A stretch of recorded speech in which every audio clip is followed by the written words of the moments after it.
The Prince and the Pauper by Mark Twain. I will set down a tale as it was told to me by one who had it of his father, which latter had it of his father, this last having in like manner had it of his father, and so on back and still back 300 years and more, the fathers transmitting it to the sons and so preserving it. It may be history, it may be only a legend, a tradition. It may have happened, it may not have happened, but it could have happened. It may be that the wise and the learned believed it in the old days. It may be that only the unlearned and the simple loved it and credited it. Chapter 1. The Birth of the Prince and the Pauper.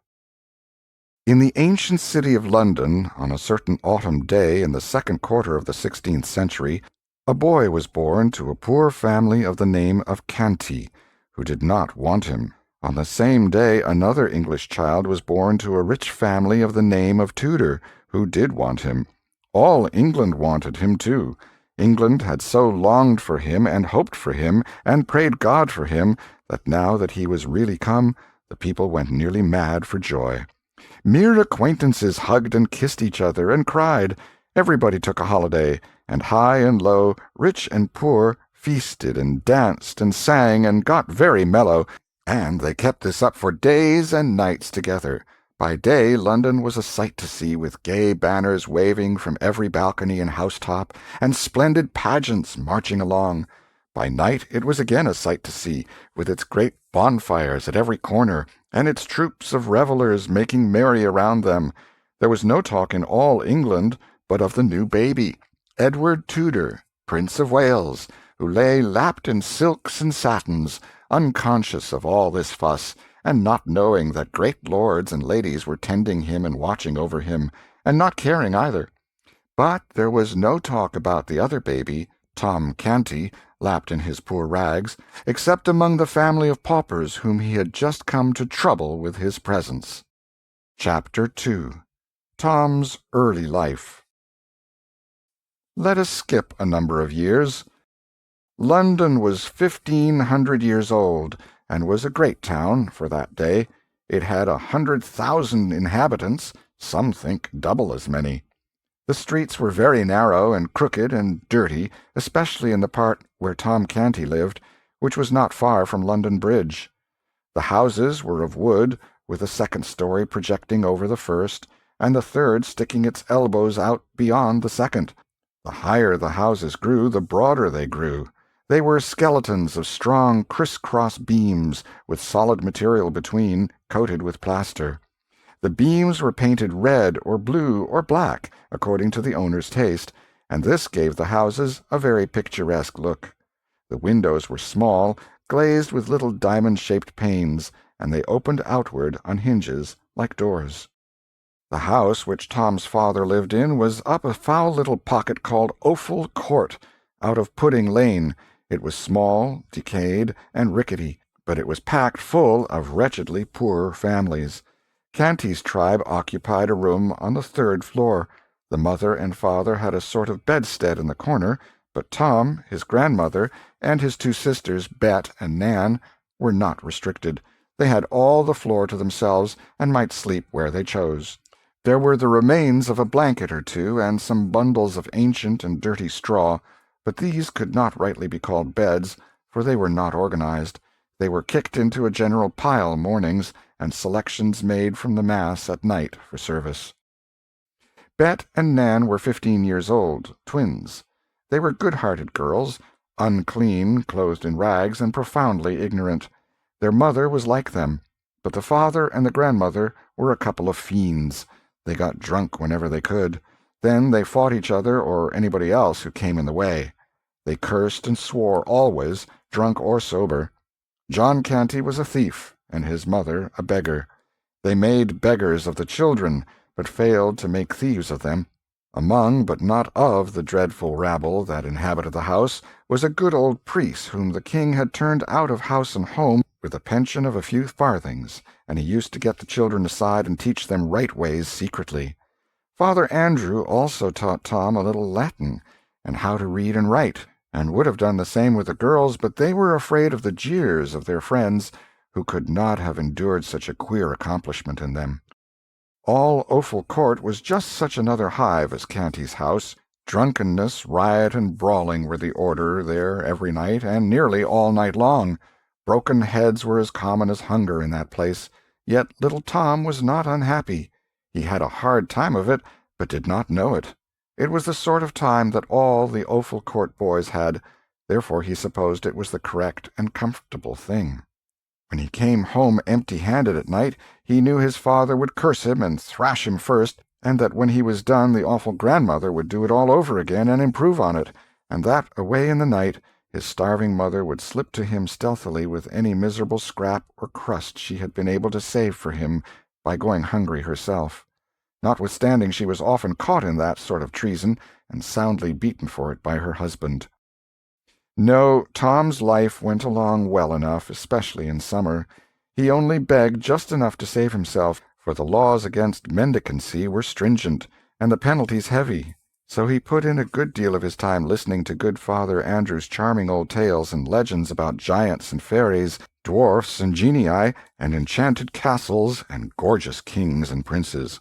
His head grew to be full of these wonderful things, and many a night as he lay in the dark on his scant and offensive straw, tired, hungry, and smarting from a thrashing, he unleashed his imagination and soon forgot his aches and pains in delicious picturings to himself of the charmed life of a petted prince in a regal palace. One desire came in time to haunt him day and night. It was to see a real prince with his own eyes. He spoke of it once to some of his Offal Court comrades, but they jeered him and scoffed him so unmercifully that he was glad to keep his dream to himself after that. He often read the priest's old books and got him to explain and enlarge upon them. His dreamings and readings worked certain changes in him by and by. His dream people were so fine that he grew to lament his shabby clothing and his dirt, and to wish to be clean and better clad. He went on playing in the mud just the same, and enjoying it too. But instead of splashing around in the Thames solely for the fun of it, he began to find an added value in it because of the washings and cleansings it afforded. Tom could always find something going on around the Maypole in Cheapside and at the fairs, and now and then he and the rest of London had a chance to see a military parade when some famous unfortunate was carried prisoner to the Tower by land or boat. One summer's day he saw poor Anne Askew and 3 men burned at the stake in Smithfield, and heard an ex-bishop preach a sermon to them which did not interest him. Yes, Tom's life was varied and pleasant enough on the whole. By and by Tom's reading and dreaming about princely life wrought such a strong effect upon him that he began to act the prince unconsciously. His speech and manners became curiously ceremonious and courtly, to the vast admiration and amusement of his intimates. But Tom's influence among these young people began to grow now, day by day, and in time he came to be looked up to by them with a sort of wondering awe as a superior being. He seemed to know so much, and he could do and say such marvelous things, and withal he was so deep and wise. Tom's remarks and Tom's performances were reported by the boys to their elders, and these also presently began to discuss Tom Canty, and to regard him as a most gifted and extraordinary creature. Full-grown people brought their perplexities to Tom for solution, and were often astonished at the wit and wisdom of his decisions. In fact, he was become a hero to all who knew him except his own family. These only saw nothing in him. Privately, after a while, Tom organized a royal court. He was the prince. His special comrades were guards, chamberlains, equerries, lords, and ladies-in-waiting, and the royal family. Daily the mock prince was received with elaborate ceremonials borrowed by Tom from his romantic readings. Daily the great affairs of the mimic kingdom were discussed in the royal council, and daily his mimic highness issued decrees to his imaginary armies, navies, and viceroyalties. After which he could go forth in his rags and beg a few farthings, eat his poor crust, take his customary cuffs and abuse, and then stretch himself upon his handful of foul straw, and resume his empty grandeurs in his dreams. And still his desire to look just once upon a real prince, in the flesh, grew upon him, day by day and week by week, until at last it absorbed all other desires and became the one passion of his life. One January day, on his usual begging tour, he tramped despondently up and down the region round about Mincing Lane and Little East Cheap, hour after hour, barefooted and cold, looking in at cookshop windows and longing for the dreadful pork pies and other deadly inventions displayed there, for to him these were dainties fit for the angels, that is, judging by the smell they were, for it had never been his good luck to own and eat one. There was a cold drizzle of rain. The atmosphere was murky. It was a melancholy day. At night Tom reached home so wet and tired and hungry that it was not possible for his father and grandmother to observe his forlorn condition and not be moved, after their fashion. Wherefore they gave him a brisk cuffing at once and sent him to bed. For a long time his pain and hunger, and the swearing and fighting going on in the building, kept him awake. But at last his thoughts drifted away to far romantic lands, and he fell asleep in the company of jeweled and gilded princelings, who lived in vast palaces, and had servants salaaming before them or flying to execute their orders, and then, as usual, he dreamed that he was a princeling himself. All night long the glories of his royal estate shone upon him. He moved among great lords and ladies, in a blaze of light, breathing perfumes, drinking in delicious music, and answering the reverent obeisances of the glittering throng as it parted to make way for him, with here a smile and there a nod of his princely head. And when he awoke in the morning and looked upon the wretchedness about him, his dream had had its usual effect. It had intensified the sordidness of his surroundings 1,000-fold. Then came bitterness, and heartbreak, and tears. Chapter 3. Tom's Meeting with the Prince. Tom got up hungry and sauntered hungry away, but with his thoughts busy with the shadowy splendors of his night's dreams. He wandered here and there in the city, hardly noticing where he was going or what was happening around him. People jostled him, and some gave him rough speech, but it was all lost on the musing boy. By and by he found himself at Temple Bar, the furthest from home he had ever traveled in that direction. He stopped and considered a moment, then fell into his imaginings again and passed on, outside the walls of London. The Strand had ceased to be a country road then, and regarded itself as a street, but by a strained construction, for though there was a tolerably compact row of houses on one side of it, there were only some scattering great buildings on the other, these being palaces of rich nobles, with ample and beautiful grounds stretching to the river, grounds that are now closely packed with grim acres of brick and stone. Tom discovered Charing Village presently, and rested himself at the beautiful cross built there by a bereaved king of earlier days. Then idled down a quiet, lovely road past the great cardinal's stately palace, toward a far more mighty and majestic palace beyond, Westminster. Tom stared in glad wonder at the vast pile of masonry, the wide-spreading wings, the frowning bastions and turrets, the huge stone gateway with its gilded bars and its magnificent array of colossal granite lions and other the signs and symbols of English royalty. Was the desire of his soul to be satisfied at last? Here indeed was a king's palace. Might he not hope to see a prince, now, a prince of flesh and blood, if heaven were willing? At each side of the gilded gate stood a living statue, that is to say, an erect and stately and motionless man-at-arms, clad from head to heel in shining steel armor.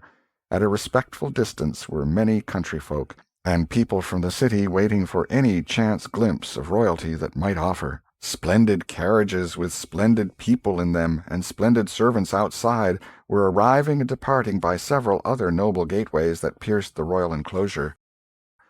Poor little Tom in his rags approached and was moving slow and timidly past the sentinels, with a beating heart and a rising hope, when all at once he caught sight, through the golden bars, of a spectacle that almost made him shout for joy. Within was a comely boy, tanned and brown with sturdy outdoor sports and exercises, whose clothing was all of lovely silks and satins, shining with jewels, at his hip a little jewelled sword and dagger, dainty buskins on his feet, with red heels, and on his head a jaunty crimson cap with drooping plumes fastened with a great sparkling gem. Several gorgeous gentlemen stood near, his servants without a doubt. Oh, he was a prince, a prince, a living prince, a real prince, without the shadow of a question, and the prayer of the pauper boy's heart was answered at last. Tom's breath came quick and short with excitement, and his eyes grew big with wonder and delight. Everything gave way in his mind instantly to one desire, that was, to get close to the prince and have a good, devouring look at him.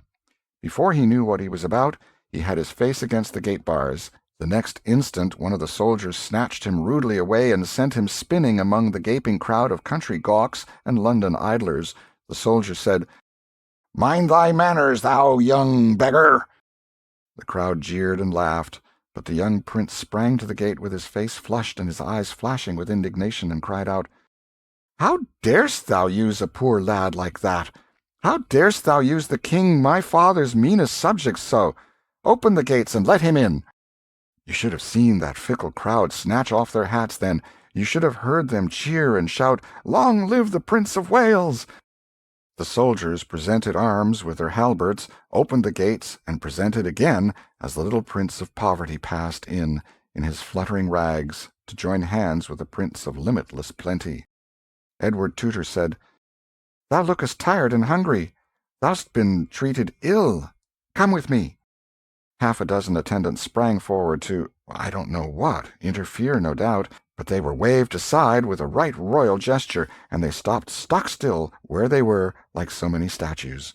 Edward took Tom to a rich apartment in the palace which he called his cabinet. By his command a repast was brought such as Tom had never encountered before except in books. The prince, with princely delicacy and breeding, sent away the servants, so that his humble guest might not be embarrassed by their critical presence. Then he sat near by and asked questions while Tom ate. "What is thy name, lad?" "Tom Canty, an it please thee, sir." "'Tis an odd one. Where dost live?" "In the city, please thee, sir, Offal Court, out of Pudding Lane." "Offal Court? Truly 'tis another odd one. Hast parents?" "Parents have I, sir, and a grandam likewise, that is but indifferently precious to me, God forgive me if it be offensive to say it, also twin sisters, Nan and Bet." "Then is thy grandam not overkind to thee, I take it?" "Neither to any other is she, so please your worship. She hath a wicked heart, and worketh evil all her days." "Doth she mistreat thee?" "There be times that she stayeth her hand, being asleep or overcome with drink, but when she hath her judgment clear again, she maketh it up to me with goodly beatings." A fierce look came into the little prince's eyes, and he cried out, "What? Beatings?" "Oh, indeed, yes, please you, sir."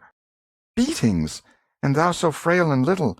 Harkye, before the night come, she shall hie her to the Tower. The king my father—" "In sooth you forget, sir, her low degree. The Tower is for the great alone." "True, indeed. I had not thought of that. I will consider of her punishment. Is thy father kind to thee?" "Not more than Gammer Canty, sir." "Fathers be alike, mayhap. Mine hath not a doll's temper. He smiteth with a heavy hand, yet spareth me. He spareth me not always with his tongue, though, sooth to say. How doth thy mother use thee?" "She is good, sir, and giveth me neither sorrow nor pain of any sort, and Nan and Bet are like to her in this. How old be these?" "15, an it please you, sir." "The Lady Elizabeth, my sister, is 14, and the Lady Jane Grey, my cousin, is of mine own age, and comely and gracious withal. But my sister, the Lady Mary, with her gloomy mien, and— Look you, do thy sisters forbid their servants to smile, lest the sin destroy their souls?" "They? Oh, dost think, sir, that they have servants?" The little prince contemplated the little pauper gravely a moment, then said, "And prithee why not? Who helpeth them undress at night? Who attireth them when they rise?" "None, sir. Wouldst have them take off their garment and sleep without, like the beasts?" "Their garment? Have they but one?" "Ah, good your worship, what would they do with more? Truly they have not 2 bodies each." "It is a quaint and marvellous thought. Thy pardon, I had not meant to laugh. But thy good Nan and thy Bet shall have raiment and lackeys enow, and that soon too. My cofferer shall look to it. No, thank me not, 'tis nothing. Thou speakest well. Thou hast an easy grace in it. Art learned?" "I know not if I am or not, sir. The good priest that is called Father Andrew taught me of his kindness from his books." "Knowest thou the Latin?" "But scantly, sir, I doubt." "Learn it, lad. 'Tis hard only at first. The Greek is harder. But neither these nor any tongues else, I think, are hard to the Lady Elizabeth and my cousin. Thou shouldst hear those damsels at it. But tell me of thy Offal Court. Hast thou a pleasant life there?" "In truth, yes, so please you, sir, save when one is hungry. There be Punch and Judy shows, and monkeys, oh, such antic creatures, and so bravely dressed.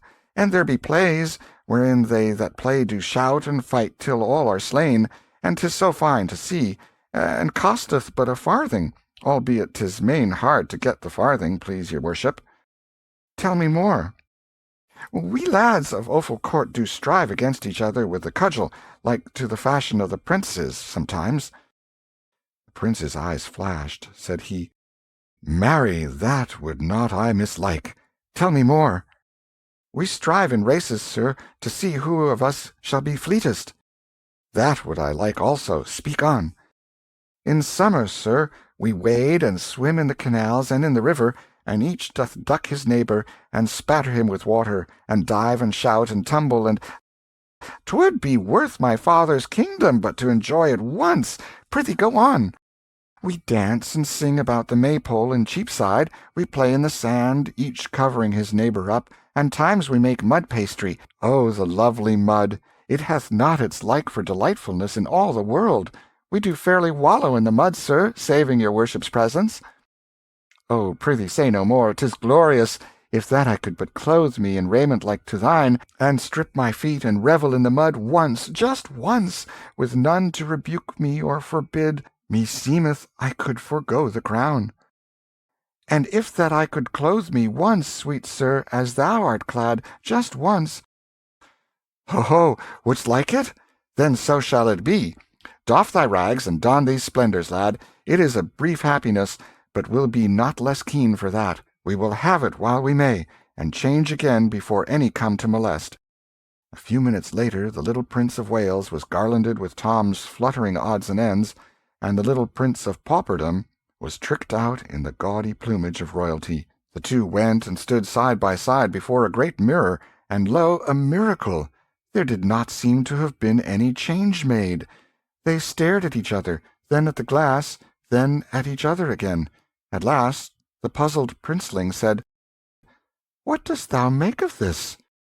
"Ah, good your worship, require me not to answer. It is not meet that one of my degree should utter the thing." "Then will I utter it. Thou hast the same hair, the same eyes, the same voice and manner, the same form and stature, the same face and countenance that I bear. Fared we forth naked, there is none could say which was you and which the Prince of Wales. And now that I am clothed, as thou wert clothed, it seemeth I should be able the more nearly to feel as thou didst when the brute soldier— Harkye, is not this a bruise upon your hand?"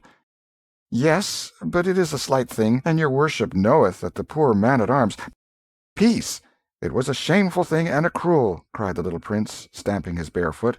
"If the king— Stir not a step till I come again. It is a command."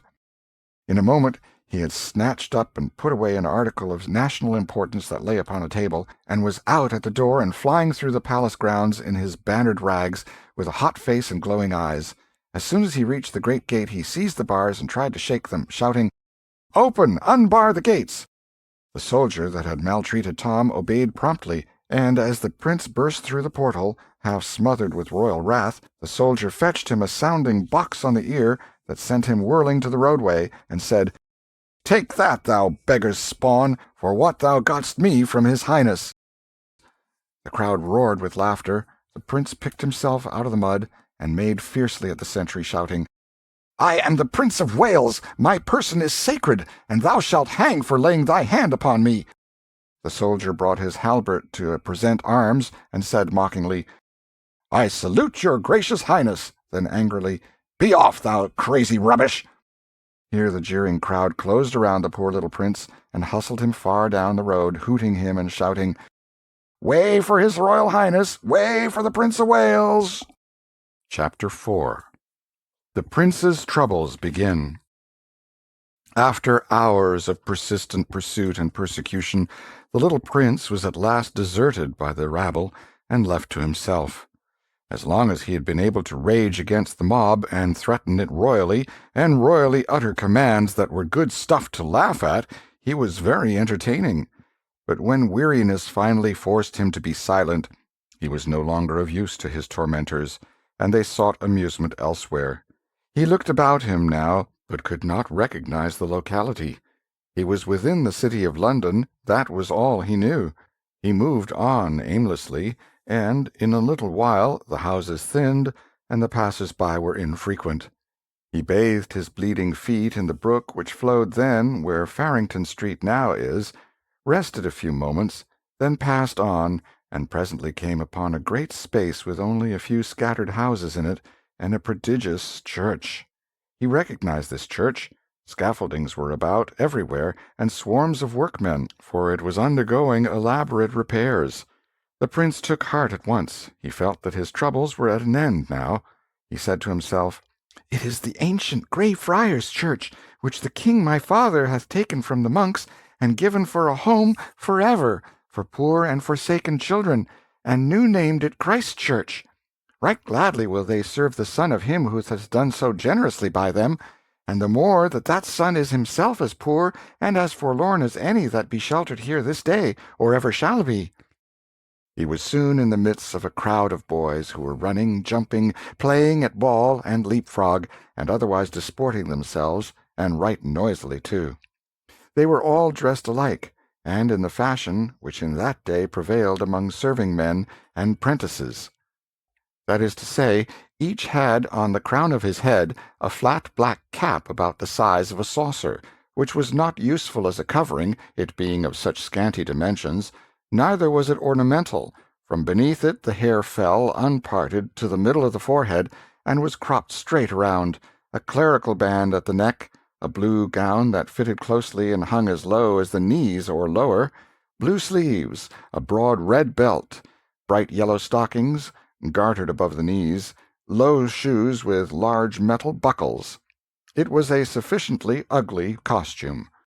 The boys stopped their play and flocked about the prince, who said with native dignity, "Good lads, say to your master that Edward, Prince of Wales, desireth speech with him." A great shout went up at this, and one rude fellow said, "Marry, art thou his grace's messenger, beggar?" The prince's face flushed with anger, and his ready hand flew to his hip, but there was nothing there. There was a storm of laughter, and one boy said, "Didst mark that? He fancied he had a sword. Belike he is the prince himself." This sally brought more laughter. Poor Edward drew himself up proudly and said, "I am the prince, and it ill beseemeth you that feed upon the king my father's bounty to use me so." This was vastly enjoyed, as the laughter testified. The youth who had first spoken shouted to his comrades, "Ho, swine, slaves, pensioners of his grace's princely father! Where be your manners? Down on your marrow bones, all of ye, and do reverence to his kingly port and royal rags." With boisterous mirth they dropped upon their knees in a body, and did mock homage to their prey. The prince spurned the nearest boy with his foot, and said fiercely, "Take thou that, till the morrow come and I build thee a gibbet." Ah, but this was not a joke. This was going beyond fun. The laughter ceased on the instant, and fury took its place. A dozen shouted, "Hale him forth! To the horse-pond! To the horse-pond! Where be the dogs? Ho there, lion! Ho, fangs!" Then followed such a thing as England had never seen before, the sacred person of the heir to the throne rudely buffeted by plebeian hands and set upon and torn by dogs. As night drew to a close that day, the prince found himself far down in the close-built portion of the city. His body was bruised, his hands were bleeding, and his rags were all besmirched with mud. He wandered on, and grew more and more bewildered, and so tired and faint he could hardly drag one foot after the other. He had ceased to ask questions of anyone, since they brought him only insult instead of information.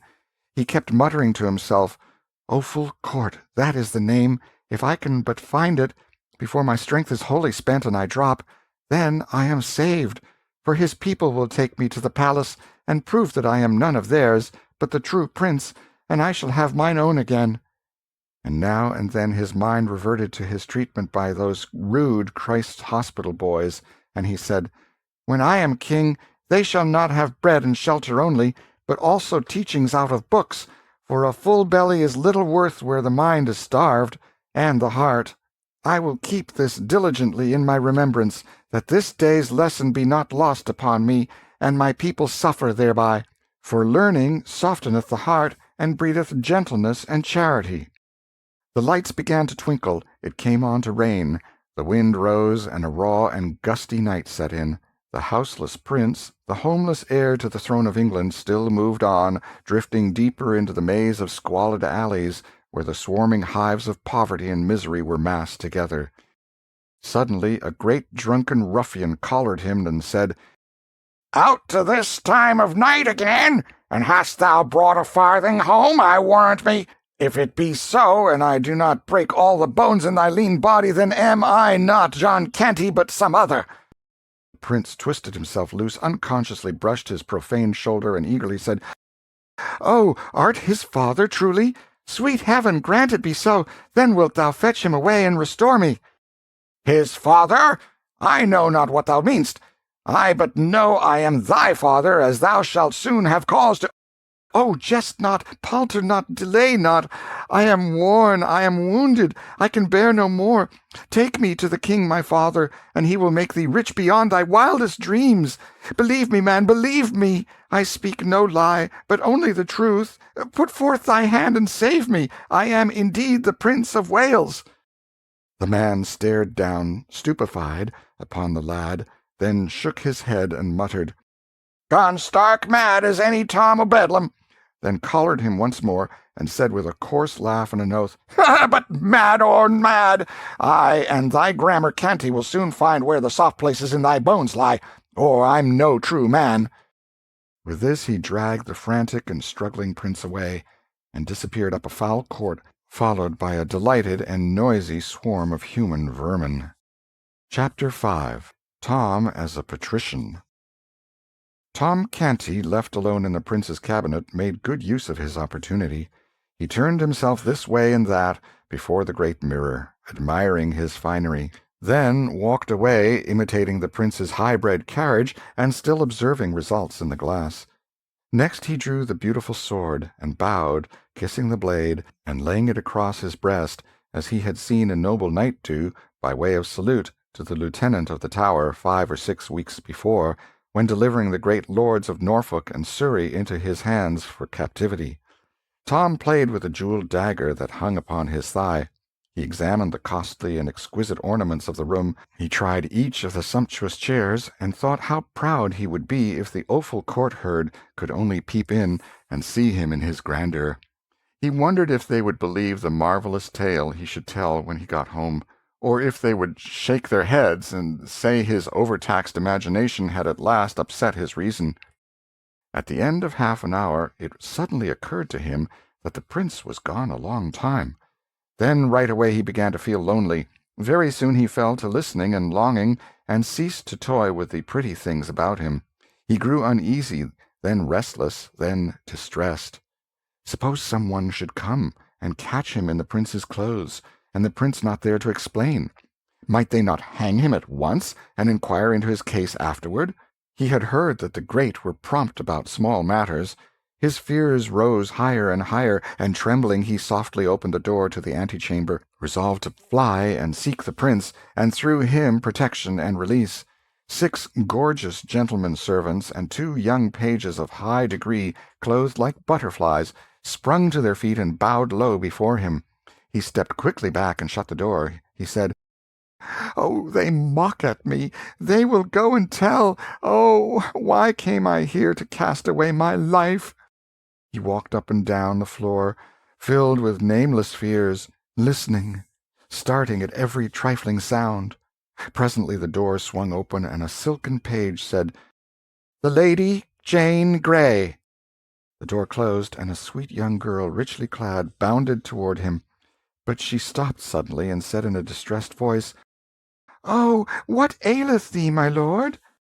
Tom's breath was nearly failing him, but he made shift to stammer out, "Ah, be merciful thou! In sooth I am no lord, but only poor Tom Canty of Offal Court in the city. Prithee let me see the prince, and he will of his grace restore to me my rags, and let me hence unhurt. Oh, be thou merciful, and save me!" By this time the boy was on his knees and supplicating with his eyes and uplifted hands, as well as with his tongue. The young girl seemed horror-stricken. She cried out, "Oh, my lord, on thy knees, and to me!" Then she fled away in fright, and Tom, smitten with despair, sank down, murmuring, "There is no help, there is no hope. Now will they come and take me." Whilst he lay there benumbed with terror, dreadful tidings were speeding through the palace. The whisper, for it was whispered always, flew from menial to menial, from lord to lady, down all the long corridors, from story to story, from saloon to saloon. "The prince hath gone mad!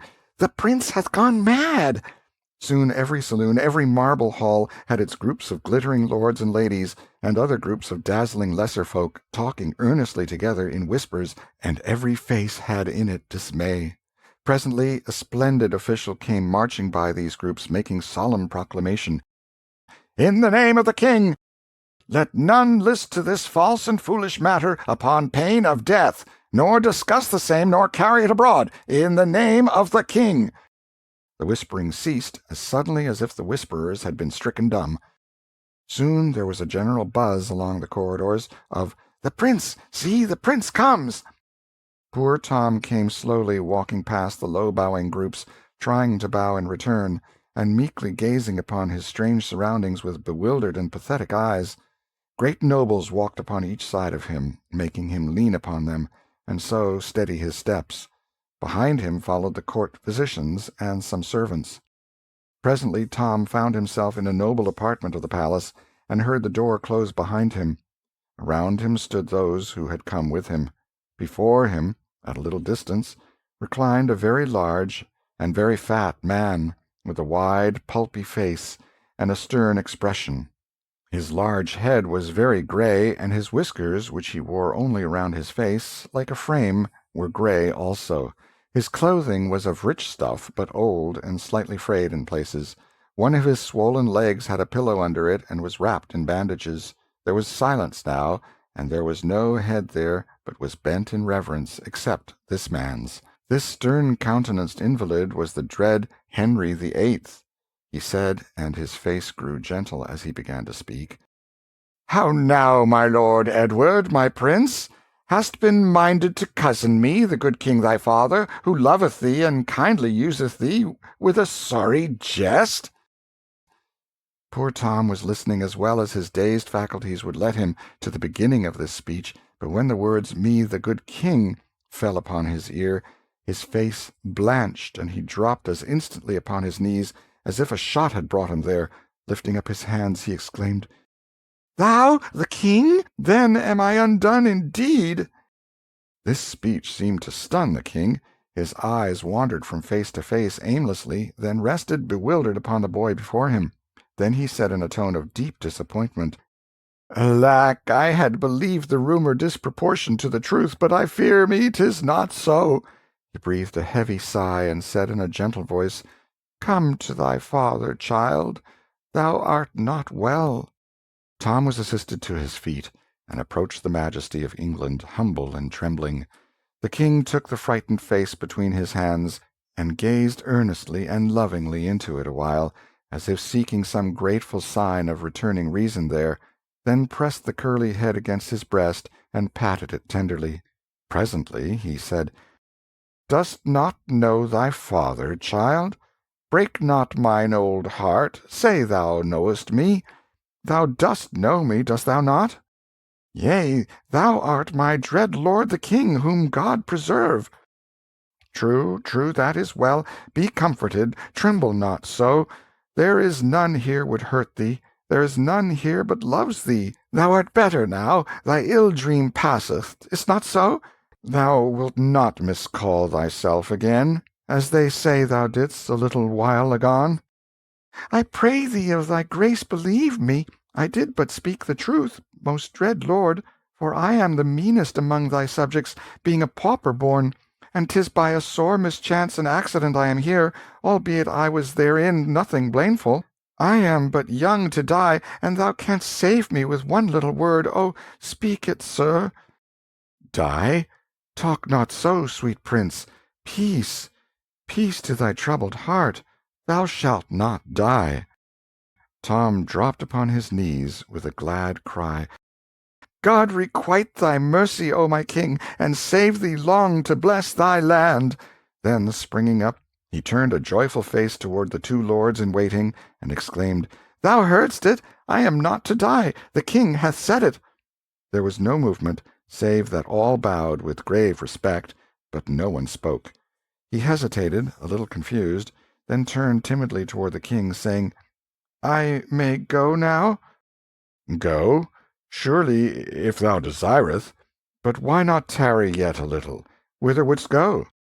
Tom dropped his eyes, and answered humbly, Peradventure I mistook, but I did think me free, and so was I moved to seek again the kennel where I was born and bred to misery, yet which harboureth my mother and my sisters, and so is home to me, whereas these pomps and splendours whereunto I am not used. Oh, please you, sir, to let me go. The king was silent and thoughtful a while, and his face betrayed a growing distress and uneasiness. Presently he said, with something of hope in his voice, Perchance he is but mad upon this one strain, and hath his wits unmarred as toucheth other matters. God send it may be so. We will make trial. Then he asked Tom a question in Latin, and Tom answered him lamely in the same tongue. The lords and doctors manifested their gratification also. The king said, "'Twas not according to his schooling and ability, but showeth that his mind is but diseased, not stricken fatally. How say you, sir?" The physician addressed bowed low, and replied, "It jumpeth with mine own conviction, sire, that thou hast divined aright." The king looked pleased with this encouragement, coming as it did from so excellent authority, and continued with good heart, "Now, mark ye all, we will try him further." He put a question to Tom in French. Tom stood silent a moment, embarrassed by having so many eyes centered upon him, then said diffidently, "I have no knowledge of this tongue, so please your majesty." The king fell back upon his couch. The attendants flew to his assistance, but he put them aside and said, "Trouble me not. It is nothing but a scurvy faintness. Raise me. There, 'tis sufficient. Come hither, child. There, rest thy poor troubled head upon thy father's heart, and be at peace. Thou'lt soon be well. 'Tis but a passing fantasy. Fear thou not. Thou'lt soon be well." Then he turned toward the company. His gentle manner changed, and baleful lightnings began to play from his eyes. He said, "List ye all. This my son is mad, but it is not permanent. Overstudy hath done this, and somewhat too much of confinement. Away with his books and teachers, see ye to it. Pleasure him with sports, beguile him in wholesome ways, so that his health come again." He raised himself higher still, and went on with energy. "He is mad, but he is my son and England's heir, and mad or sane still shall he reign. And hear ye further, and proclaim it. Whoso speaketh of his distemper worketh against the peace and order of these realms, and shall to the gallows. Give me to drink, I burn. This sorrow sappeth my strength. There, take away the cup. Support me. There, that is well. Mad is he? Were he 1,000 times mad, yet is he Prince of Wales, and I, the king, will confirm it. This very morrow shall he be installed in his princely dignity, in due and ancient form. Take instant order for it, my lord Hertford." One of the nobles knelt at the royal couch and said, "The king's majesty knoweth that the hereditary great marshal of England lieth attainted in the Tower. It were not meet that one attained—" "Peace! Insult not mine ears with his hated name. Is this man to live forever? Am I to be balked of my will? Is the prince to tarry uninstalled, because, forsooth, the realm lacketh an earl marshal free of treasonable taint? To invest him with his honours? No, by the splendour of God! Warn my Parliament to bring me Norfolk's doom before the sun rise again, else shall they answer for it grievously." Lord Hertford said, "The king's will is law," and rising, returned to his former place. Gradually the wrath faded out of the old king's face, and he said, "Kiss me, my prince. There, what fearest thou? Am I not thy loving father?" "Thou art good to me that am unworthy, O mighty and gracious lord, that in truth I know, but it grieveth me to think of him that is to die, and—" "Ah, 'tis like thee, 'tis like thee. I know thy heart is still the same, even though thy mind hath suffered hurt, for thou wert ever of a gentle spirit. But this duke standeth between thee and thine honours. I will have another in his stead, that shall bring no taint to his great office. Comfort thee, my prince, trouble not thy poor head with this matter." "But is it not I that speed him hence, my liege? How long might he not live but for me?" "Take no thought of him, my prince, he is not worthy. Kiss me once again, and go to thy trifles and amusements, for my malady distresseth me. I am aweary, and would rest. Go with thine uncle Hertford and thy people, and come again when my body is refreshed." Tom, heavy-hearted, was conducted from the presence, for this last sentence was a death-blow to the hope he had cherished that now he would be set free. Once more he heard the buzz of low voices exclaiming, The prince comes!" His spirits sank lower and lower as he moved between the glittering files of bowing courtiers, for he recognized that he was indeed a captive now, and might remain forever shut up in this gilded cage, a forlorn and friendless prince, except God in his mercy take pity on him and set him free. And turn where he would, he seemed to see, floating in the air, the severed head and the remembered face of the great Duke of Norfolk, the eyes fixed on him reproachfully. His old dreams had been so pleasant, but this reality was so dreary. Chapter 6. Tom receives instructions. Tom was conducted to the principal apartment of a noble suite, and made to sit down, a thing which he was loath to do, since there were elderly men and men of high degree about him. He begged them to be seated also, but they only bowed their thanks or murmured them, and remained standing. He would have insisted, but his uncle, the Earl of Hertford, whispered in his ear, "Prithee, insist not, my lord. It is not meet that they sit in thy presence." The Lord St. John was announced, and after making obeisance to Tom, he said, "I come upon the king's errand, concerning a matter which requireth privacy. Will it please your royal highness to dismiss all that attend you here, save my lord the Earl of Hertford?" Observing that Tom did not seem to know how to proceed, Hertford whispered him to make a sign with his hand, and not trouble himself to speak unless he chose. When the waiting gentleman had retired, Lord St. John said, "His Majesty commandeth that for due and weighty reasons of state the Prince's grace shall hide his infirmity in all ways that be within his power, till it be past, and he be as he was before, to wit, that he shall deny to none that he is the true prince, and heir to England's greatness, that he shall uphold his princely dignity, and shall receive, without word or sign of protest, that reverence and observance which unto it do appertain of right and ancient usage, that he shall cease to speak to any of that lowly birth and life his malady hath conjured out of the unwholesome imaginings of o'erwrought fancy, that he shall strive with diligence to bring unto his memory again those faces which he was wont to know, and where he faileth he shall hold his peace, neither betraying by semblance of surprise or other sign that he hath forgot, that upon occasions of state, whensoever any matter shall perplex him as to the thing he should do or the utterance he should make, he shall show naught of unrest to the curious that look on, but take advice in that manner of the Lord Hertford or my humble self, which are commanded of the king to be upon this service and close at call, till this commandment be dissolved. Thus saith the king's majesty, who sendeth greeting to your royal highness, and prayeth that God will of his mercy quickly heal you, and have you now and ever in his holy keeping." The Lord St. John made reverence and stood aside. Tom replied resignedly, "The king hath said it. None may palter with the king's command, or fit it to his ease, where it doth chafe, with deft evasions. The king shall be obeyed." Lord Hertford said, "Touching the king's majesty's ordainment concerning books and such like serious matters, it may peradventure please your highness to ease your time with lightsome entertainment, lest you go wearied to the banquet and suffer harm thereby." Tom's face showed inquiring surprise, and a blush followed when he saw Lord St. John's eyes bent sorrowfully upon him. His lordship said, "Thy memory still wrongeth thee, and thou hast shown surprise.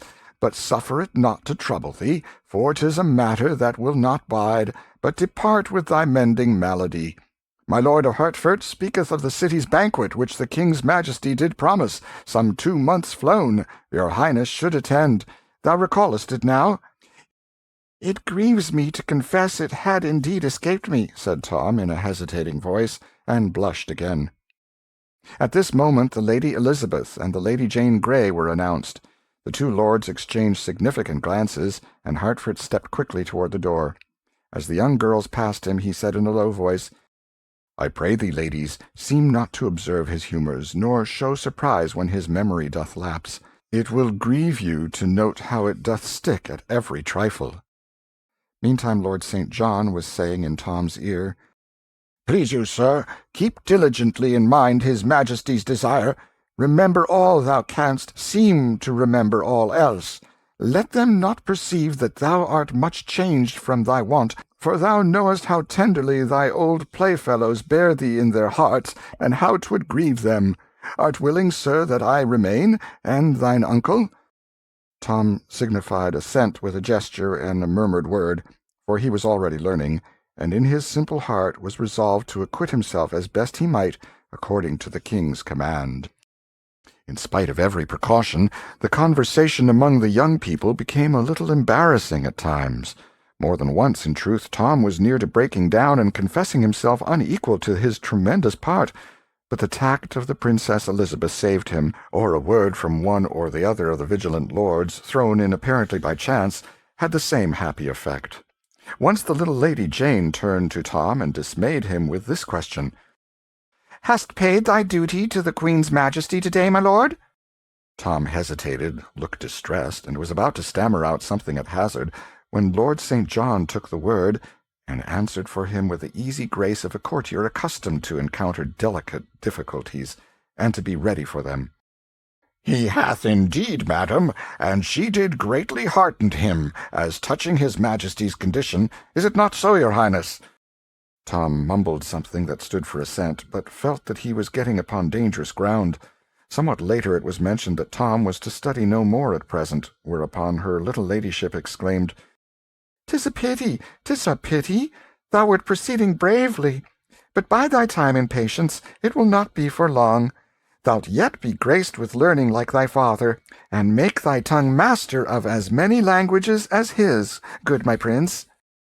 "My father!" cried Tom, off his guard for the moment. "I trow he cannot speak his own, so that any but the swine that wallow in the styes may tell his meaning, and as for learning of any sort soever—" He looked up and encountered a solemn warning in my Lord St. John's eyes.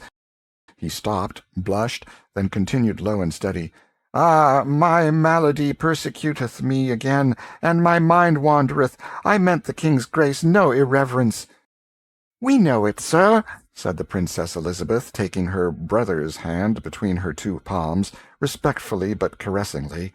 "Trouble not thyself as to that. The fault is none of thine, but thy distempers." "Thou'rt a gentle comforter, sweet lady," said Tom gratefully, "and my heart moveth me to thank thee for't, and I may be so bold." Once the giddy little Lady Jane fired a simple Greek phrase at Tom. The Princess Elizabeth's quick eye saw by the serene blankness of the target's front that the shaft was overshot, so she tranquilly delivered a return volley of sounding Greek on Tom's behalf, and then straightway changed the talk to other matters.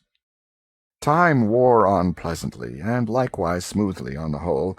Snags and sandbars grew less and less frequent, and Tom grew more and more at his ease, seeing that all were so lovingly bent upon helping him and overlooking his mistakes. When it came out that the little ladies were to accompany him to the Lord Mayor's banquet in the evening, his heart gave a bound of relief and delight, for he felt that he should not be friendless now among that multitude of strangers, whereas an hour earlier the idea of their going with him would have been insupportable terror to him. Tom's guardian angels, the two lords, had had less comfort in the interview than the other parties to it. They felt much as if they were piloting a great ship through a dangerous channel. They were on the alert constantly, and found their office no child's play. Wherefore, at last, when the ladies' visit was drawing to a close and the Lord Guilford Dudley was announced, they not only felt that their charge had been sufficiently taxed for the present, but also that they themselves were not in the best condition to take their ship back and make that anxious voyage all over again. So they respectfully advised Tom to excuse himself, which he was very glad to do, although a slight shade of disappointment might have been observed upon my Lady Jane's face when she heard the splendid stripling denied admittance. There was a pause now, a sort of waiting silence which Tom could not understand. He glanced at Lord Hertford, who gave him a sign, but he failed to understand that also. The ready Elizabeth came to the rescue with her usual easy grace. She made reverence and said, "Have we leave of the Prince's Grace, my brother, to go?" Tom said, "Indeed, your ladyships can have whatsoever of me they will for the asking. Yet would I rather give them any other thing than in my poor power lieth, than leave to take the light and blessing of their presence hence. Give ye good den, and God be with ye." Then he smiled inwardly at the thought. "'Tis not for naught I have dwelt among princes in my reading, and taught my tongue some slight trick of their broidered and gracious speech withal." When the illustrious maidens were gone, Tom turned wearily to his keepers and said, "May it please your lordships to grant me leave to go into some corner and rest me?" Lord Hertford said, "So please your highness, it is for you to command, it is for us to obey. That thou shouldst rest is indeed a needful thing, since thou must journey to the city presently." He touched a bell, and a page appeared, who was ordered to desire the presence of Sir William Herbert. This gentleman came straightway, and conducted Tom to an inner apartment. Tom's first movement there was to reach for a cup of water, but a silk and velvet servitor seized it, dropped upon one knee, and offered it to him on a golden salver. Next the tired captive sat down and was going to take off his buskins, timidly asking leave with his eye, but another silk and velvet discomfiture went down upon his knees and took the office from him. He made 2 or 3 further efforts to help himself, but being promptly forestalled each time, he finally gave up, with a sigh of resignation, and a murmured, "Beshrew me, but I marvel they do not require to breathe for me also." Slippered and wrapped in a sumptuous robe, he laid himself down at last to rest, but not to sleep, for his head was too full of thoughts and the room too full of people. He could not dismiss the former, so they stayed. He did not know enough to dismiss the latter, so they stayed also, to his vast regret, and theirs. Tom's departure had left his 2 noble guardians alone. They mused a while, with much head-shaking and walking the floor. Then Lord St. John said, "Plainly, what dost thou think?" "Plainly, then, this. The king is near his end. My nephew is mad. Mad will mount the throne, and mad remain. God protect England, since she will need it." "Verily, it promises so, indeed. But have you no misgivings as to—" The speaker hesitated and finally stopped. He evidently felt that he was upon delicate ground. Lord Hertford stopped before him, looked into his face with a clear, frank eye, and said, "Speak on. There is none to hear but me. Misgivings as to what?" "I am full loath to word the thing that is in my mind, and thou so near to him in blood, my lord. But craving pardon if I do offend, seemeth it not strange that madness could so change his port and manner, not but that his port and speech are princely still, but that they differ, in one unweighty trifle or another, from what his custom was aforetime. Seemeth it not strange that madness should filch from his memory his father's very lineaments, the customs and observances that are his due from such as be about him, and, leaving him his Latin, strip him of his Greek and French? My lord, be not offended, but ease my mind of its disquiet, and receive my grateful thanks. It haunteth me, his saying he was not the prince, and so— Peace, my lord, thou utterest treason. Hast forgot the king's command? Remember, I am party to thy crime, if I but listen. So St. John paled, and hastened to say, I was in fault, I do confess it. Betray me not, grant me this grace out of thy courtesy. I will neither think nor speak of this thing more.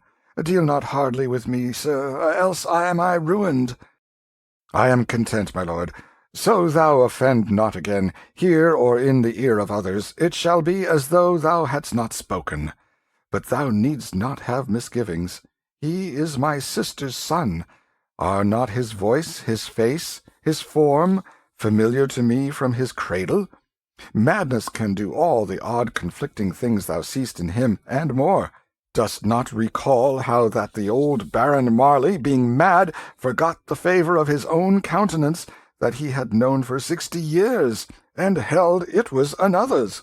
Nay, even claimed he was the son of Mary Magdalene, and that his head was made of Spanish glass, and, sooth to say, he suffered none to touch it, lest by mischance some heedless hand might shiver it. Give thy misgivings easement, good my lord. This is the very prince, I know him well, and soon will be thy king. It may advantage thee to bear this in mind, and more dwell upon it than the other. After some further talk, in which the Lord St. John covered up his mistake as well as he could by repeated protests that his faith was thoroughly grounded now, and could not be assailed by doubts again, the Lord Hertford relieved his fellow-keeper and sat down to keep watch and ward alone. He was soon deep in meditation, and evidently the longer he thought, the more he was bothered.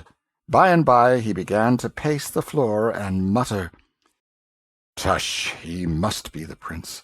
Will any he in all the land maintain there can be two, not of one blood and birth, so marvellously twinned?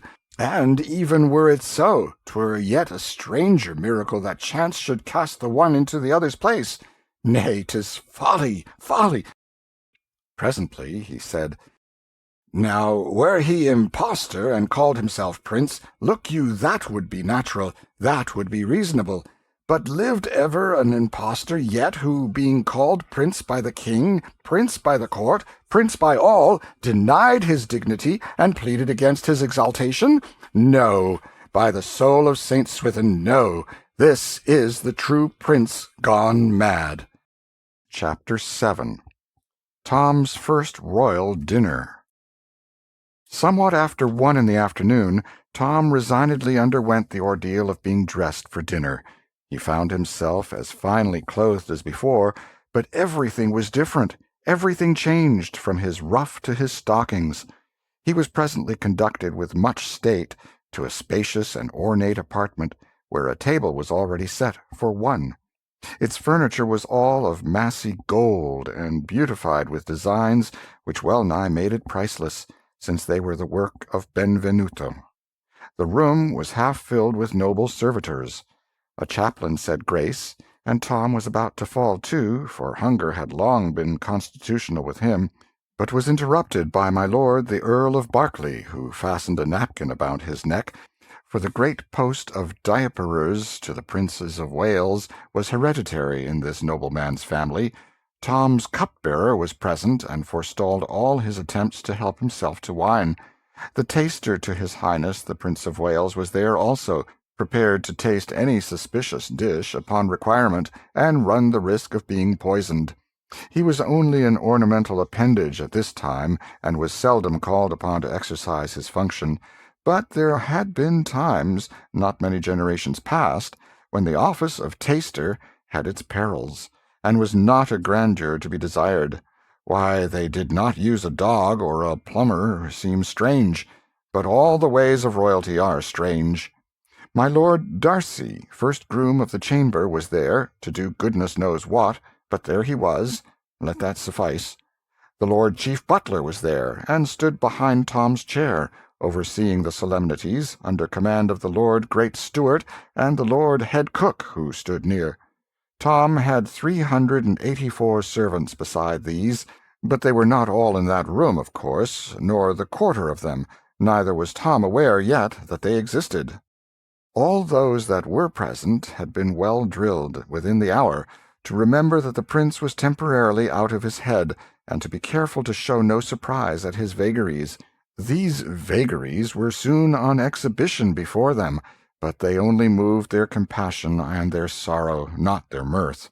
It was a heavy affliction to them to see the beloved prince so stricken. Poor Tom ate with his fingers mainly, but no one smiled at it or even seemed to observe it.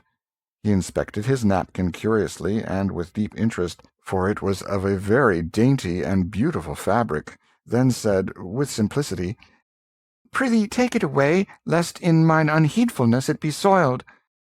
The hereditary diaper took it away with reverent manner and without word to protest of any sort.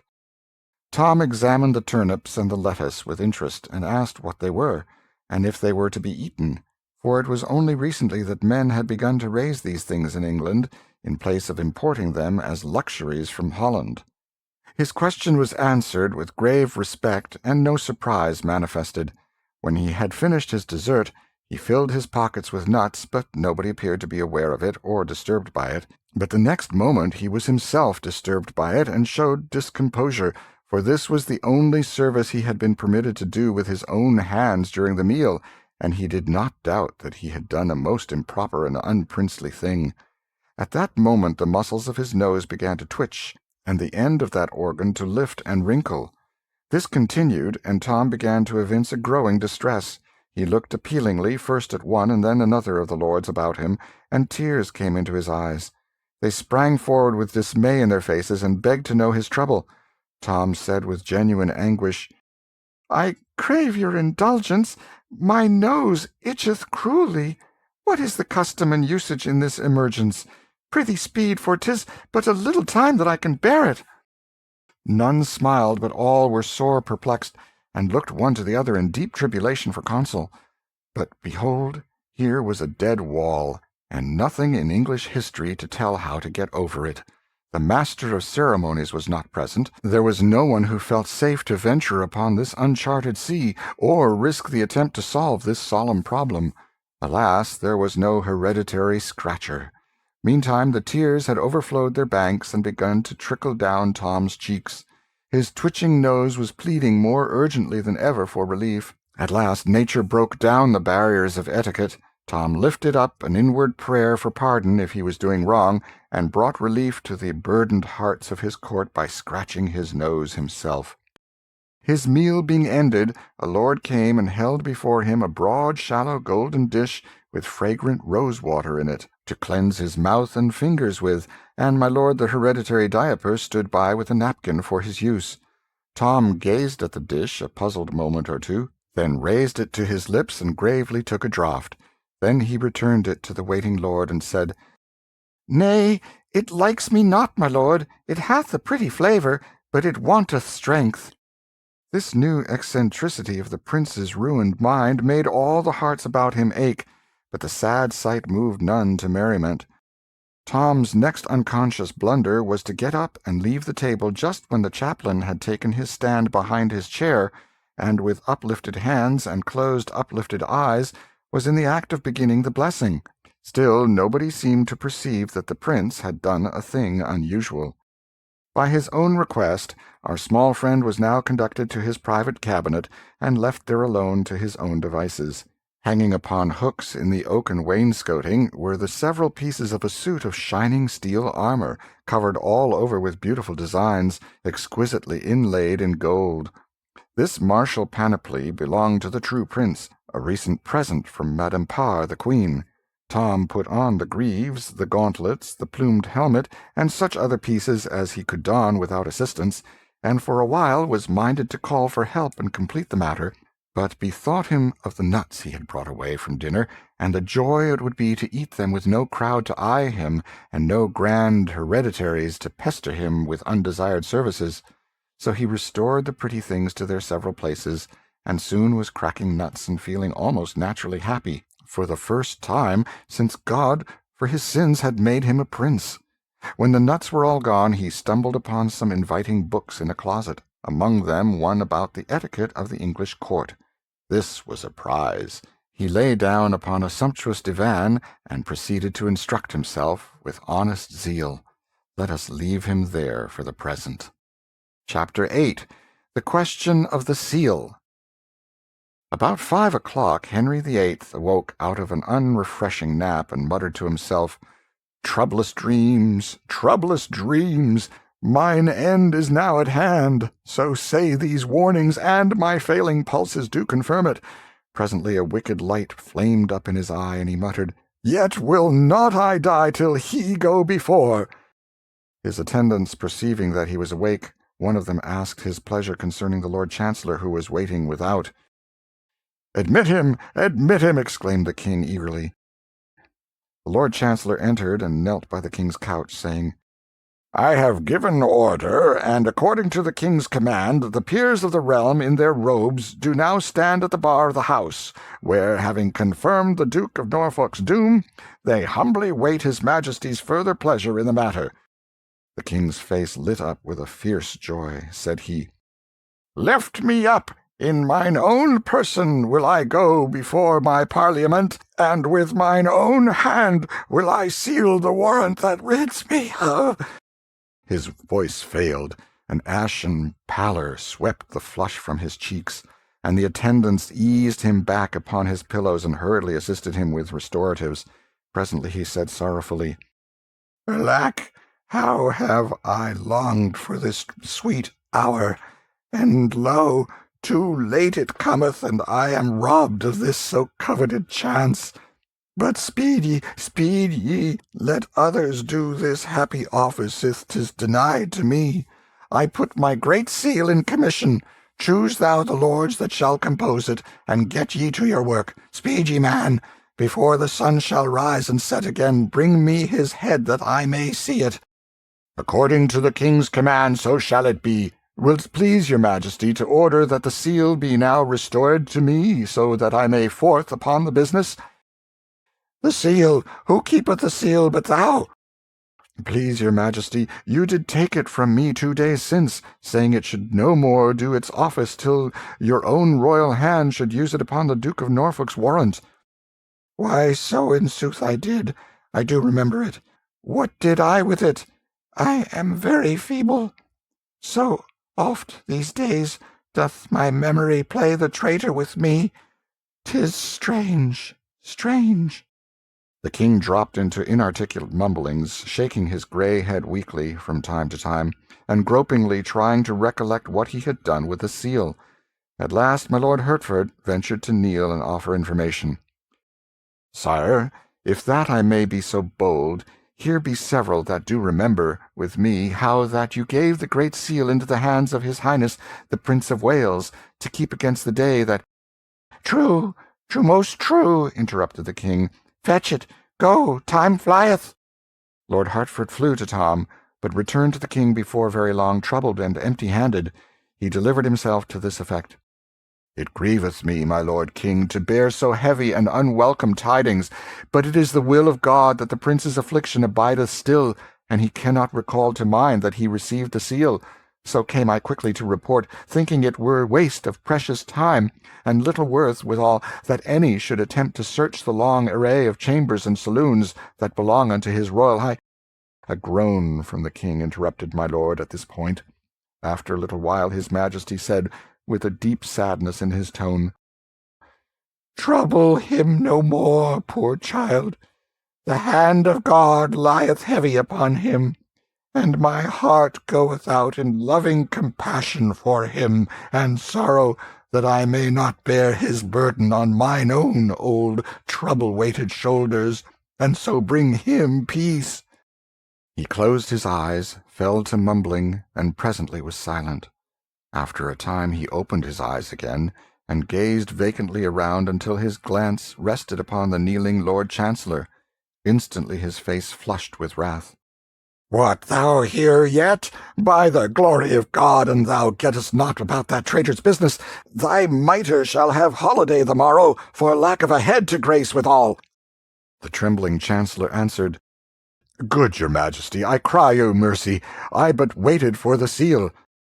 "Man, hast lost thy wits? The small seal which aforetime I was wont to take with me abroad lieth in my treasury, and since the great seal hath flown away, shall not it suffice? Hast lost thy wits? Begone, and harkye, come no more till thou do bring his head." The poor Chancellor was not long in removing himself from this dangerous vicinity, nor did the Commission waste time in giving the royal assent to the work of the slavish Parliament, and appointing the morrow for the beheading of the premier peer of England, the luckless Duke of Norfolk. Chapter 9. The River Pageant. At 9 in the evening the whole vast river-front of the palace was blazing with light. The river itself, as far as the eye could reach citywards, was so thickly covered with watermen's boats and with pleasure barges, all fringed with colored lanterns and gently agitated by the waves, that it resembled a glowing and limitless garden of flowers, stirred to soft motion by summer winds. The grand terrace of stone steps leading down to the water, spacious enough to mass the army of a German principality upon, was a picture to see, with its ranks of royal halberdiers in polished armor and its troops of brilliantly costumed servitors flitting up and down and to and fro in the hurry of preparation. Presently a command was given, and immediately all living creatures vanished from the steps. Now the air was heavy with the hush of suspense and expectancy. As far as one's vision could carry, he might see the myriads of people in the boats rise up and shade their eyes from the glare of lanterns and torches, and gaze toward the palace. A file of 40 or 50 state barges drew up to the steps. They were richly gilt, and their lofty prows and sterns were elaborately carved. Some of them were decorated with banners and streamers, some with cloth of gold and arras, embroidered with coats of arms, others with silken flags that had numberless little silver bells fastened to them, which shook out tiny showers of joyous music whenever the breezes fluttered them. Others, of yet higher pretensions, since they belonged to nobles in the prince's immediate service, had their sides picturesquely fenced with shields gorgeously emblazoned with armorial bearings. Each state barge was towed by a tender. Besides the rowers, these tenders carried each a number of men-at-arms in glossy helmet and breastplate, and a company of musicians. The advance guard of the expected procession now appeared in the great gateway, a troop of halberdiers. They were dressed in striped hose of black and tawny, velvet caps graced at the sides with silver roses, and doublets of murrey and blue cloth embroidered on the front and back with the 3 feathers, the prince's blazon, woven in gold. Their halberd staves were covered with crimson velvet, fastened with gilt nails and ornamented with gold tassels. Filing off to the right and left, they formed 2 long lines extending from the gateway of the palace to the water's edge. A thick rayed cloth or carpet was then unfolded and laid down between them by attendants in the gold and crimson liveries of the prince. This done, a flourish of trumpets resounded from within, a lively prelude arose from the musicians on the water, and 2 ushers with white wands marched with a slow and stately pace from the portal. They were followed by an officer bearing the civic mace, after whom came another carrying the city's sword, then several sergeants of the guard, in their full accoutrements and with badges on their sleeves, then the Garter King-at-Arms in his tabard, then several knights of the Bath, each with a white lace on his sleeve, then their esquires, then the judges in their robes of scarlet and coifs, then the Lord High Chancellor of England in a robe of scarlet, open before and purfled with miniver, then a deputation of aldermen in their scarlet cloaks, and then the heads of the different civic companies in their robes of state. Now came 12 French gentlemen in splendid habiliments, consisting of pourpoints of white damask, barred with gold, short mantles of crimson velvet, lined with violet taffeta, and carnation-colored haute de chausses, and took their way down the steps. They were of the suite of the French ambassador, and were followed by 12 cavaliers of the suite of the Spanish ambassador, clothed in black velvet, unrelieved by any ornaments. Following these came several great English nobles with their attendants. There was a flourish of trumpets within, and the prince's uncle, the future great Duke of Somerset, emerged from the gateway, arrayed in a doublet of black cloth of gold, and a cloak of crimson satin flowered with gold and ribboned with nets of silver.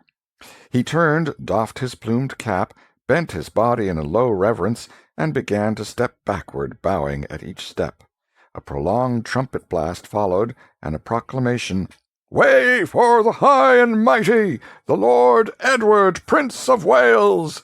High aloft on the palace walls a long line of red tongues of flame leapt forth, with a thunder crash. The massed world on the river burst into a mighty roar of welcome, and Tom Canty, the cause and hero of it all, stepped into view and slightly bowed his princely head.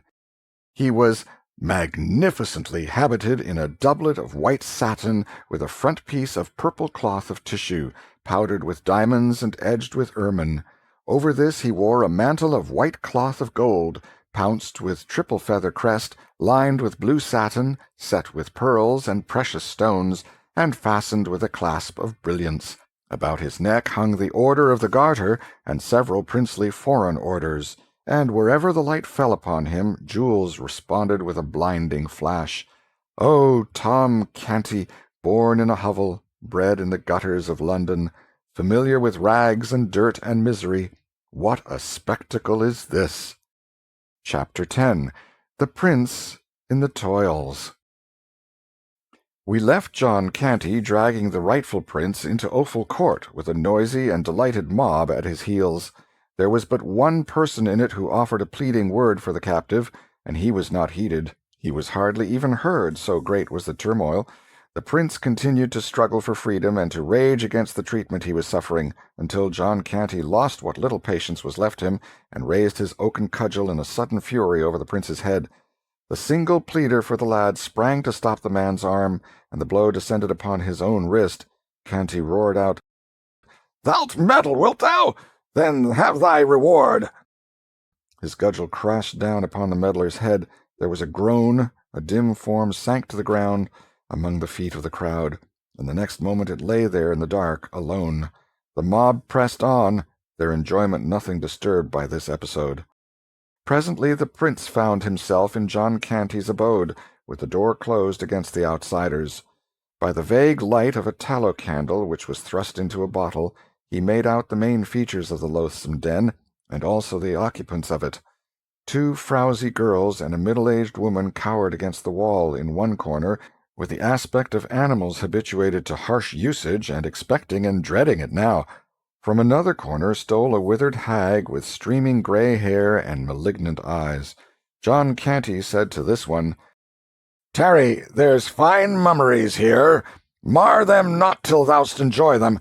Then let thy hand be heavy as thou wilt. Stand forth, lad. Now say thy foolery again, and thou'st not forget it. Name thy name. Who art thou?"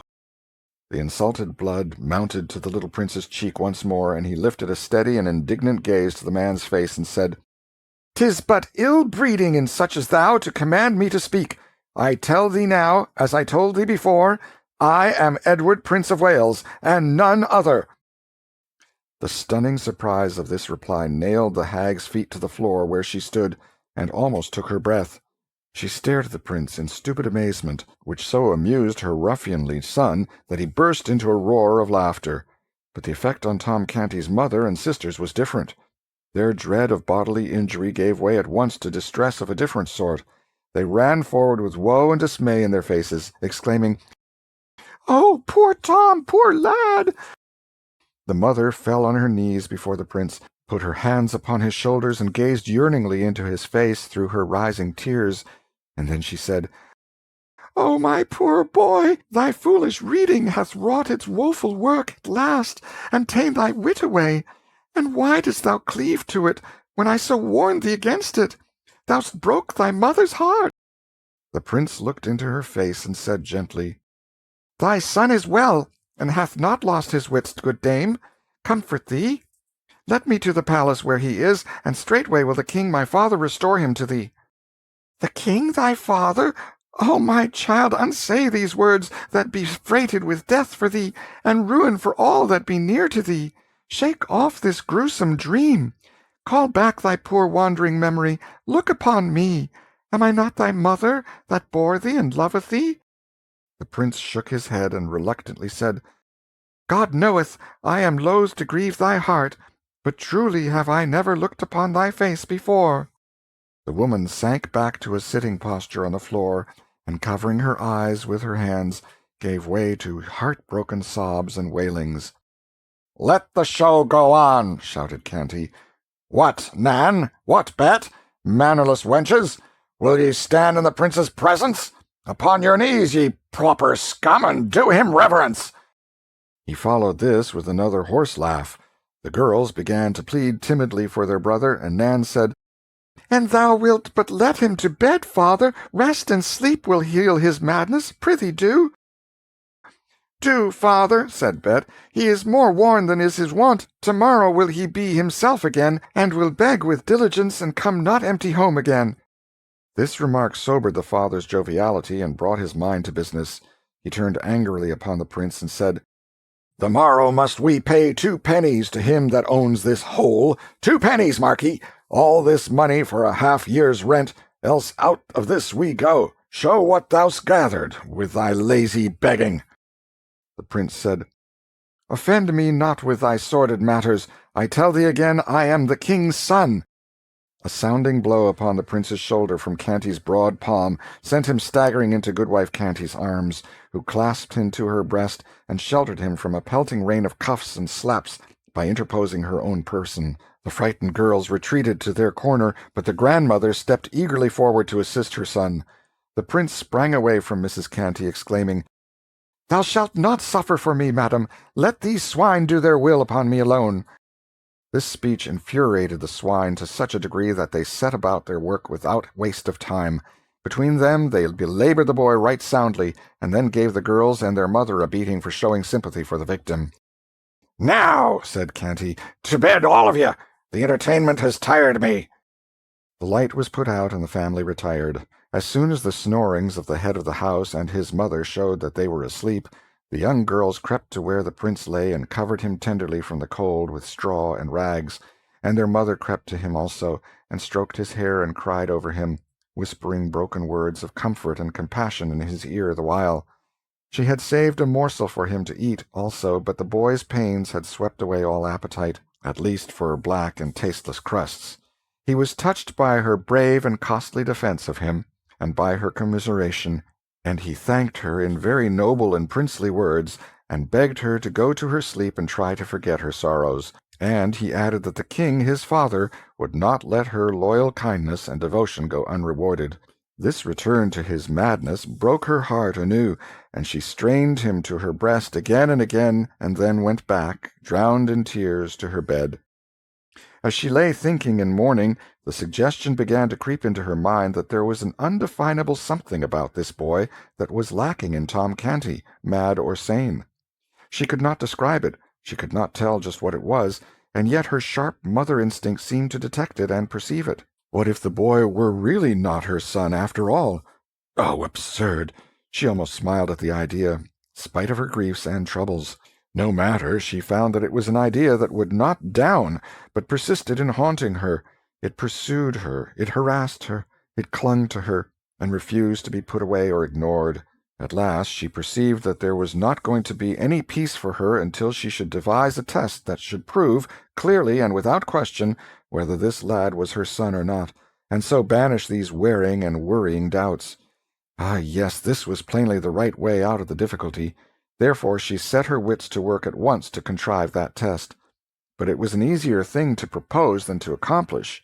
She turned over in her mind one promising test after another, but was obliged to relinquish them all. None of them were absolutely sure, absolutely perfect, and an imperfect one could not satisfy her. Evidently she was racking her head in vain. It seemed manifest that she must give the matter up. While this depressing thought was passing through her mind, her ear caught the regular breathing of the boy, and she knew he had fallen asleep. And while she listened, the measured breathing was broken by a soft, startled cry, such as one utters in a troubled dream. This chance occurrence furnished her instantly with a plan worth all her labored tests combined. She at once set herself feverishly but noiselessly to work to relight her candle, muttering to herself, "Had I but seen him then, I should have known. Since that day, when he was little, that the powder burst in his face, he hath never been startled of a sudden out of his dreams or out of his thinkings, but he hath cast his hand before his eyes, even as he did that day, and not as others would do it, with the palm inward, but always with the palm turned outward. I have seen it 100 times, and it hath never varied nor ever failed. Yes, I shall soon know now." By this time she had crept to the slumbering boy's side, with the candle shaded in her hand. She bent heedfully and warily over him, scarcely breathing in her suppressed excitement, and suddenly flashed the light in his face and struck the floor by his ear with her knuckles. The sleeper's eyes sprung wide open, and he cast a startled stare about him, but he made no special movement with his hands.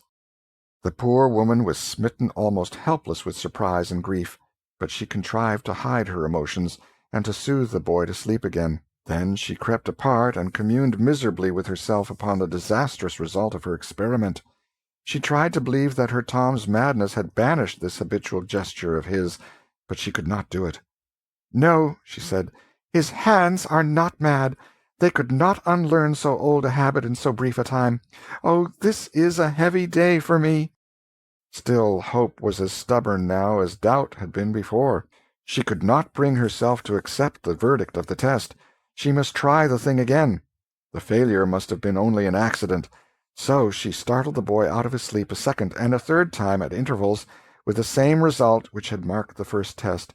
Then she dragged herself to bed and fell sorrowfully asleep, saying, "But I cannot give him up. Oh, no, I cannot. He must be my boy." The poor mother's interruptions having ceased, and the prince's pains having gradually lost their power to disturb him, utter weariness at last sealed his eyes in a profound and restful sleep. Hour after hour slipped away, and still he slept like the dead. Thus 4 or 5 hours passed. Then his stupor began to lighten.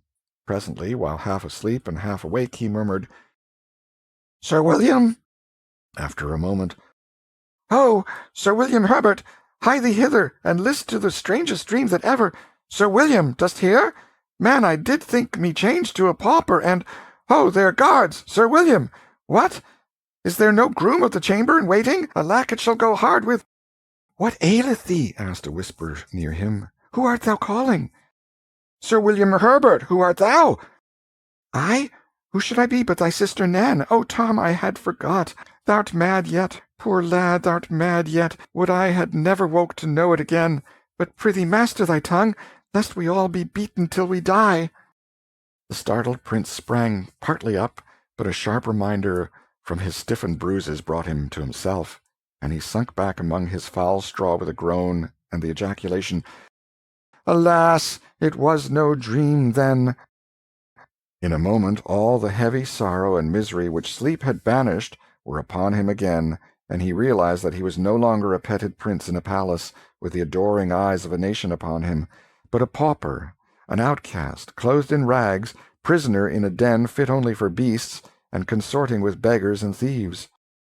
In the midst of his grief he began to be conscious of hilarious noises and shoutings apparently but a block or two away. The next moment there were several sharp raps at the door. John Canty ceased from snoring and said, "Who knocketh? What wilt thou?" A voice answered, "Knowst thou who it was thou laid thy cudgel on?" "No, neither know I nor care." "Belike thou'lt change thy note eftsoons, and thou would save thy neck. Nothing but flight away stead thee. The man is this moment delivering up the ghost. 'Tis the priest, Father Andrew." "God a mercy!" exclaimed Canty. He roused his family and hoarsely commanded, "Up with all of ye and fly, or bide where ye are and perish." Scarcely 5 minutes later the Canty household were in the street and flying for their lives. John Canty held the prince by the wrist and hurried him along the dark way, giving him this caution in low voice, "Mind thy tongue, thou mad fool, and speak not our name. I will choose me a new name speedily to throw the law's dogs off the scent. Mind thy tongue, I tell ye." He growled these words to the rest of the family. "If it so chance that we be separated, let each make for London Bridge. Whoso findeth himself as far as the last linen-draper's shop on the bridge, let him tarry there till the others be come. Then will we flee into Southwark together." At this moment the party burst suddenly out of darkness into light, and not only into light, but into the midst of a multitude of singing, dancing, and shouting people massed together on the river's frontage. There was a line of bonfires stretching as far as one could see up and down the Thames. London Bridge was illuminated, Southwark Bridge likewise. The entire river was aglow with a flash and sheen of colored lights, and constant explosions of fireworks filled the skies with an intricate commingling of shooting splendors and a thick rain of dazzling sparks that almost turned night into day. Everywhere were crowds of revellers. All London seemed to be at large. John Canty delivered himself of a furious curse and commanded a retreat, but it was too late. He and his tribe were swallowed up in that swarming hive of humanity and hopelessly separated from each other in an instant. We are not considering that the prince was one of his tribe. Canty still kept his grip upon him. The prince's heart was beating high with hopes of escape now. A burly waterman, considerably exalted with liquor, found himself rudely shoved by Canty in his efforts to plough through the crowd. He laid his great hand on Canty's shoulder and said, "Nay, whither so fast, friend? Dost canker thy soul with sordid business, when all that be leal men and true make holiday?" "Mine affairs are mine own, they concern thee not," answered Canty roughly. "Take away thy hand and let me pass." "Sith that is thy humour, thou'lt not pass till thou'st drunk to the Prince of Wales, I tell thee that," said the waterman, barring the way resolutely. "Give me the cup, then, and make speed, make speed." Other revellers were interested by this time. They cried out, "The loving cup, the loving cup! Make the sour knave drink the loving cup, else we feed him to the fishes." So a huge loving cup was brought. The waterman, grasping it by one of its handles, and with his other hand bearing up the end of an imaginary napkin, presented it in due and ancient form to Canty, who had to grasp the opposite handle with one of his hands and take off the lid with the other, according to the ancient custom. This left the prince hand-free for a second, of course. He wasted no time, but dived among the forest of legs about him and disappeared. In another moment he could not have been harder to find under that tossing sea of life if its billows had been the Atlantic's and he a lost sixpence. He very soon realized this fact, and straightway busied himself about his own affairs without further thought of John Canty. He quickly realized another thing, too, to wit, that a spurious Prince of Wales was being feasted by the city in his stead. He easily concluded that the pauper lad, Tom Canty, had deliberately taken advantage of his stupendous opportunity and become a usurper. Therefore there was but one course to pursue: find his way to the Guildhall, make himself known, and denounce the impostor. He also made up his mind that Tom should be allowed a reasonable time for spiritual preparation, and then be hanged, drawn and quartered, according to the law and usage of the day, in cases of high treason. Chapter 11. At Guildhall. The royal barge, attended by its gorgeous fleet, took its stately way down the Thames through the wilderness of illuminated boats. The air was laden with music. The river banks were beruffled with joy flames. The distant city lay in a soft luminous glow from its countless invisible bonfires. Above it rose many a slender spire into the sky, encrusted with sparkling lights, wherefore in their remoteness they seemed like bejewelled lances thrust aloft. As the fleet swept along, it was greeted from the banks with a continuous hoarse roar of cheers and the ceaseless flash and boom of artillery. To Tom Canty, half buried in his silken cushions, these sounds and this spectacle were a wonder unspeakably sublime and astonishing. To his little friends at his side, the Princess Elizabeth and the Lady Jane Grey, they were nothing. Arrived at the Dowgate, the fleet was towed up the limpid Walbrook, whose channel has now been for 2 centuries buried out of sight under acres of buildings, to Bucklersbury, past houses and under bridges populous with merrymakers and brilliantly lighted, and at last came to a halt in a basin where now is Barge Yard, in the centre of the ancient city of London. Tom disembarked, and he and his gallant procession crossed Cheapside and made a short march through the Old Jewry and Bassinghall Street to the Guildhall. Tom and his little ladies were received with due ceremony by the Lord Mayor and the fathers of the city, in their gold chains and scarlet robes of state. and conducted to a rich canopy of state at the head of the great hall, preceded by heralds making proclamation, and by the mace and the city sword. The lords and ladies who were to attend upon Tom and his two small friends took their places behind their chairs. At a lower table the court grandees and other guests of noble degree were seated, with the magnates of the city. The commoners took places at a multitude of tables on the main floor of the hall. From their lofty vantage ground, the giants Gog and Magog, the ancient guardians of the city, contemplated the spectacle below them with eyes grown familiar to it in forgotten generations.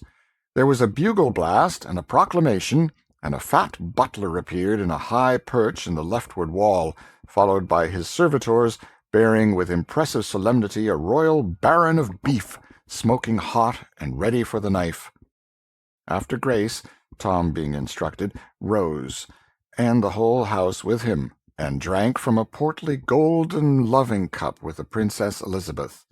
From her it passed to the Lady Jane, and then traversed the general assemblage, so the banquet began. By midnight the revelry was at its height. Now came one of those picturesque spectacles so admired in that old day. A description of it is still extant in the quaint wording of a chronicler who witnessed it. Space being made, presently entered a baron and an earl apparelled after the Turkish fashion, in long robes of bodkin powdered with gold, hats on their heads of crimson velvet, with great rolls of gold, girded with two swords, called scimitars, hanging by great baldricks of gold. Next came yet another baron and another earl, in two long gowns of yellow satin, traversed with white satin, and in every bend of white was a bend of crimson satin, after the fashion of Russia, with furred hats of grey on their heads, either of them having a hatchet in their hands, and boots with pikes, points a foot long, turned up, and after them came a knight, then the Lord High Admiral, and with him 5 nobles, in doublets of crimson velvet, voided low on the back and before to the cannel bone, laced on the breasts with chains of silver, and over that short cloaks of crimson satin, and on their heads hats after the dancers' fashion, with pheasants' feathers in them. These were apparelled after the fashion of Prussia. The torch-bearers, which were about 100, were apparelled in crimson satin and green, like Moors, their faces black. Next came in a mummerai. Then the minstrels, which were disguised, danced, and the lords and ladies did wildly dance also, that it was a pleasure to behold. And while Tom, in his high seat, was gazing upon this wild dancing, lost in admiration of the dazzling commingling of kaleidoscopic colors which the whirling turmoil of gaudy figures below him presented, the ragged but real little Prince of Wales was proclaiming his rights and his wrongs, denouncing the impostor, and clamoring for admission at the gates of Guildhall. The crowd enjoyed this episode prodigiously, and pressed forward and craned their necks to see the small rioter. Presently they began to taunt him and mock at him, purposely to goad him into a higher and still more entertaining fury. Tears of mortification sprung to his eyes, but he stood his ground and defied the mob right royally. Other taunts followed, added mocking stung him, and he exclaimed, "I tell ye again, you pack of unmannerly curs, I am the Prince of Wales, and all forlorn and friendless as I be, with none to give me word of grace or help me in my need, yet will not I be driven from my ground, but will maintain it. Though thou be prince or no prince, 'tis all one. Thou be'st a gallant lad, and not friendless neither. Here stand I by thy side to prove it, and mind I tell thee thou mightst have a worser friend than Miles Hendon, and yet not tire thy legs with seeking. Rest thy small jaw, my child. I talk the language of these base kennel-rats like to a very native." The speaker was a sort of Don Caesar de Bazan in dress, aspect, and bearing. He was tall, trim-built, muscular. His doublet and trunks were of rich material, but faded and threadbare, and their gold-lace adornments were sadly tarnished. His ruff was rumpled and damaged. The plume in his slouched hat was broken and had a bedraggled and disreputable look. At his side he wore a long rapier in a rusty iron sheath. His swaggering carriage marked him at once as a ruffer of the camp. The speech of this fantastic figure was received with an explosion of jeers and laughter. Some cried, "'Tis another prince in disguise! Wear thy tongue, friend, belike he is dangerous. Marry, he looketh it, mark his eye. Pluck the lad from him, to the horse-pond with the cub." Instantly a hand was laid upon the prince under the impulse of this happy thought. As instantly the stranger's long sword was out, and the meddler went to the earth under a sounding thump with the flat of it. The next moment a score of voices shouted, "Kill the dog! Kill him! Kill him!" And the mob closed in on the warrior, who backed himself against a wall and began to lay about him with his long weapon like a madman. His victims sprawled this way and that, but the mob tide poured over their prostrate forms and dashed itself against the champion with undiminished fury. His moments seemed numbered, his destruction certain, when suddenly a trumpet blast sounded, a voice shouted, "Way for the king's messenger!" and a troop of horsemen came charging down upon the mob, who fled out of harm's reach as fast as their legs could carry them. The bold stranger caught up the prince in his arms and was soon far away from danger and the multitude. Return we within the Guildhall. Suddenly, high above the jubilant roar and thunder of the revel, broke the clear peal of a bugle note. There was instant silence, a deep hush. Then a single voice rose, that of the messenger from the palace, and began to pipe forth a proclamation, the whole multitude standing, listening. The closing words, solemnly pronounced, were, "The king is dead." The great assemblage bent their heads upon their breasts with one accord, remained so in profound silence a few moments, then all sunk upon their knees in a body, stretched out their hands toward Tom, and a mighty shout burst forth that seemed to shake the building. "Long live the king!" Poor Tom's dazed eyes wandered abroad over this stupefying spectacle, and finally rested dreamily upon the kneeling princesses beside him, a moment, then upon the Earl of Hertford. A sudden purpose dawned in his face.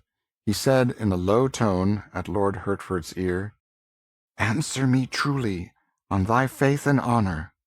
Uttered I here a command, the which none but a king might hold privilege and prerogative to utter, would such commandment be obeyed, and none rise up to say me nay?"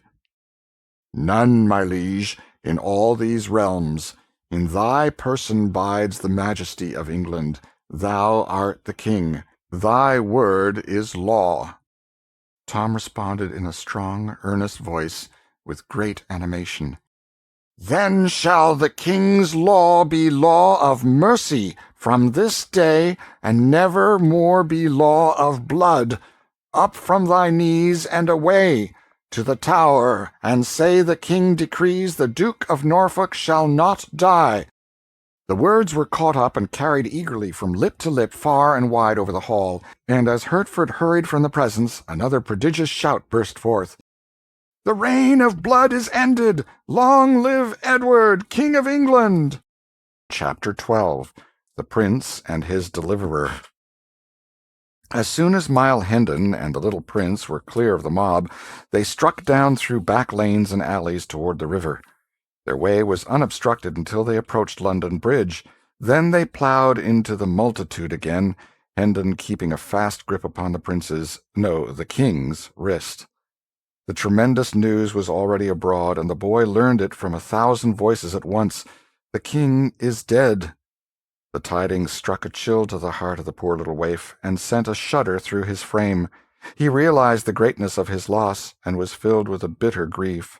For the grim tyrant who had been such a terror to others had always been gentle with him. The tears sprung to his eyes, and blurred all objects. For an instant he felt himself the most forlorn, outcast, and forsaken of God's creatures. Then another cry shook the night with its far-reaching thunders, "Long live King Edward the Sixth!" And this made his eyes kindle, and thrilled him with pride to his fingers' ends. "Ah," he thought, "how grand and strange it seems! I am king." Our friends threaded their way slowly through the throngs upon the bridge. This structure, which had stood for 600 years and had been a noisy and populous thoroughfare all that time, was a curious affair, for a closely packed rank of stores and shops, with family quarters overhead, stretched along both sides of it, from one bank of the river to the other. The bridge was a sort of town to itself. It had its inn, its beer-houses, its bakeries, its haberdasheries, its food markets, its manufacturing industries, and even its church. It looked upon the two neighbors which it linked together, London and Southwark, as being well enough as suburbs, but not otherwise particularly important. It was a close corporation, so to speak. It was a narrow town of a single street a fifth of a mile long. Its population was but a village population, and everybody in it knew all his fellow townsmen intimately, and had known their fathers and mothers before them, and all their little family affairs into the bargain. It had its aristocracy, of course, its fine old families of butchers and bakers and what not, who had occupied the same old premises for 500 or 600 years, and knew the great history of the bridge from beginning to end, and all its strange legends, and who always talked bridgy talk, and thought bridgy thoughts, and lied in a long, level, direct, substantial, bridgy way. It was just the sort of population to be narrow and ignorant and self-conceited. Children were born on the bridge, were reared there, grew to old age, and finally died, without ever having set a foot upon any part of the world but London Bridge alone. Such people would naturally imagine that the mighty and interminable procession which moved through its streets night and day, with its confused roar of shouts and cries, its neighings and bellowings and bleatings, and its muffled thunder-tramp, was the one great thing in this world, and themselves somehow the proprietors of it. And so they were, in effect. At least they could exhibit it from their windows, and did, for a consideration, whenever a returning king or hero gave it a fleeting splendor, for there was no place like it for affording a long, straight, uninterrupted view of marching columns. Men born and reared upon the bridge found life unendurably dull and inane elsewhere. History tells of one of these who left the bridge at the age of 71 and retired to the country. But he could only fret and toss in his bed. He could not go to sleep. The deep stillness was so painful, so awful, so oppressive. When he was worn out with it, at last, he fled back to his old home, a lean and haggard spectre, and fell peacefully to rest and pleasant dreams under the lulling music of the lashing waters and the boom and crash and thunder of London Bridge. In the times of which we are writing, the bridge furnished object lessons in English history for its children, namely, the livid and decaying heads of renowned men impaled upon iron spikes atop of its gateways. But we digress. Hendon's lodgings were in the little inn on the bridge. As he neared the door with his small friend, a rough voice said, "So thou'rt come at last. Thou'll not escape again, I warrant thee. And if pounding thy bones to a pudding can teach thee somewhat, thou'lt not keep us waiting another time, mayhap." John Canty put out his hand to seize the boy.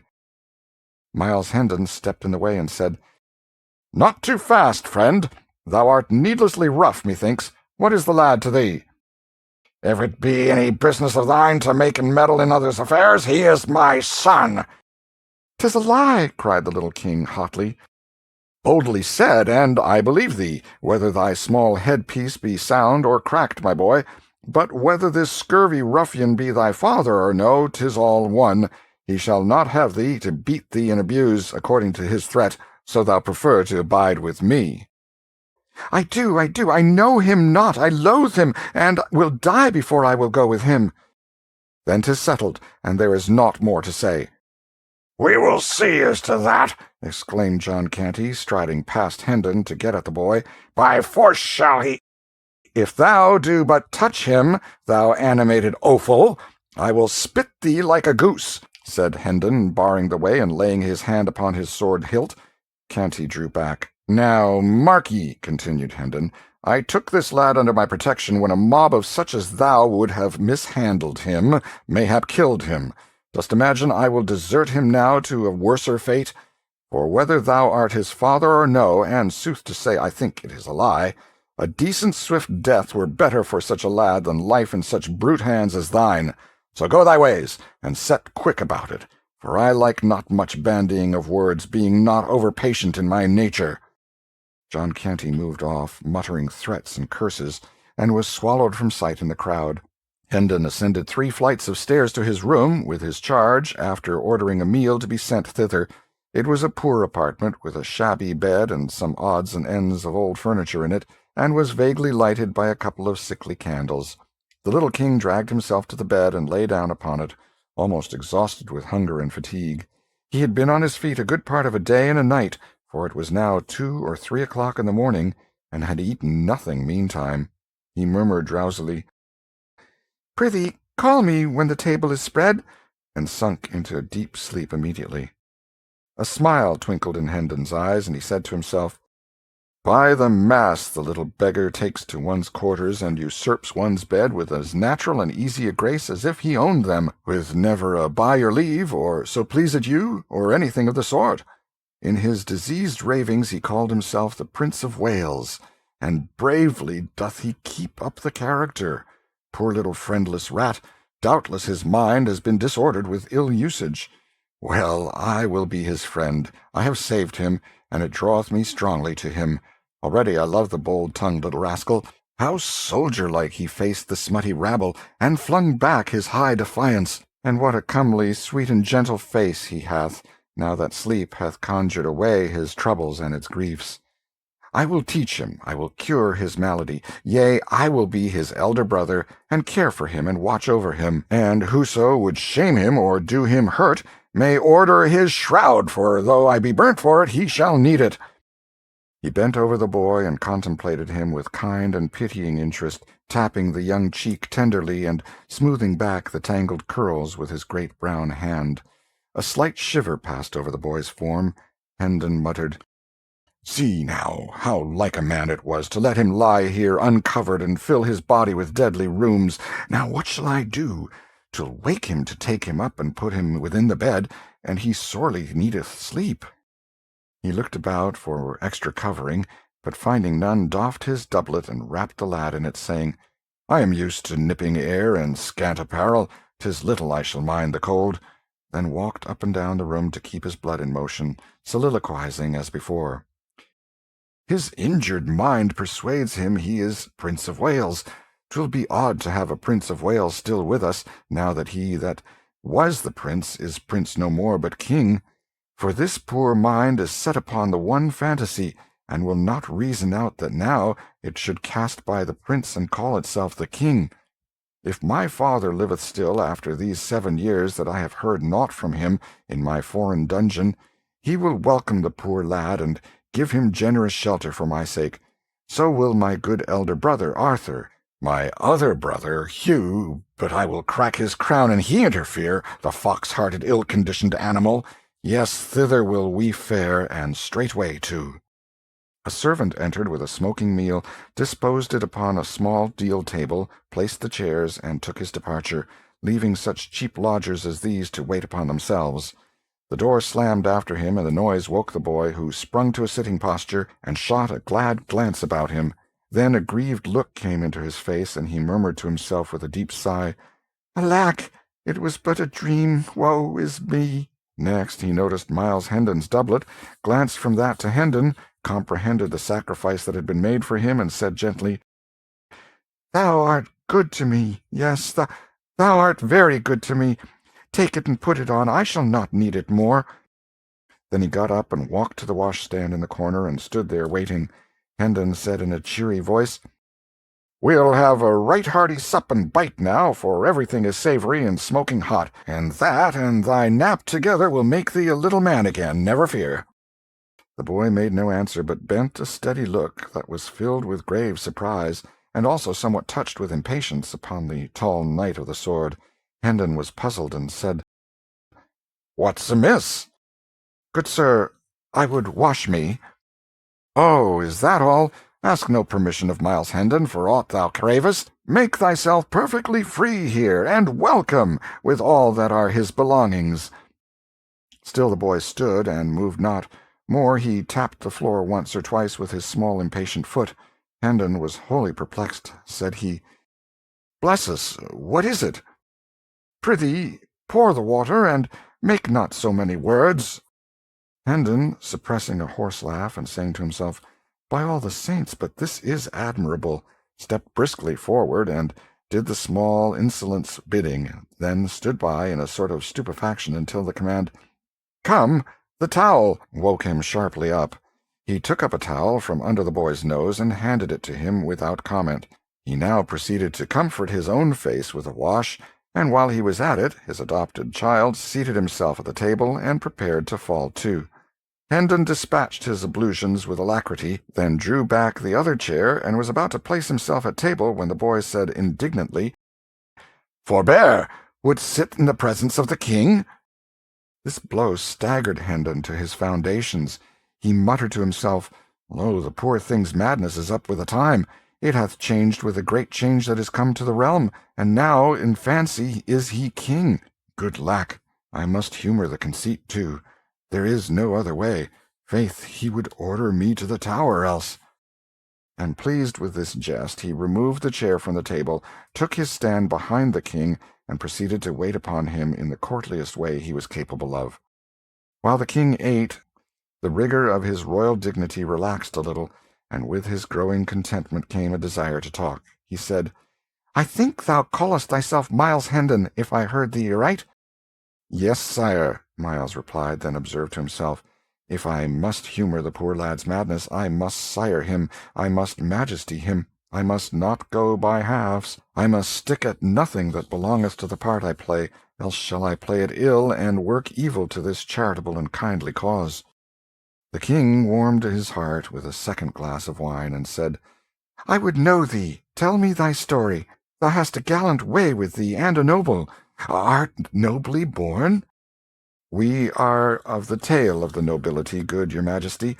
My father is a baronet, one of the smaller lords, by knight service. Sir Richard Hendon, of Hendon Hall, by Monk's Holm in Kent." "The name has escaped my memory. Go on, tell me thy story." "'Tis not much, your majesty, yet perchance it may beguile a short half-hour for want of a better. My father, Sir Richard, is very rich, and of a most generous nature. My mother died whilst I was yet a boy.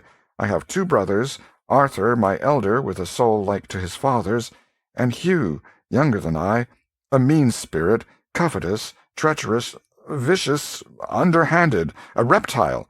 Such was he from the cradle. Such was he 10 years past, when I last saw him. A ripe rascal at 19, I being 20 then, and Arthur 22. There is none other of us but the Lady Edith, my cousin.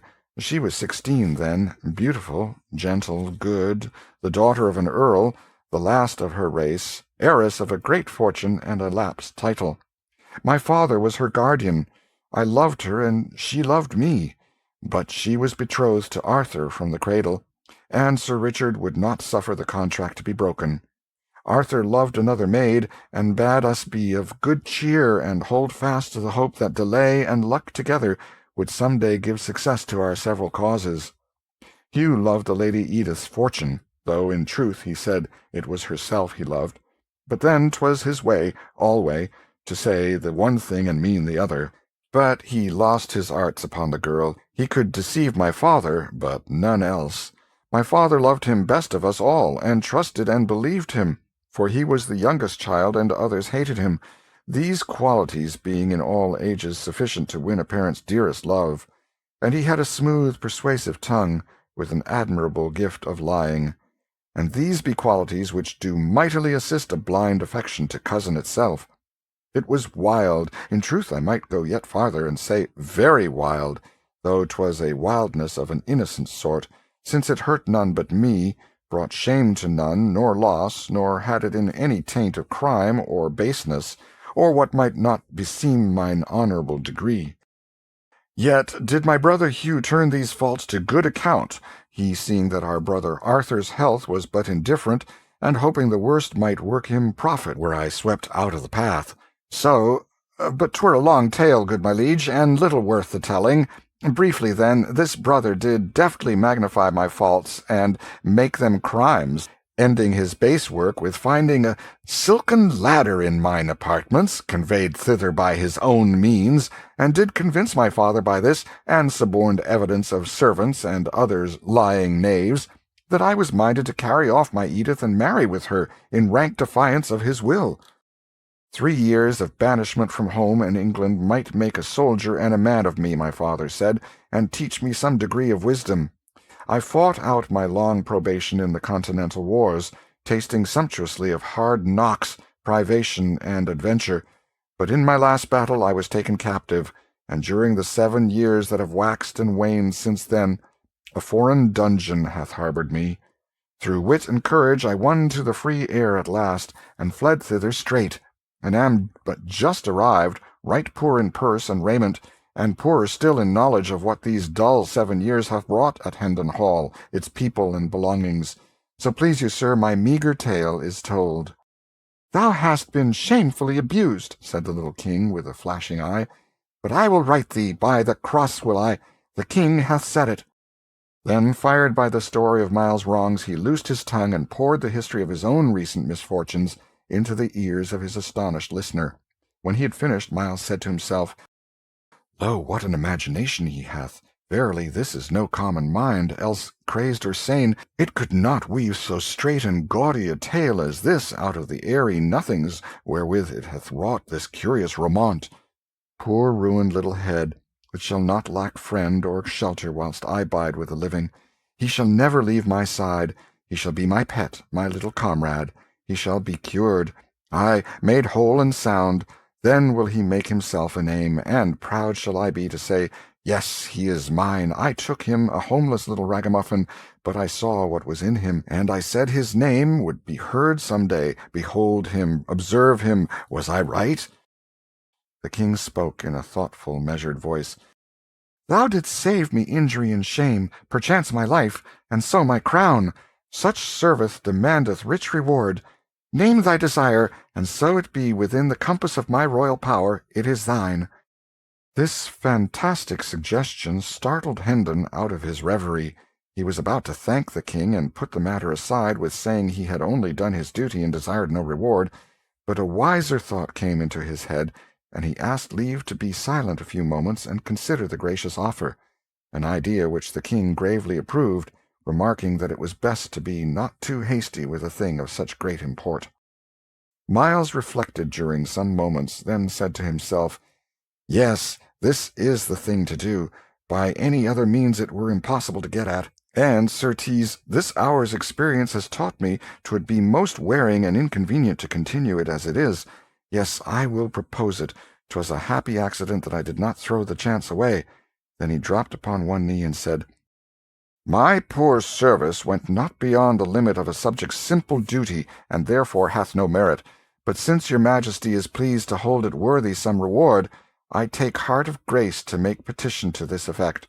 Near 400 years ago, as your grace knoweth, there being ill blood betwixt John, King of England, and the King of France, it was decreed that 2 champions should fight together in the lists, and so settled the dispute by what is called the arbitrament of God. These 2 kings, and the Spanish king, being assembled to witness and judge the conflict, the French champion appeared, but so redoubtable was he that our English knights refused to measure weapons with him. So the matter, which was a weighty one, was like to go against the English monarch by default.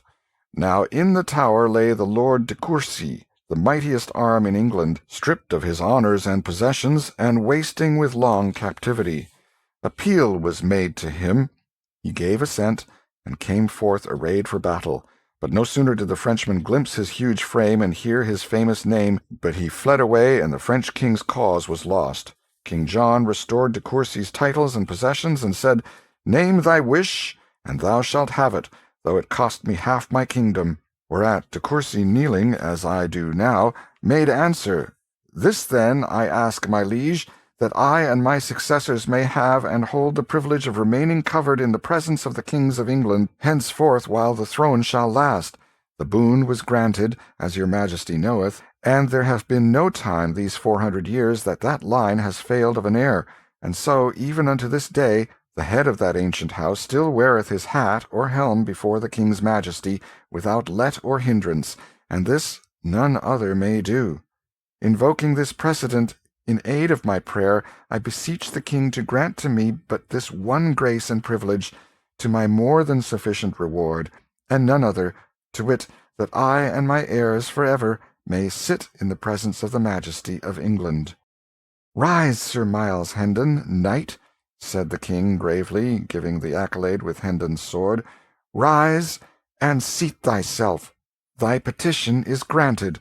Whilst England remains and the crown continues, the privilege shall not lapse. His Majesty walked apart, musing, and Hendon dropped into a chair at table, observing to himself, "'Twas a brave thought, and hath wrought me a mighty deliverance. My legs are grievously wearied, and I had not thought of that. I must have had to stand for weeks till my poor lad's wits are cured." After a little he went on, "And so I am become a knight of the kingdom of dreams and shadows, a most odd and strange position, truly, for one so matter-of-fact as I. I will not laugh. No, God forbid, for this thing which is so substanceless to me is real to him, and to me also in one way. It is not a falsity, for it reflects with truth the sweet and generous spirit that is in him." After a pause, "Ah, what if he should call me by my fine title before folk? There'd be a merry contrast betwixt my glory and my raiment. But no matter. Let him call me what he will, so it please him. I shall be content." Chapter 13. The Disappearance of the Prince. A heavy drowsiness presently fell upon the two comrades. The king said, "Remove these rags," meaning his clothing. Hendon disapparelled the boy without dissent or remark, tucked him up in bed, then glanced about the room, saying to himself ruefully, "He hath taken my bed again, as before. Marry, what shall I do?" The little king observed his perplexity, and dissipated it with a word. He said sleepily, "Thou wilt sleep athwart the door, and guard it." In a moment more he was out of his troubles, in a deep slumber. "Dear heart, he should have been born a king," muttered Hendon admiringly. "He playeth the part to a marvel." Then he stretched himself across the door on the floor, saying contentedly, "I have lodged worse for 7 years. 'Twould be but ill gratitude to him above to find fault with this." He dropped asleep as the dawn appeared. Toward noon he rose, uncovered his unconscious ward, a section at a time, and took his measure with a string. The king awoke just as he had completed his work, complained of the cold, and asked what he was doing. "'Tis done now, my liege," said Hendon. "I have a bit of business outside, but will presently return. Sleep thou again, thou needst it. There, let me cover thy head also. Thou'lt be warmer the sooner." The king was back in dreamland before this speech was ended. Miles slipped softly out, and slipped as softly in again in the course of 30 or 40 minutes, with a complete second-hand suit of boy's clothing, of cheap material, and showing signs of wear, but tidy and suited to the season of the year. He seated himself and began to overhaul his purchase, mumbling to himself, "A longer purse would have got a better sort, but when one has not the long purse, one must be content with what a short one may do. There was a woman in our town did dwell." He stirred, methinks. I must sing in a less thunderous key. 'Tis not good to mar his sleep, with this journey before him, and he so wearied out, poor chap. This garment, 'tis well enough. A stitch here and another one there will set it aright. This other is better, albeit a stitch or two will not come amiss in it, likewise. These be very good and sound, and will keep his small feet warm and dry, an odd new thing to him belike, since he has doubtless been used to foot it bare, winters and summers the same. Would thread were bread, seeing one getteth a year's sufficiency for a farthing, and such a brave big needle without cost, for mere love. Now shall I have the demon's own time to thread it." And so he had. He did as men have always done, and probably always will do, to the end of time, held the needle still, and tried to thrust the thread through the eye, which is the opposite of a woman's way. Time and time again the thread missed the mark, going sometimes on one side of the needle and sometimes on the other, sometimes doubling up against the shaft. But He was patient, having been through these experiences before, when he was soldiering. He succeeded at last, and took up the garment that had lain waiting, meantime, across his lap, and began his work. The inn is paid, the breakfast that is to come included, and there is wherewithal left to buy a couple of donkeys and meet our little costs for the 2 or 3 days betwixt this and the plenty that awaits us at Hendon Hall. She loved her husband. Body of me, I have driven the needle under my nail. It matters little. 'Tis not a novelty, yet 'tis not a convenience neither. We shall be merry there, little one, never doubt it. Thy troubles will vanish there, and likewise thy sad distemper. She loved her husband dearly, but another man— These be noble large stitches, holding the garment up and viewing it admiringly. They have a grandeur and a majesty that do cause these small stingy ones of the tailor-man to look mightily paltry and plebeian. She loved her husband dearly, but another man he loved she. Marry, 'tis done, a goodly piece of work, too, and wrought with expedition. Now will I wake him, apparel him, pour for him, feed him, and then will we hie us to the mart by the Tabard Inn in Southwark, and be pleased to rise, my liege. He answereth not. What ho, my liege! Of a truth must I profane his sacred person with a touch, sith his slumber is deaf to speech. What? He threw back the covers. The boy was gone. He stared about him in speechless astonishment for a moment, noticed for the first time that his ward's ragged raiment was also missing, when he began to rage and storm and shout for the innkeeper. At that moment a servant entered with the breakfast. "Explain, thou limb of Satan, or thy time is come!" roared the man-of-war, and made so savage a spring towards the waiter that this latter could not find his tongue, for the instant, for fright and surprise. "Where is the boy?" In disjointed and trembling syllables the man gave the information desired. "You were hardly gone from the place, your worship, when a youth came running and said it was your worship's will that the boy come to you straight at the bridge end on the Southwark side. I brought him hither, and when he woke the lad and gave his message, the lad did grumble some little for being disturbed so early, as he called it, but straightway trussed on his rags and went with the youth, only saying it had been better manners that your worship came yourself, not sent a stranger, and so— "And so thou'rt a fool and easily cozened. Hang all thy breed. Yet mayhap no hurt is done, possibly no harm is meant the boy. I will go fetch him. Make the table ready. Stay, the coverings of the bed were disposed as if one lay beneath them. Happened that by accident?" "I know not, good your worship. I saw the youth meddle with them, he that came for the boy." "Thousand deaths! 'Twas done to deceive me. 'Tis plain 'twas done to gain time. Hark ye, was that youth alone?" "All alone, your worship." "Art sure?" "Sure, your worship." "Collect thy scattered wits. Bethink thee. Take time, man." After a moment's thought the servant said, "When he came, none came with him. But now I remember me that, as the two stepped into the throng of the bridge, a ruffian-looking man plunged out from some near place, and just as he was joining them— "What then? Out with it!" thundered the impatient Hendon, interrupting. "Just then the crowd lapped them up and closed them in, and I saw no more, being called by my master, who was in a rage because a joint that the scrivener had ordered was forgot, though I take all the saints to witness that to blame me for that miscarriage were like holding the unborn babe to judgment for sins come— "Out of my sight, idiot! Thy prating drives me mad. Hold! Whither art flying? Canst not bide still an instant? Went they towards Southwark?" "Even so, your worship, for, as I said before, as to that detestable joint, the babe unborn is no whit more blameless than— "Art here yet? And prating still? Vanish, lest I throttle thee." The servitor vanished.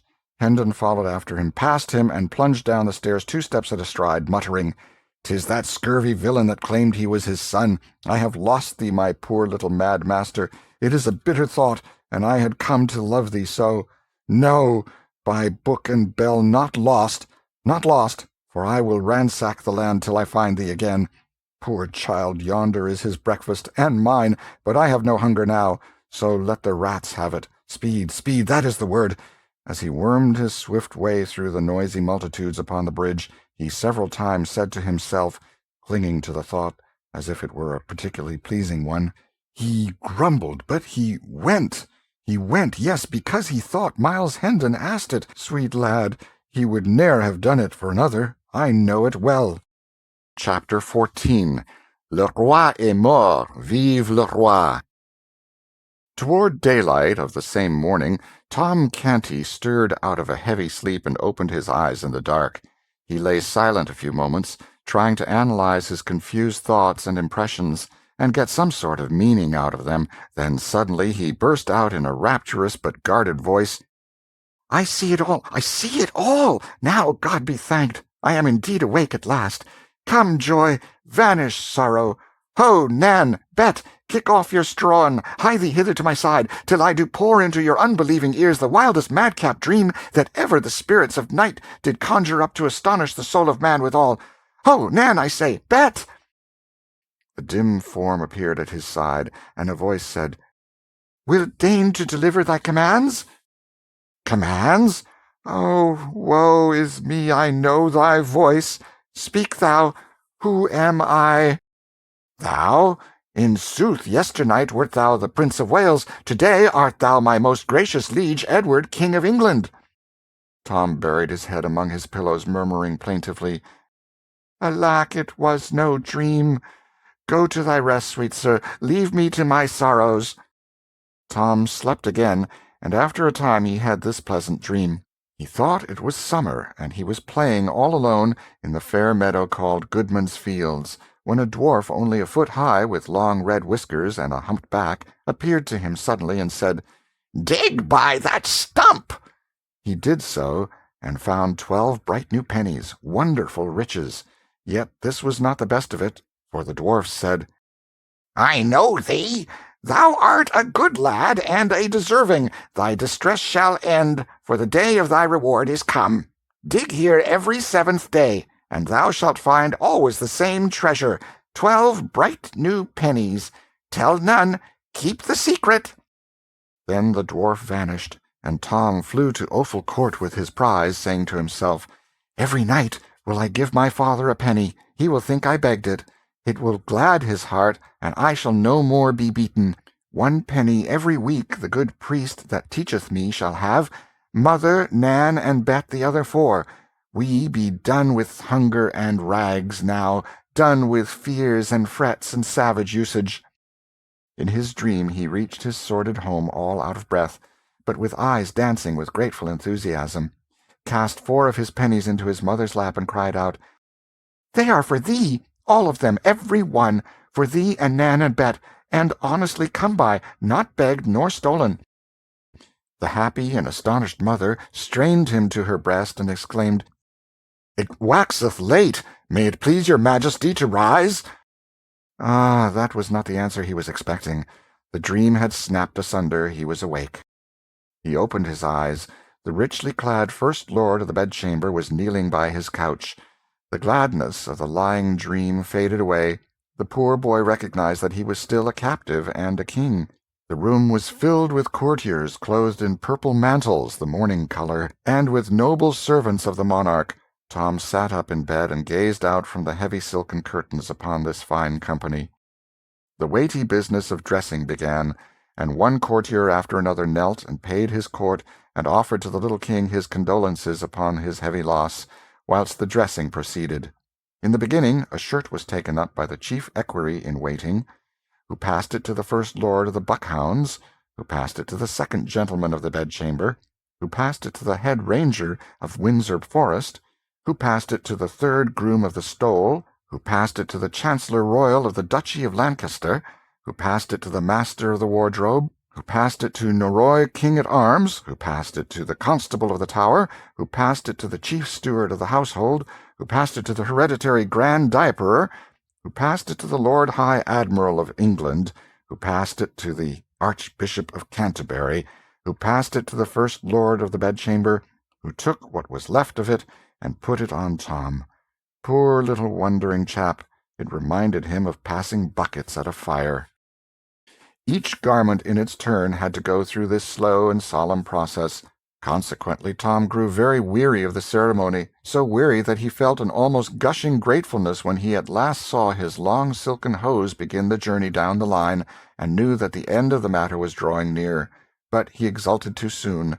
The first lord of the bedchamber received the hose and was about to encase Tom's legs in them, when a sudden flush invaded his face, and he hurriedly hustled the things back into the hands of the Archbishop of Canterbury with an astounded look and a whispered, "See, my lord!" pointing to something connected with the hose. The Archbishop paled, then flushed, and passed the hose to the Lord High Admiral, whispering, "See, my lord!" The Admiral passed the hose to the hereditary Grand Diaperer, and had hardly breath enough in his body to ejaculate, "See, my lord!" The hose drifted backward along the line to the Chief Steward of the household, the Constable of the Tower, Norroy, King-at-Arms, the Master of the Wardrobe, the Chancellor Royal of the Duchy of Lancaster, the third Groom of the Stole, the head Ranger of Windsor Forest, the second Gentleman of the Bedchamber, the first Lord of the Buckhounds, accompanied always with that amazed and frightened "See, see!" till they finally reached the hands of the chief equerry-in-waiting, who gazed a moment, with a pallid face, upon what had caused all this dismay, then hoarsely whispered, "Body of my life! A tag gone from a truss-point! To the Tower with the head keeper of the King's hose!" After which he leaned upon the shoulder of the first lord of the Buckhounds to regather his vanished strength, whilst fresh hose, without any damaged strings to them, were brought. But all things must have an end, and so in time Tom Canty was in a condition to get out of bed. The proper official poured water, the proper official engineered the washing, the proper official stood by with a towel, and by Tom got safely through the purifying stage, and was ready for the services of the hairdresser royal. When he at length emerged from this master's hands, he was a gracious figure and as pretty as a girl, in his mantle and trunks of purple satin and purple-plumed cap. He now moved in state toward his breakfast-room, through the midst of the courtly assemblage, and as he passed, these fell back, leaving his way free, and dropped upon their knees. After breakfast he was conducted with regal ceremony, attended by his great officers and his guard of 50 gentlemen pensioners bearing gilt battle-axes, to the throne-room, where he proceeded to transact business of state. His uncle, Lord Hertford, took his stand by the throne to assist the royal mind with wise counsel. The body of illustrious men named by the late king as his executors appeared to ask Tom's approval of certain acts of theirs, rather a form, and yet not wholly a form, since there was no protector as yet. The Archbishop of Canterbury made report of the decree of the Council of Executors concerning the obsequies of his late most illustrious Majesty, and finished by reading the signatures of the executors, to wit, the Archbishop of Canterbury, the Lord Chancellor of England, William Lord St. John, John Lord Russell, Edward Earl of Hertford, John Viscount Lisle, Cuthbert Bishop of Durham. Tom was not listening. An earlier clause of the document was puzzling him. At this point he turned and whispered to Lord Hertford, "What day did he say the burial hath been appointed for?" "The 16th of the coming month, my liege." "'Tis a strange folly. Will he keep?"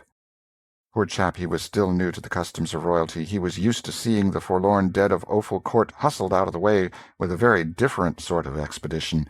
However, the Lord Hertford set his mind at rest with a word or two. A Secretary of State presented an order of the Council appointing the morrow at 11 for the reception of the foreign ambassadors, and desired the King's assent. Tom turned an inquiring look toward Hertford, who whispered, "Your Majesty will signify consent. They come to testify their royal master's sense of the heavy calamity which hath visited your Grace and the realm of England." Tom did as he was bidden. Another secretary began to read a preamble concerning the expenses of the late King's household, which had amounted to £28,000 during the preceding 6 months, a sum so vast that it made Tom Canty gasp.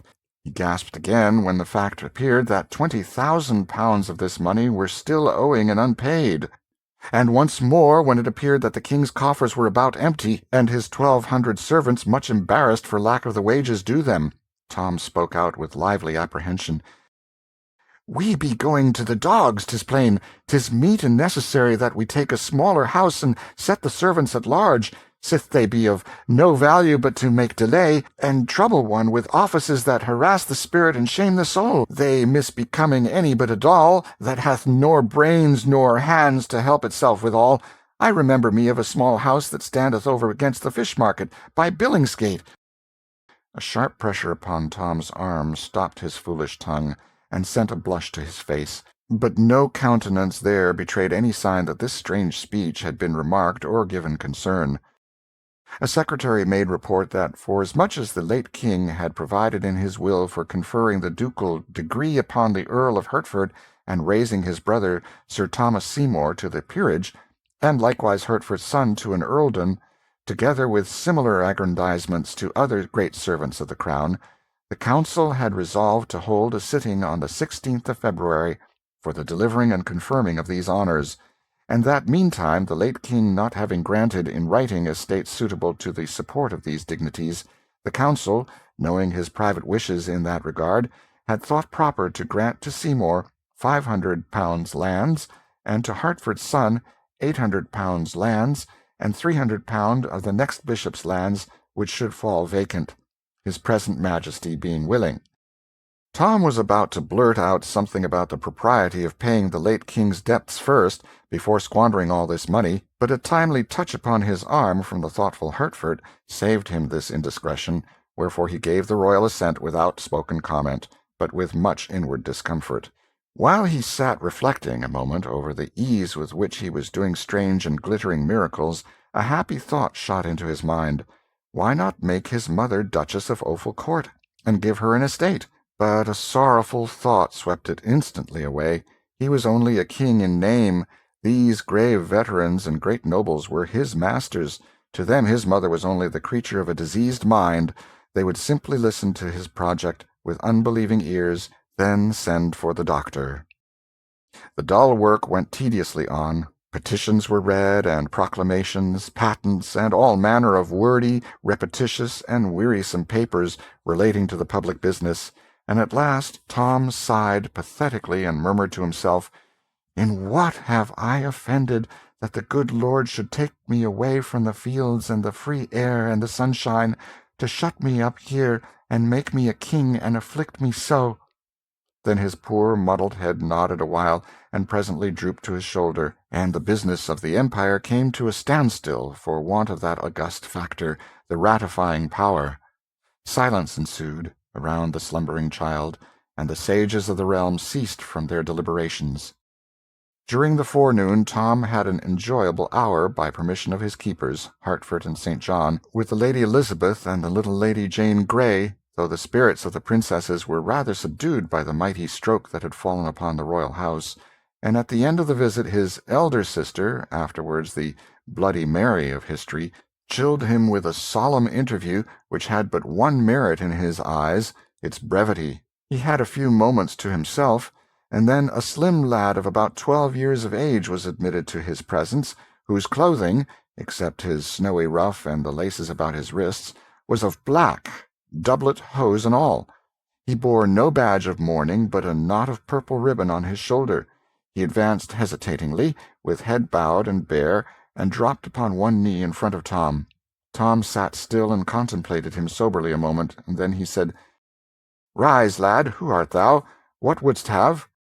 The boy rose, and stood at graceful ease, but with an aspect of concern in his face. He said, "Oh, a surety thou must remember me, my lord. I am thy whipping boy." "My whipping boy?" "The same, your grace. I am Humphrey Marlowe." Tom perceived that here was someone whom his keepers ought to have posted him about. The situation was delicate. What should he do? Pretend he knew this lad, and then betray by his every utterance that he had never heard of him before? No, that would not do. An idea came to his relief. Accidents like this might be likely to happen with some frequency, now that business urgencies would often call Hertford and St. John from his side, they being members of the Council of Executors. Therefore, perhaps it would be well to strike out a plan himself to meet the requirements of such emergencies. Yes, that would be a wise course. He would practice on this boy, and see what sort of success he might achieve. So he stroked his brow perplexedly a moment or two, and presently said, "Now, I seem to remember thee somewhat, but my wit is clogged and dim with suffering." "Alack, my poor master!" ejaculated the whipping boy with feeling, adding to himself, "In truth, 'tis as they said, his mind is gone. Alas, poor soul! But misfortune catch me, how am I forgetting? They said one must not seem to observe that aught is wrong with him." "'Tis strange how my memory doth wanton with me these days," said Tom. "But mind it not, I mend apace. A little clue doth often serve to bring me back again the things and names which had escaped me. And not they only, forsooth, but e'en such as I ne'er heard before, as this lad shall see. Give thy business speech." "'Tis matter of small weight, my liege, yet will I touch upon it, an it please your grace. 2 days gone by, when your majesty faulted thrice in your Greek, in the morning lessons, doth remember it?" "Yes, methinks I do." "It is not much of a lie. And I had meddled with the Greek at all, I had not faulted simply thrice, but 40 times. Yes, I do recall it now. Go on." "The master, being wroth with what he termed such slovenly and doltish work, did promise that he would soundly whip me for it, and—" "Whip thee?" said Tom, astonished out of his presence of mind. "Why should he whip thee for faults of mine?" "Ah, your grace forgetteth again. He always scourgeth me when thou dost fail in thy lessons." "True, true. I had forgot. Thou teachest me in private. Then I fail. He argueth that thy office was lamely done, and— "Oh, my liege, what words are these? I, the humblest of thy servants, presume to teach thee?" "Then where is thy blame? What riddle is this? Am I in truth gone mad, or is it thou? Explain, speak out." "But, good your majesty, there's naught that needeth simplifying. None may visit the sacred person of the Prince of Wales with blows, wherefore when he faulteth, 'tis I that take them, and meet it is, and right, for that it is mine office and my livelihood." Tom stared at the tranquil boy, observing to himself, "Lo, it is a wonderful thing, a most strange and curious trade. I marvel they have not hired a boy to take my combings and my dressings for me. Would heaven they would, and they will do this thing. I will take my lashings in mine own person, giving God thanks for the change." Then he said aloud, "And hast thou been beaten, poor friend, according to the promise?" "No, good your majesty, my punishment was appointed for this day, and peradventure it may be annulled, as unbefitting the season of mourning. That is come upon us. I know not, and so have made bold to come hither and remind your grace about your gracious promise to intercede in my behalf." "With the master? To save thee thy whipping?" "Ah, thou dost remember." "My memory mendeth, thou seest. Set thy mind at ease. Thy back shall go unscathed, I will see to it." "Oh, thanks, my good lord," cried the boy, dropping upon his knee again. "Mayhap I have ventured far enow, and yet—" Seeing Master Humphrey hesitate, Tom encouraged him to go on, saying he was in the granting mood. "Then I will speak it out, for it lieth near my heart. Sith thou art no more Prince of Wales, but king, thou canst order matters as thou wilt, with none to say thee nay. Wherefore it is not in reason that thou wilt longer vex thyself with dreary studies, but wilt burn thy books and turn thy mind to things less irksome. Then am I ruined, and mine orphan sisters with me." "Ruined? Prithee, how?" "My back is my bread, O my gracious liege. If it go idle, I starve. And thou cease from study, mine office is gone. Thou'lt need no whipping boy. Do not turn me away." Tom was touched with this pathetic distress. He said with a right royal burst of generosity, "Discomfort thyself no further, lad. Thine office shall be permanent in thee, and thy line forever." Then he struck the boy a light blow on the shoulder with the flat of his sword, exclaiming, "Rise, Humphrey Marlowe, hereditary grand whipping boy to the royal house of England. Banish sorrow. I will betake me to my books again, and study so ill that they must in justice treble thy wage, so mightily shall the business of thine office be augmented."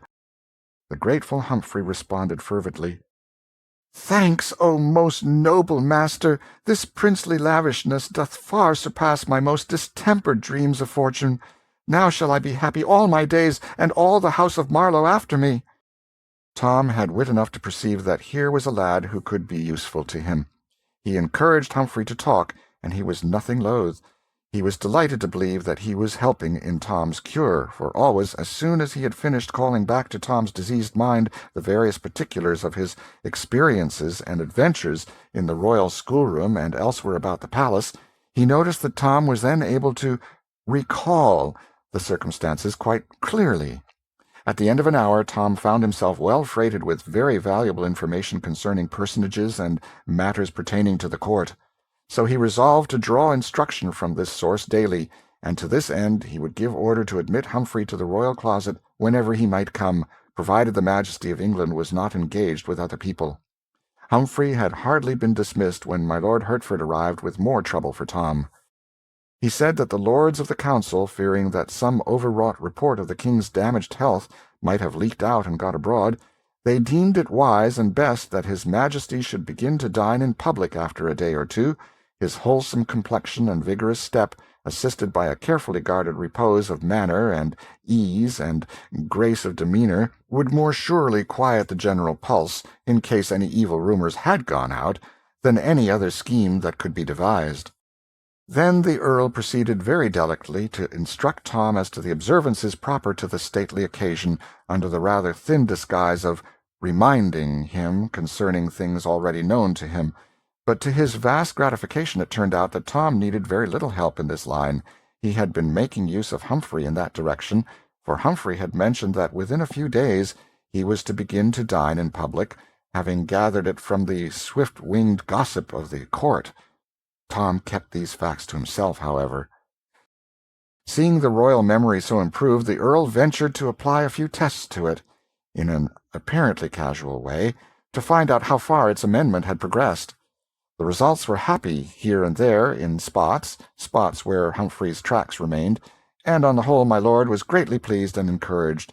So encouraged was he indeed that he spoke up and said in a quiet, hopeful voice, "Now am I persuaded that if your Majesty will but tax your memory yet a little farther, it will resolve the puzzle of the Great Seal, a loss which was of moment yesterday, although of none today, since its term of service ended with our late lord's life. May it please your Grace to make the trial?" Tom was at sea. A Great Seal was something which he was totally unacquainted with. After a moment's hesitation he looked up innocently and asked, "What was it like, my lord?" The Earl started almost imperceptibly, muttering to himself, "Alack, his wits are flown again. It was ill wisdom to lead him on to strain them." Then he deftly turned the talk to other matters, with the purpose of sweeping the unlucky seal out of Tom's thoughts, a purpose which easily succeeded. Chapter 15. Tom as King. The next day the foreign ambassadors came with their gorgeous trains, and Tom, throned in awful state, received them. The splendors of the scene delighted his eye and fired his imagination at first, but the audience was long and dreary, and so were most of the addresses, wherefore what began as a pleasure grew into weariness and homesickness by and by.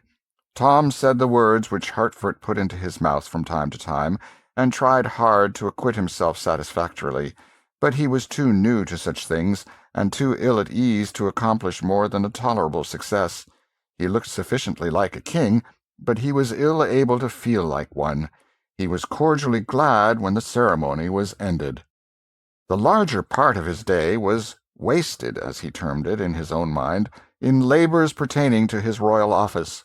Even the 2 hours devoted to certain princely pastimes and recreations were rather a burden to him than otherwise. They were so fettered by restrictions and ceremonious observances. However, he had a private hour with his whipping-boy, which he counted clear gain, since he got both entertainment and needful information out of it. The third day of Tom Canty's kingship came and went much as the others had done, but there was a lifting of his cloud in one way.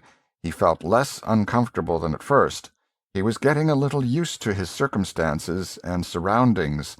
His change still galled, but not all the time. He found that the presence and homage of the great afflicted and embarrassed him less and less sharply with every hour that drifted over his head. But for one single dread, he could have seen the fourth day approach without serious distress. The dining in public. It was to begin that day. There were greater matters in the program, for on that day he would have to preside at a council which would take his views and commands concerning the policy to be pursued toward various foreign nations scattered far and near over the great globe. On that day, too, Hertford would be formally chosen to the grand office of Lord Protector. Other things of note were appointed for that fourth day also, but to Tom they were all insignificant compared with the ordeal of dining all by himself, with a multitude of curious eyes fastened upon him, and a multitude of mouths whispering comments upon his performance, and upon his mistakes if he should be so unlucky as to make any. Still, nothing could stop that fourth day, and so it came. It found poor Tom low-spirited and absent-minded, and this mood continued. He could not shake it off. The ordinary duties of the morning dragged upon his hands and wearied him. Once more he felt the sense of captivity heavy upon him. Late in the forenoon he was in a large audience-chamber conversing with the Earl of Hertford and dully awaiting the striking of the hour appointed for a visit of ceremony from a considerable number of great officials and courtiers. After a little while Tom, who had wandered to a window and become interested in the life and movement of the great highway beyond the palace gates, and not idly interested, but longing with all his heart to take part in person in its stir and freedom, saw the van of a hooting and shouting mob of disorderly men, women, and children of the lowest and poorest degree approaching from up the road. "I would I knew what 'tis about," he exclaimed, with all a boy's curiosity in such happenings. "Thou art king," solemnly responded the Earl with a reverence. "Have I your Grace's leave to act?" "Oh, blithely, yes! Oh, gladly, yes!" exclaimed Tom excitedly, adding to himself, with a lively sense of satisfaction, "In truth, being a king is not all dreariness. It hath its compensations and conveniences." The Earl called a page, and sent him to the captain of the guard with the order, "Let the mob be halted, and inquiry made concerning the occasion of its movement, by the king's command." A few seconds later a long rank of the royal guards, cased in flashing steel, filed out at the gates and formed across the highway in front of the multitude. A messenger returned to report that the crowd were following a man, a woman, and a young girl to execution for crimes committed against the peace and dignity of the realm.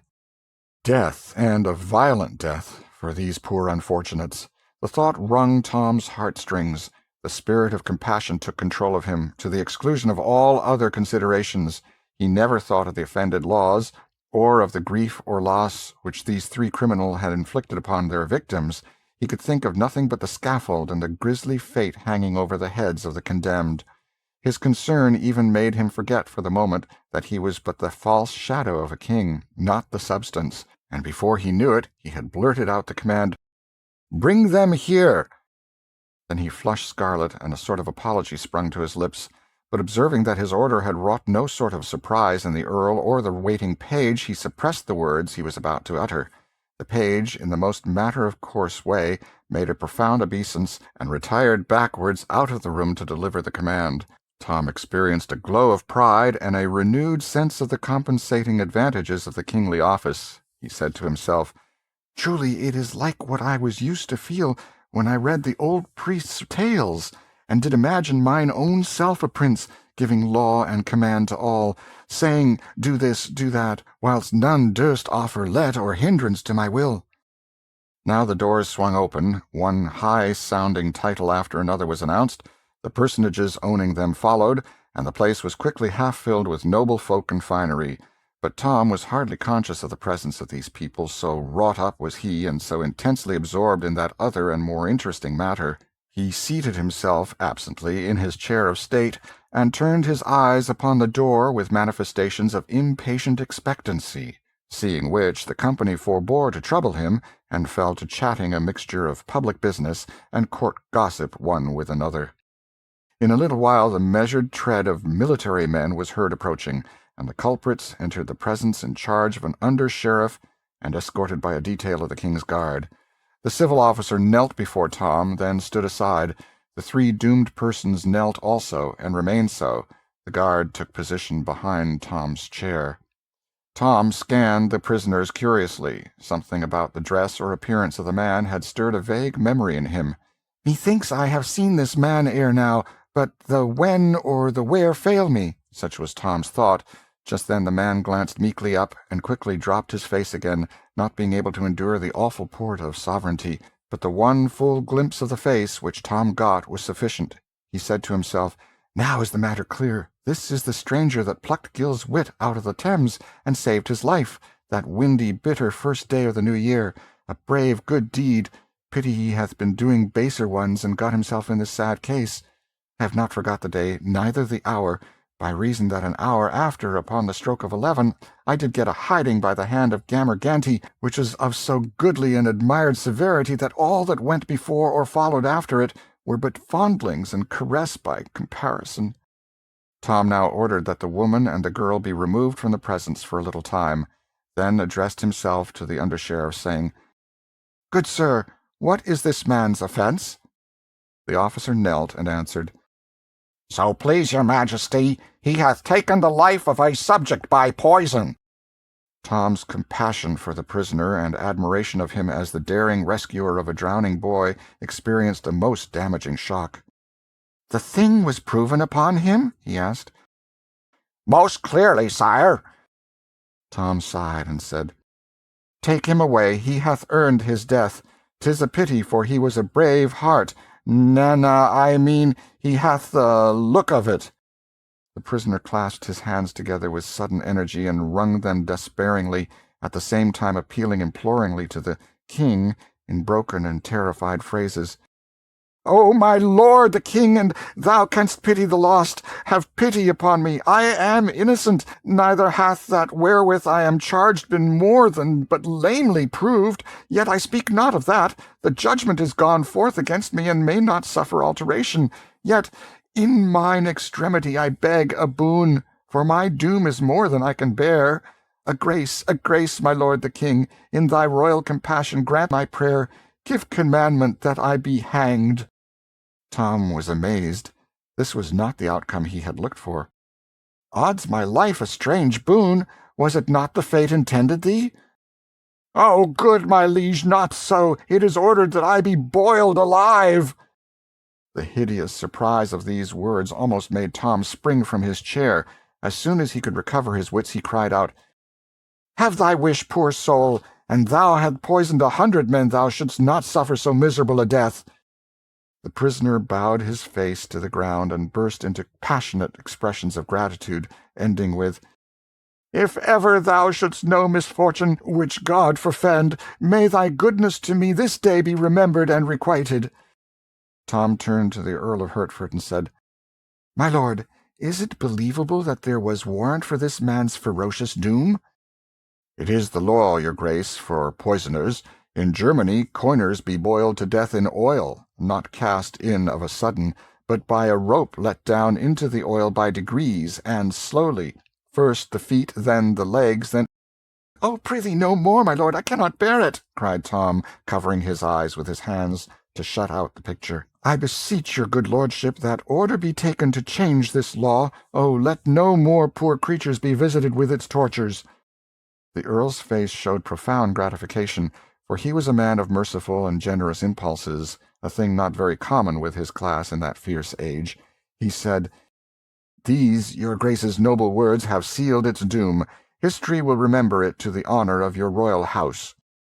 The under-sheriff was about to remove his prisoner. Tom gave him a sign to wait, and then he said, "Good sir, I would look into this matter further. The man has said his deed was but lamely proved. Tell me what thou knowest." "If the king's grace please, it did appear upon the trial that this man entered into a house in the hamlet of Islington, where one lay sick. 3 witnesses say it was at 10 of the clock in the morning, and 2 say it was some minutes later, the sick man being alone at the time and sleeping. And presently the man came forth again, and went his way. The sick man died within the hour, being torn with spasms and retchings." "Did any see the poison given? Was poison found?"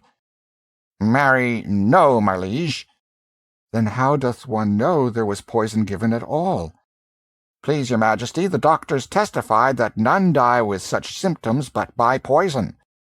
Weighty evidence this, in that simple age. Tom recognized its formidable nature, and said, "The doctor knoweth his trade. Belike they were right. The matter hath an ill look for this poor man."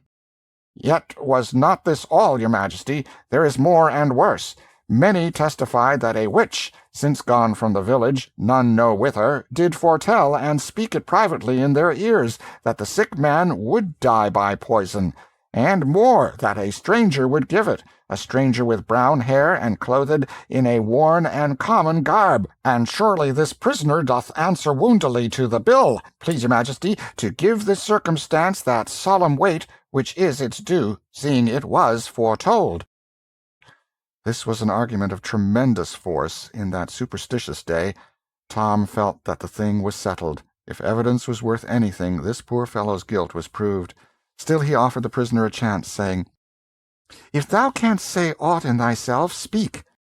"Naught that will avail, my king. I am innocent, yet cannot I make it appear. I have no friends, else might I show that I was not in Islington that day.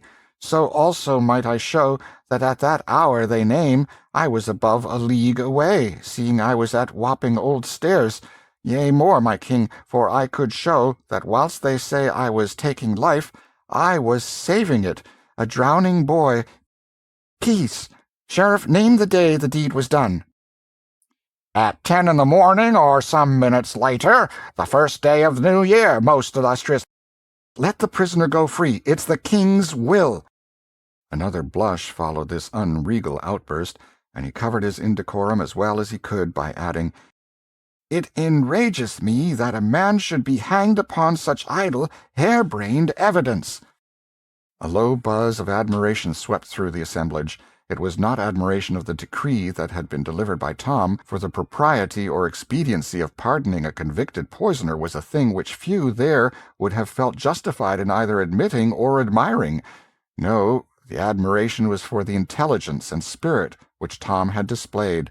Some of the low-voiced remarks were to this effect: "This is no mad king. He hath his wits sound."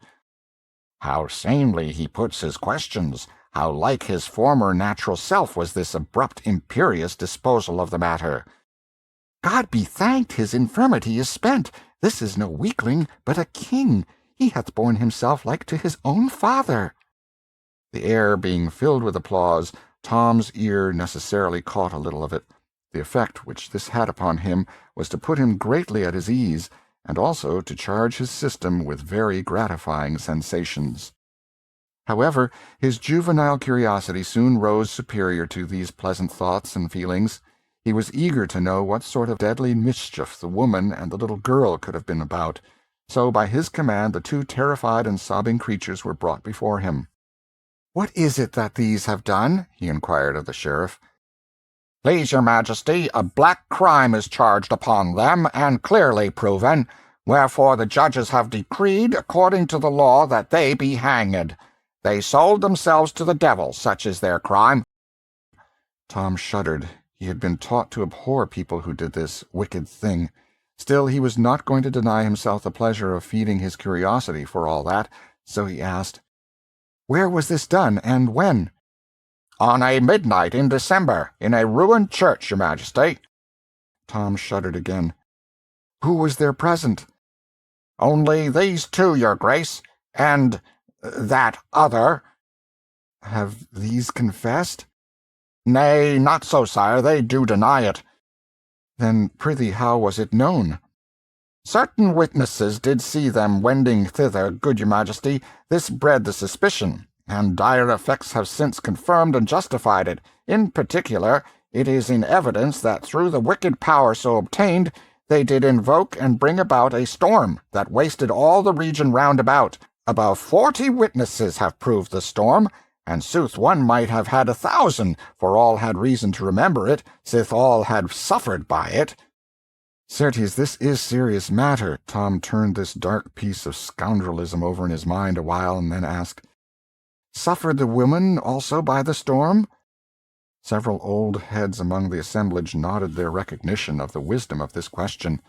The sheriff, however, saw nothing consequential in the inquiry. He answered with simple directness, "Indeed did she, your majesty, and most righteously, as all aver. Her habitation was swept away, and herself and child left shelterless." Methinks the power to do herself so ill a turn was dearly bought. She had been cheated, had she paid but a farthing for it. That she paid her soul and her child's argueth that she is mad. If she is mad, she knoweth not what she doth, therefore sinneth not. The elderly heads nodded recognition of Tom's wisdom once more, and one individual murmured, "And the king be mad himself, according to report, then it is a madness of a sort that would improve the sanity of some I wot of, if by the gentle providence of God they could but catch it." "What age hath the child?" asked Tom. 9 years, please your majesty." "By the law of England may a child enter into covenant and sell itself, my lord?" asked Tom, turning to a learned judge. "The law doth not permit a child to make or meddle in any weighty matter, good my liege, holding that its callow wit unfitteth it to cope with the riper wit and evil schemings of them that are its elders. The devil may buy a child, if he so choose, and the child agree thereto, but not an Englishman. In this latter case the contract would be null and void." "It seemeth a rude unchristian thing, and ill-contrived, that English law denieth privileges to Englishmen, to waste them on the devil," cried Tom with honest heat. This novel view of the matter excited many smiles, and was stored away in many heads to be repeated about the court as evidence of Tom's originality, as well as progress toward mental health. The elder culprit had ceased from sobbing, and was hanging upon Tom's words with an excited interest and a growing hope. Tom noticed this, and it strongly inclined his sympathies toward her in her perilous and unfriended situation. Presently he asked, "How wrought they to bring the storm?" "By pulling off their stockings, sire." This astonished Tom, and also fired his curiosity to fever heat. He said eagerly, "It is wonderful. Hath it always this dread effect?" "Always, my liege, at least if the woman doth desire it, and utter the needful words, either in her mind or with her tongue." Tom turned to the woman and said with impetuous zeal, "Exert thy power, I would see a storm." There was a sudden paling of cheeks in the superstitious assemblage, and a general, though unexpressed, desire to get out of the place, all of which was lost upon Tom, who was dead to everything but the proposed cataclysm. Seeing a puzzled and astonished look in the woman's face, he added excitedly, "Never fear, thou shalt be blameless. More, thou shalt go free, none shall touch thee. Exert thy power." "O my lord the king, I have it not. I have been falsely accused." "Thy fears stay thee. Be of good heart, thou shalt suffer no harm. Make a storm, it mattereth not how small a one. I require naught great or harmful, but indeed prefer the opposite. Do this, and thy life is spared. Thou shalt go out free, with thy child, bearing the king's pardon, and safe from hurt or malice from any in the realm."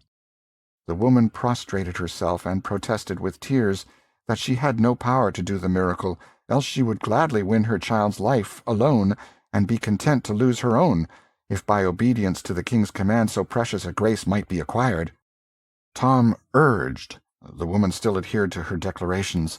Finally he said, "I think the woman hath said true, and my mother were in her place and gifted with the devil's functions. She had not stayed a moment to call her storms and lay the whole land in ruins, if the saving of my forfeit life were the price she got. It is argument that other mothers are made in like mould. Thou art free, good wife, thou and thy child, for I do think thee innocent. Now thou's naught to fear being pardoned. Pull off thy stockings, and thou canst make me a storm. Thou shalt be rich." The redeemed creature was loud in her gratitude, and proceeded to obey, whilst Tom looked on with eager expectancy, a little marred by apprehension, the courtiers at the same time manifesting decided discomfort and uneasiness. The woman stripped her own feet and her little girl's also, and plainly did her best to reward the king's generosity with an earthquake, but it was all a failure and a disappointment. Tom sighed and said, "There, good soul, trouble thyself no further. Thy power is departed out of thee. Go thy way in peace, and if it return to thee at any time, forget me not, but fetch me a storm." Chapter 16. The State Dinner. The dinner hour drew near, yet strangely enough the thought brought but slight discomfort to Tom, and hardly any terror. The morning's experiences had wonderfully built up his confidence. The poor little ash-cat was already more wonted to his strange garret after 4 days' habit than a mature person could have become in a full month. A child's facility in accommodating itself to circumstances was never more strikingly illustrated. Let us privileged ones hurry to the great banqueting room and have a glance at matters there whilst Tom is being made ready for the imposing occasion. It is a spacious apartment with gilded pillars and pilasters and pictured walls and ceilings. At the door stand tall guards, as rigid as statues, dressed in rich and picturesque costumes, and bearing halberds. In a high gallery which runs all around the place is a band of musicians and a packed company of citizens of both sexes in brilliant attire. In the center of the room, upon a raised platform, is Tom's table. Now let the ancient chronicler speak. A gentleman enters the room bearing a rod, and along with him another bearing a tablecloth, which, after they have both kneeled 3 times with the utmost veneration, he spreads upon the table, and after kneeling again they both retire. They come 2 others, one with a rod again, the other with a salt-cellar, a plate, and bread.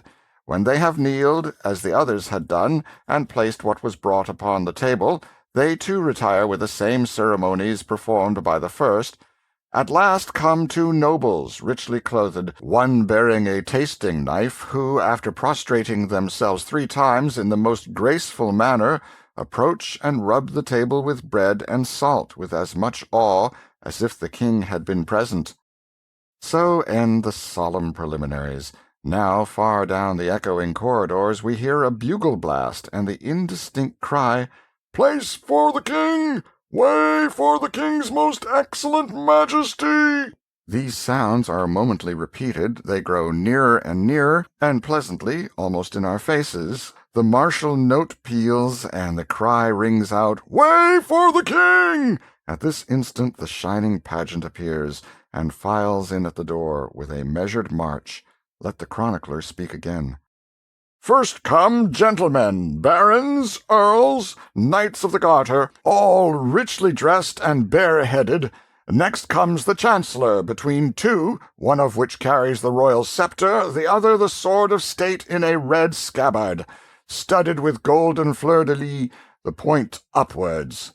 Next comes the king himself, whom, upon his appearing, 12 trumpets and many drums salute with a great burst of welcome, whilst all in the galleries rise in their places, crying, 'God save the king!' After him come nobles attached to his person, and on his right and left march his guard of honor, his 50 gentlemen pensioners, with gilt battle-axes." This was all fine and pleasant. Tom's pulse beat high, and a glad light was in his eye. He bore himself right gracefully, and all the more so because he was not thinking of how he was doing it, his mind being charmed and occupied with the blithe sights and sounds about him. And besides, nobody can be very ungraceful in nicely fitting beautiful clothes after he has grown a little used to them, especially if he is for the moment unconscious of them. Tom remembered his instructions, and acknowledged his greeting with a slight inclination of his plumed head and a courteous, "I thank ye, my good people." He seated himself at table without removing his cap, and did it without the least embarrassment, for to eat with one's cap on was the one solitary royal custom upon which the kings and the canties met upon common ground, neither party having any advantage over the other in the matter of old familiarity with it. The pageant broke up and grouped itself picturesquely, and remained bareheaded. Now, to the sound of gay music, the yeomen of the guard entered, "the tallest and mightiest men in England, they being carefully selected in this regard." But we will let the chronicler tell about it. "The yeomen of the guard entered, bareheaded, clothed in scarlet, with golden roses upon their backs, and these went and came, bringing in each turn a course of dishes, served in plate. These dishes were received by a gentleman in the same order they were brought, and placed upon the table, while the taster gave to each guard a mouthful to eat of the particular dish he had brought, for fear of any poison. Tom made a good dinner, notwithstanding he was conscious that hundreds of eyes followed each morsel to his mouth and watched him eat it with an interest which could not have been more intense if it had been a deadly explosive, and was expected to blow him up and scatter him all about the place. He was careful not to hurry, and equally careful not to do anything whatever for himself, but wait till the proper official knelt down and did it for him. He got through without a mistake, a flawless and precious triumph. When the meal was over at last, and he marched away in the midst of his bright pageant, with the happy noises in his ears of blaring bugles, rolling drums, and thundering acclamations, he felt that if he had seen the worst of dining in public, it was an ordeal which he would be glad to endure several times a day, if by that means he could but buy himself free from some of the more formidable requirements of his royal office. Chapter 17. Foo-Foo the First. Miles Hendon hurried along toward the Southwark end of the bridge, keeping a sharp lookout for the persons he sought, and hoping and expecting to overtake them presently. He was disappointed in this, however. By asking questions he was enabled to track them part of the way through Southwark, then all traces ceased, and he was perplexed as to how to proceed. Still he continued his efforts as best he could during the rest of the day. Nightfall found him leg-weary, half-famished, and his desire as far from accomplishment as ever. So he supped at the Tabard Inn and went to bed, resolved to make an early start in the morning and give the town an exhaustive search. As he lay thinking and planning, he presently began to reason thus: the boy would escape from the ruffian, his reputed father, if possible. Would he go back to London and seek his former haunts? No, he would not do that. He would avoid recapture. What, then, would he do? Never having had a friend in the world or a protector until he met Miles Hendon, he would naturally try to find that friend again, provided the effort did not require him to go toward London in danger. He would strike for Hendon Hall. That is what he would do, for he knew Hendon was homeward bound, and there he might expect to find him. Yes, the case was plain to Hendon. He must lose no more time in Southwark, but move at once through Ghent toward Monk's Holm, searching the wood and inquiring as he went. Let us return to the vanished little king now. The ruffian, whom the waiter at the inn on the bridge saw about to join the youth and the king, did not exactly join them, but fell in close behind them and followed their steps. He said nothing. His left arm was in a sling, and he wore a large green patch over his left eye. He limped slightly, and used an oaken staff as a support. The youth led the king a crooked course through Southwark, and by struck into high road beyond. The king was irritated now, and said he would stop here. It was Hendon's place to come to him, not his to go to Hendon. He would not endure such insolence. He would stop where he was. The youth said, "Thou tarry here, and thy friend lying wounded in the wood yonder? So be it, then." The king's manner changed at once, and he cried out, "Wounded? And who hath dared to do it? But that is apart. Lead on, faster, sirrah. Art shod with lead? Wounded is he? Now, though the doer of it be a duke's son, he shall rue it." It was some distance to the wood, but the space was speedily traversed. The youth looked about him, discovered a bow sticking in the ground, with a small bit of rag tied to it, then led the way into the forest, watching for similar bows, and finding them at intervals. They were evidently guides to the point he was aiming at. By and by an open place was reached, where were the charred remains of a farmhouse, and near them a barn which was falling to ruin and decay. There was no sign of life anywhere, and utter silence prevailed. The youth entered the barn, the king following eagerly upon his heels. No one there. The king shot a surprised and suspicious glance at the youth, and asked, "Where is he?" A mocking laugh was his answer. The king was in a rage in a moment. He seized a billet of wood and was in the act of charging upon the youth when another mocking laugh fell upon his ear. It was from the lame ruffian, who had been following at a distance. The king turned and said angrily, "Who art thou? What is thy business here?"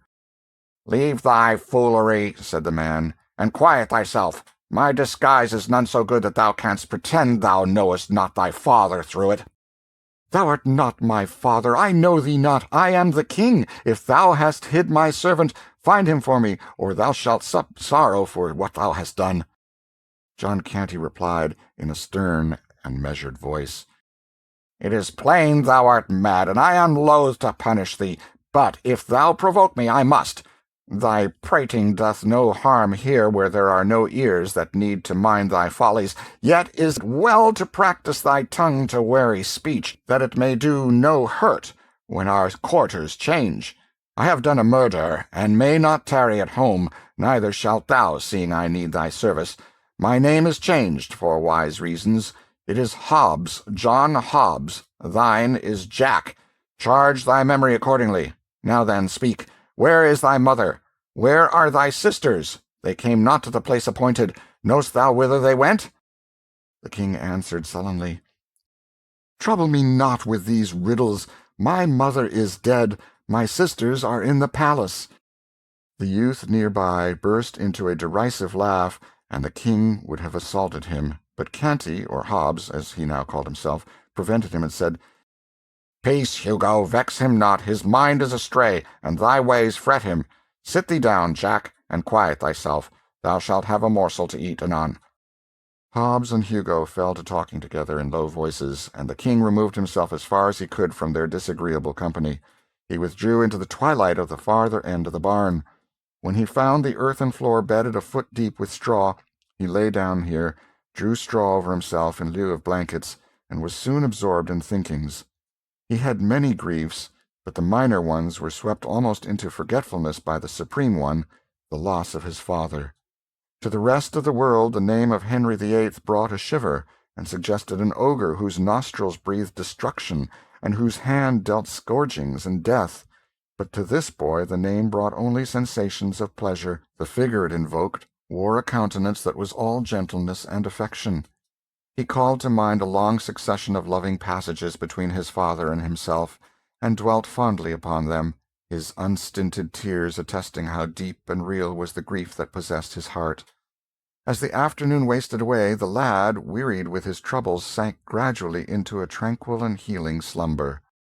After a considerable time, he could not tell how long, his senses struggled to a half-consciousness, and as he lay with closed eyes, vaguely wondering where he was and what had been happening, he noted a murmurous sound, the sullen beating of rain upon the roof. A snug sense of comfort stole over him, which was rudely broken the next moment by a chorus of piping cackles and coarse laughter. It startled him disagreeably, and he unmuffled his head to see whence this interruption proceeded.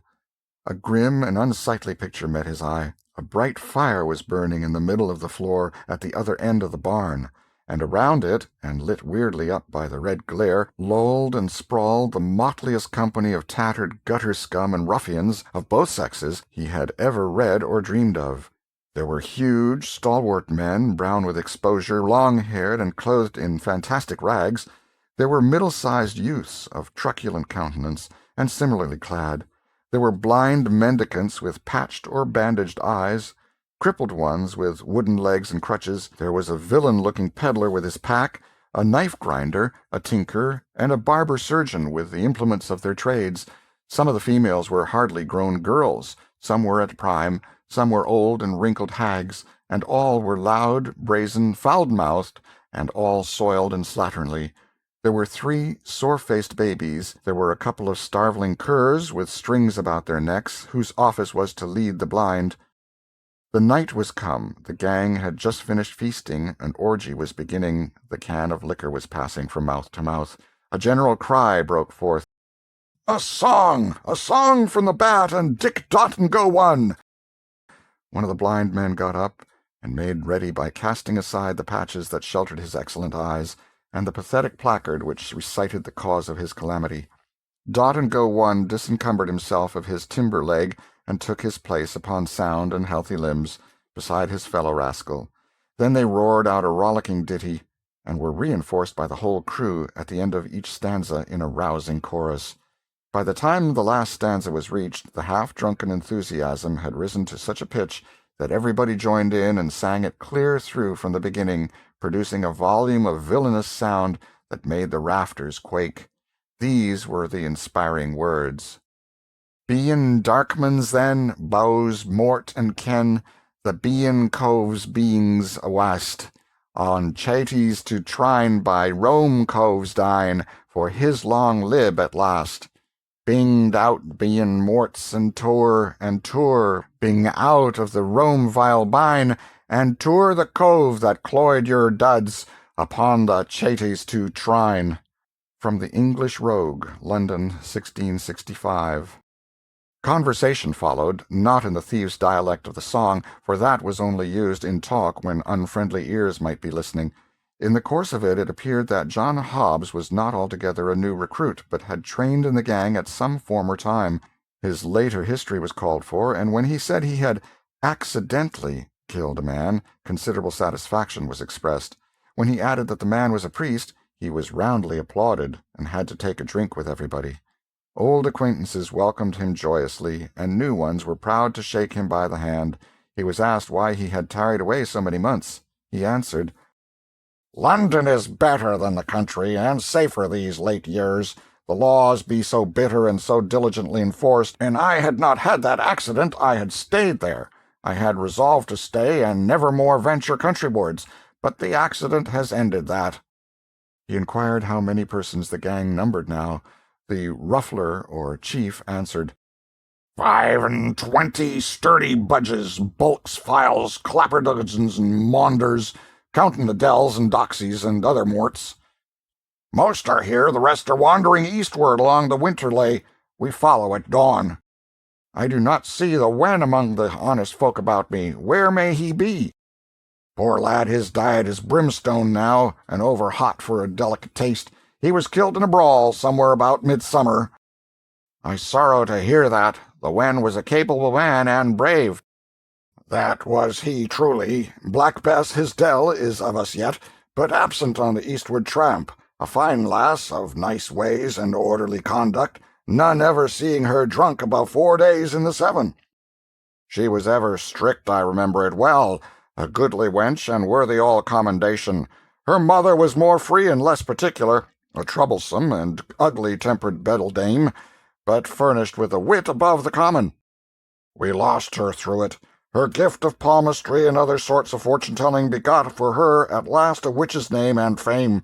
The law roasted her to death at a slow fire. It did touch me to a sort of tenderness to see the gallant way she met her lot, cursing and rivaling all the crowd that gaped and gazed around her, whilst the flames licked upward toward her face and catched her thin locks and crackled about her old grey head. Cursing them? Why, an thou wouldst live 1,000 years, thou'dst never hear so masterful a cursing. Alack, her art died with her. There be base and weakling imitations left, but no true blasphemy. The ruffler sighed. The listeners sighed in sympathy. A general depression fell upon the company for a moment, for even hardened outcasts like these are not wholly dead to sentiment, but are able to feel a fleeting sense of loss and affliction at wide intervals and under peculiarly favoring circumstances, as in cases like to this, for instance, when genius and culture depart and leave no heir. However, a deep drink all round soon restored the spirits of the mourners. "Have any others of our friends fared hardly?" asked Hobbs. "Some, yes, particularly newcomers, such as small husbandmen, turned shiftless and hungry upon the world because their farms were taken from them and to be changed to sheep-ranges. They begged and were whipped at the cart's tail, naked from the girdle up, till the blood ran, then set in the stocks to be pelted. They begged again, were whipped again, and deprived of an ear. They begged a third time, poor devils, what else could they do, and were branded on the cheek with a red-hot iron, then sold for slaves. They ran away, were hunted down and hanged. 'Tis a brief tale and quickly told. Others of us have fared less hardly. Stand forth, yokel, Burns, and Hodge. Show your adornments." These stood up and stripped away some of their rags, exposing their backs, criss-crossed with ropey old welts left by the lash. One turned up his hair and showed the place where a left ear had once been. Another showed a brand upon his shoulder, the letter V, and a mutilated ear. The third said, "I am yokel, once a farmer and prosperous, with loving wife and kids. Now am I somewhat different in estate and calling, and the wife and kids are gone. Mayhap they are in heaven, mayhap in the other place. But the kindly God be thanked, they bide no more in England. My good old blameless mother strove to earn bread by nursing the sick. One of these died, The doctors knew not how, so my mother was burnt for a witch, whilst my babes looked on and wailed English law. Up all with your cups, now all together and with a cheer. Drink to the merciful English law that delivered her from the English hell. Thank you, mates, one and all. I begged from house to house, I and the wife, bearing with us the hungry kids, but it was crime to be hungry in England, so they stripped us and lashed us through 3 towns. Drink ye all again to the merciful English law, for its lash drank deep of my Mary's blood, and its blessed deliverance came quick. She lies there in the potter's field, safe from all harms.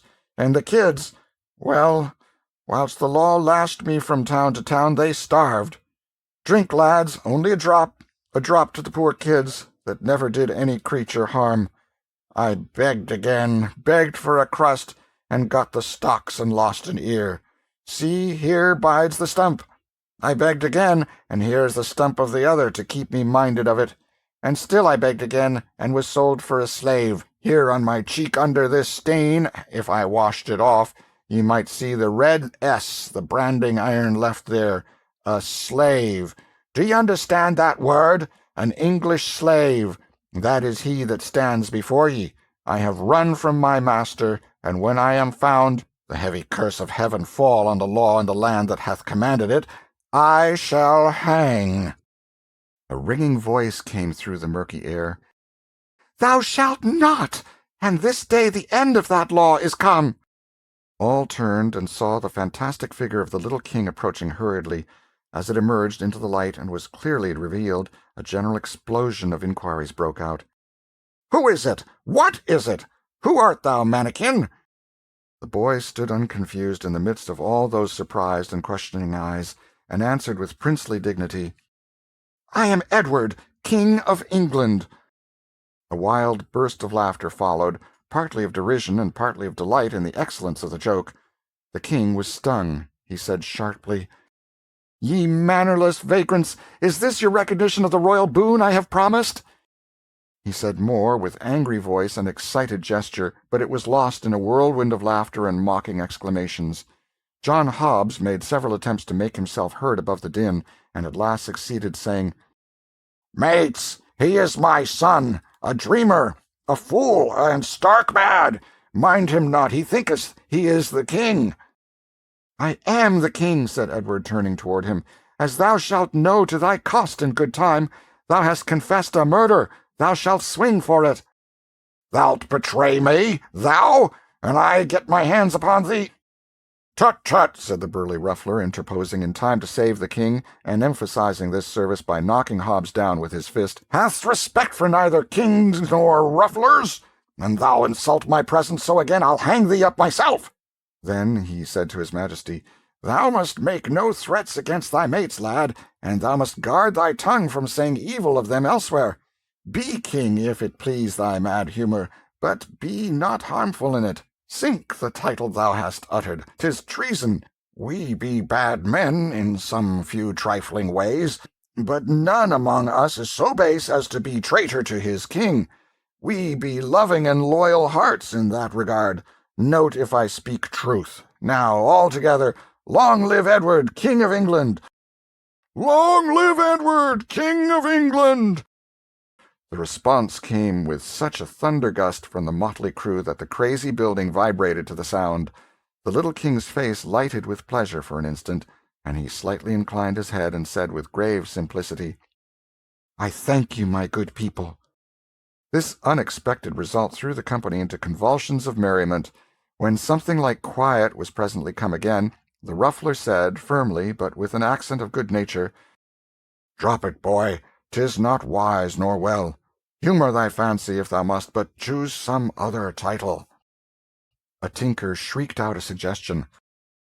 Foo-foo the First, King of the Mooncalves! The title took at once. Every throat responded, and a roaring shout went up of, Long live Foo-foo the First, King of the Mooncalves! Followed by hootings, catcalls, and peals of laughter. Hail him forth and crown him! Robe him! Sceptre him! Throne him! These and 20 other cries broke out at once. and almost before the poor little victim could draw a breath, he was crowned with a tin basin, robed in a tattered blanket, throned upon a barrel, and sceptered with the tinker's soldering iron.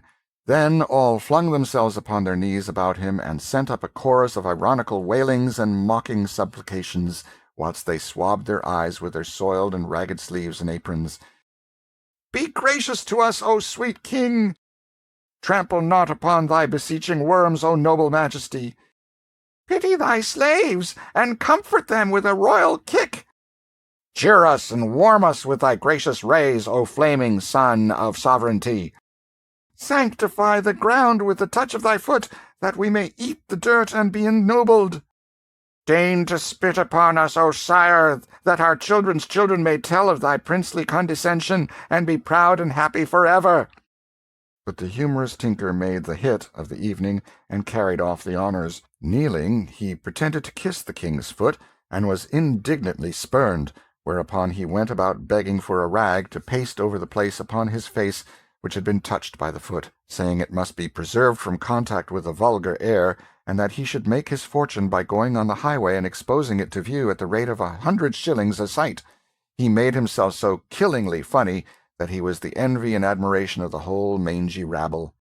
Tears of shame and indignation stood in the little monarch's eyes, and the thought in his heart was, "Had I offered them a deep wrong, they could not be more cruel.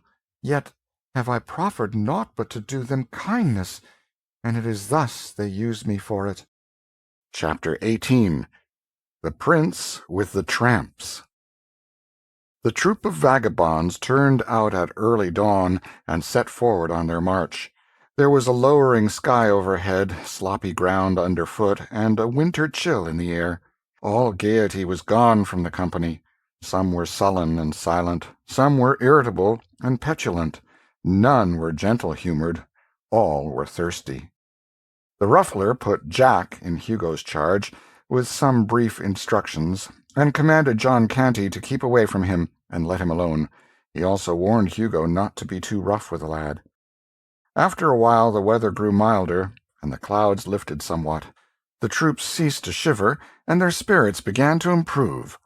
They grew more and more cheerful, and finally began to chaff each other and insult passengers along the highway.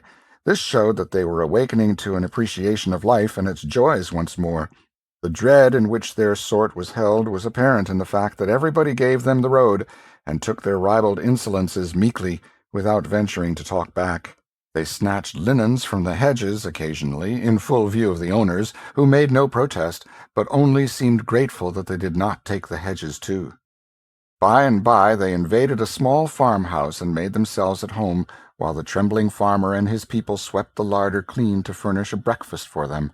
They chucked the housewife and her daughters under the chin whilst receiving the food from their hands, and made coarse jests about them, accompanied with insulting epithets and bursts of horse laughter. They threw bones and vegetables at the farmer and his sons, kept them dodging all the time, and applauded uproariously when a good hit was made. They ended by buttering the head of one of the daughters, who resented some of their familiarities. When they took their leave, they threatened to come back and burn the house over the heads of the family if any report of their doings got to the ears of the authorities. About noon, after a long and weary tramp, the gang came to a halt behind a hedge on the outskirts of a considerable village. An hour was allowed for rest. Then the crew scattered themselves abroad to enter the village at different points to ply their various trades. Jack was sent with Hugo. They wandered hither and thither for some time, Hugo watching for opportunities to do a stroke of business, but finding none, so he finally said, "I see naught to steal. It is a paltry place, wherefore we will beg." "We, forsooth? Follow thy trade, it befits thee, but I will not beg." "Thou'lt not beg!" exclaimed Hugo, eyeing the king with surprise. "Prithee, since when hast thou reformed?" "What dost thou mean?" "Mean? Hast thou not begged the streets of London all thy life?" "I? Thou idiot! Spare thy compliments, thy stock will last the longer. Thy father says thou hast begged all thy days. Mayhap he lied. Peradventure you will even make so bold as to say he lied," scoffed Hugo. "Him you call my father? Yes, he lied. Come, play not thy merry game of madman so far, mate. Use it for thy amusement, not thy hurt. And I tell him this, he will scorch thee finely for it. Save thyself the trouble, I will tell him. I like thy spirit, I do in truth, but I do not admire thy judgment. Bone-rackings and bastings be plenty enow in this life, without going out of one's way to invite them. But a truce to these matters. I believe your father. I doubt not he can lie. I doubt not he doth lie upon occasion, for the best of us do that. But there is no occasion here. A wise man does not waste so good a commodity as lying for naught. But come, sith it is thy humour to give over begging, wherewithal shall we busy ourselves? With robbing kitchens? The king said impatiently, Have done with this folly. You weary me. Hugo replied with temper, Now hark ye, mate. You will not beg, you will not rob. So be it. But I will tell you what you will do. You will play decoy whilst I beg. Refuse, and you think you may venture.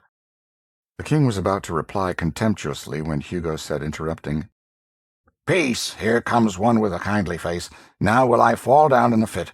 When the stranger runs to me, set you up a wail, and fall upon your knees, seeming to weep, then cry out as all the devils of misery were in your belly, and say, Oh, sir, it is my poor afflicted brother, and we be friendless. Oh, God's name, cast through your merciful eyes one pitiful look upon a sick, forsaken, and most miserable wretch. Bestow one little penny out of thy riches upon one smitten of God, and ready to perish.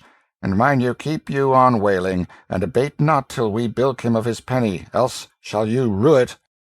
Then immediately Hugo began to moan and groan, and roll his eyes, and reel and totter about, and when the stranger was close at hand, down he sprawled before him with a shriek, and began to writhe and wallow in the dirt in seeming agony.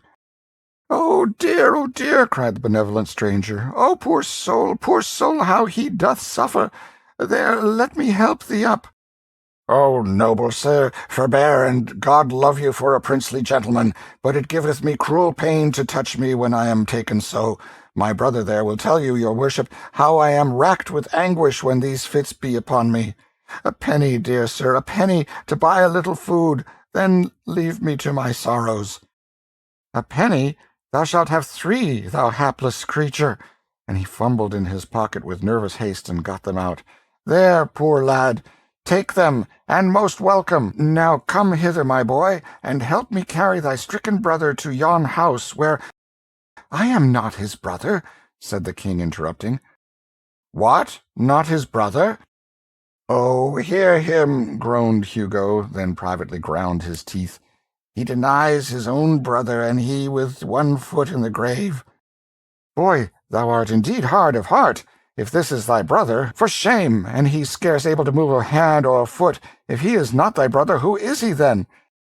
A beggar and a thief. He has got your money, and has picked your pocket likewise. And thou wouldst do a healing miracle, lay thy staff over his shoulders, and trust Providence for the rest. But Hugo did not tarry for the miracle. In a moment he was up and off like the wind, the gentleman following after and raising the hue and cry lustily as he went. The king, breathing deep gratitude to heaven for his own release, fled in the opposite direction and did not slacken his pace until he was out of harm's reach. He took the first road that offered and soon put the village behind him. He hurried along as briskly as he could during several hours, keeping a nervous watch over his shoulder for pursuit. But his fears left him at last, and a grateful sense of security took their place. He recognized now that he was hungry and also very tired, so he halted at a farmhouse, but when he was about to speak, he was cut short and driven rudely away. His clothes were against him. He wandered on, wounded and indignant, and was resolved to put himself in the way of like treatment no more. But hunger is pride's master, so as the evening drew near, he made an attempt at another farmhouse, but here he fared worse than before, for he was called hard names and was promised arrest as a vagrant except he moved on promptly.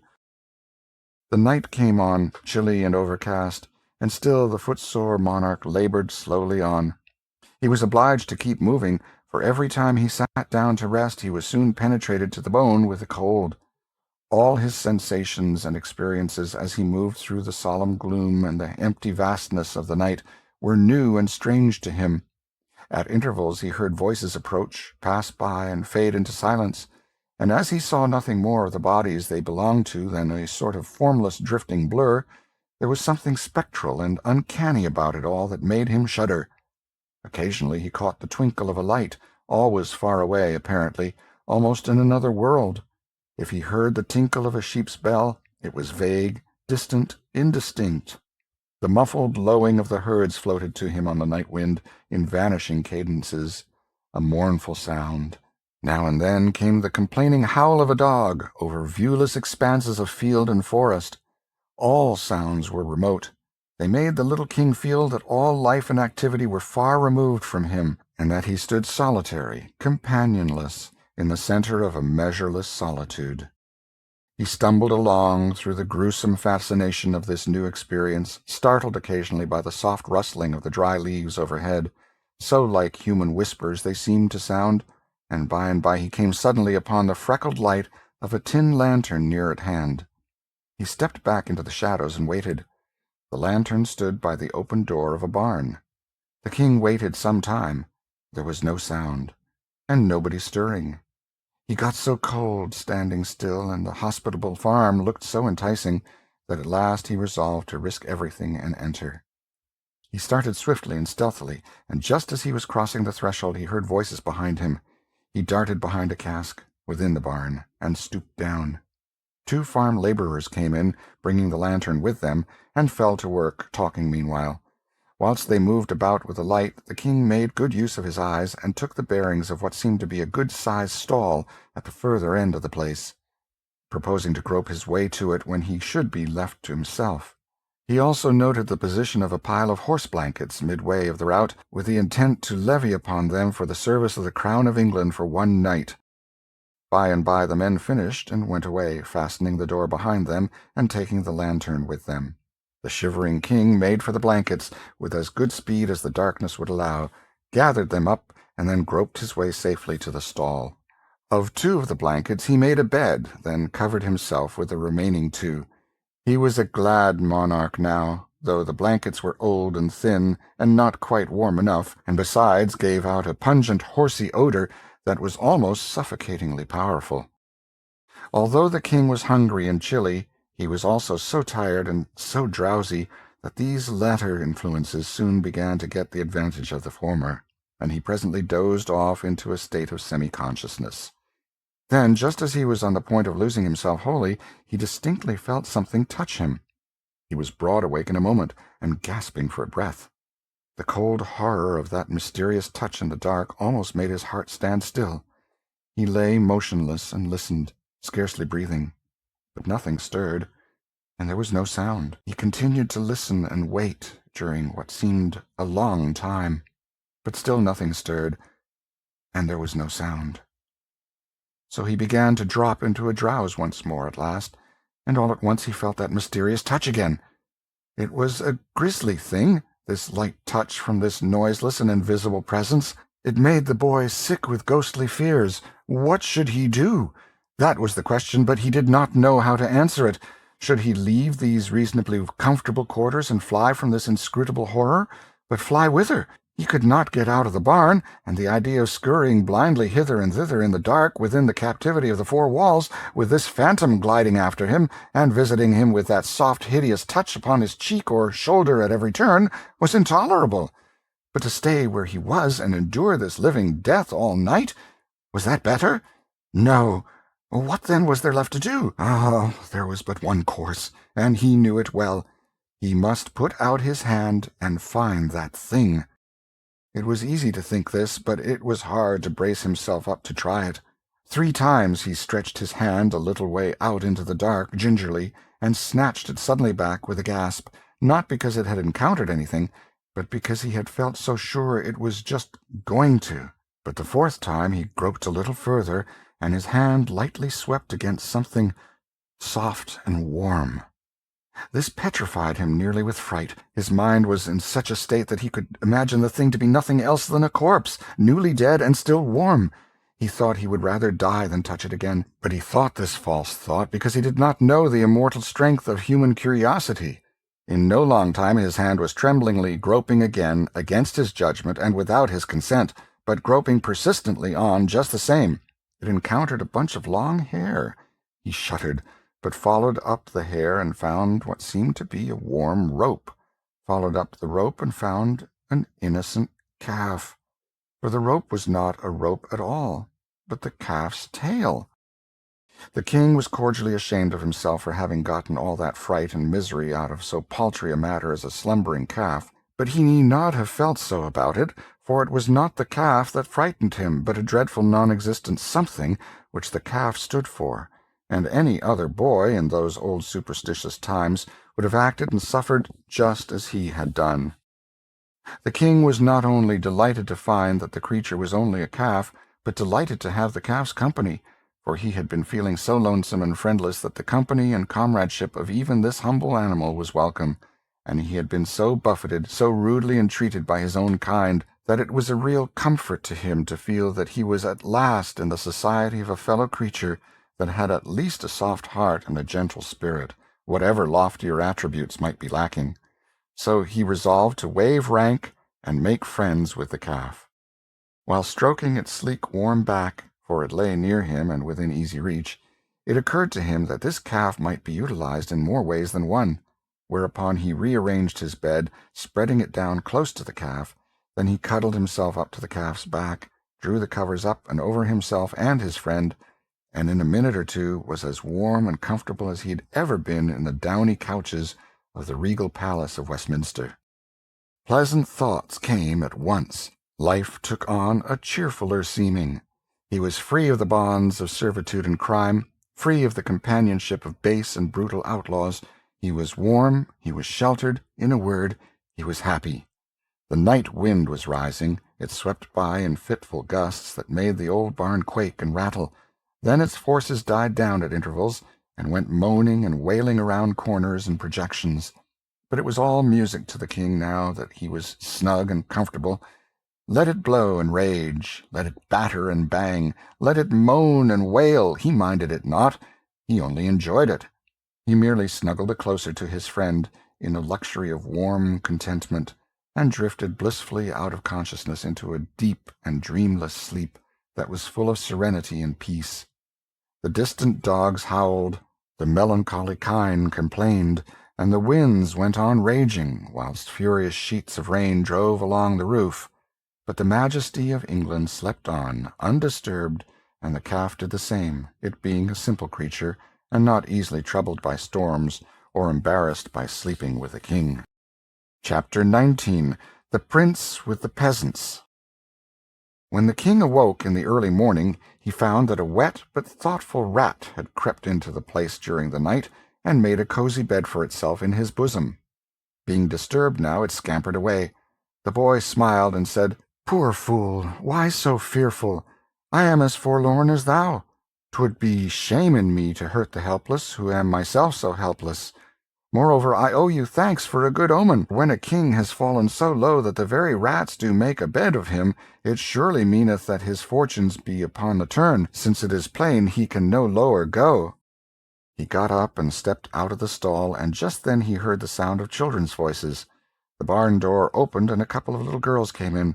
As soon as they saw him, their talking and laughter ceased, and they stopped and stood still, gazing at him with strong curiosity. They presently began to whisper together. Then they approached nearer, and stopped again to gaze and whisper. By and by they gathered courage, and began to discuss him aloud. One said, "He hath a comely face." The other added, "And pretty hair, but is ill-clothed enow, and how starved he looketh." They came still nearer, sidling shyly around and about him, examining him minutely from all points, as if he were some strange new kind of animal, but warily and watchfully the while, as if they half feared he might be a sort of animal that would bite upon occasion. Finally they halted before him, holding each other's hands for protection, and took a good satisfying stare with their innocent eyes. Then one of them plucked up all her courage and inquired with honest directness, "Who art thou, boy?" "I am the king," was the grave answer. The children gave a little start, and their eyes spread themselves wide open and remained so during a speechless half-minute. Then curiosity broke the silence. "The king? What king?" "The King of England." The children looked at each other, then at him, then at each other again, wonderingly, perplexedly. Then one said, "Didst hear him, Marjorie? He saith he is the king. Can that be true?" "How can it be else but true, Prissy? Would he say a lie? For look you, Prissy, and it were not true, it would be a lie. It surely would be. Now think on't. For all things that be not true be lies. Thou canst make naught else out of it." It was a good tight argument, without a leak in it anywhere, and it left Prissy's half-doubts not a leg to stand on. She considered a moment, then put the king upon his honor with a simple remark, "If thou art truly the king, then I believe thee." "I am truly the king." This settled the matter. His Majesty's royalty was accepted without further question or discussion, and the two little girls began at once to inquire into how he came to be where he was, and how he came to be so unroyally clad, and whither he was bound, and all about his affairs. It was a mighty relief to him to pour out his troubles where they would not be scoffed at or doubted. So he told his tale with feeling, forgetting even his hunger for the time, and it was received with the deepest and tenderest sympathy by the gentle little maids. But when he got down to his latest experiences, and they learned how long he had been without food, they cut him short and hurried him away to the farmhouse to find a breakfast for him. The king was cheerful and happy now, and said to himself, "When I am come to mine own again, I will always honor little children, remembering how that these trusted me and believed in me in my time of trouble, whilst they that were older and thought themselves wiser mocked at me and held me for a liar." The children's mother received the king kindly, and was full of pity, for his forlorn condition and apparently crazed intellect touched her womanly heart. She was a widow and rather poor. Consequently, she had seen trouble enough to enable her to feel for the unfortunate. She imagined that the demented boy had wandered away from his friends or keepers, so she tried to find out whence he had come, in order that she might take measures to return him. But all her references to neighboring towns and villages, and all her inquiries in the same line, went for nothing. The boy's face, and his answers too, showed that the things she was talking of were not familiar to him.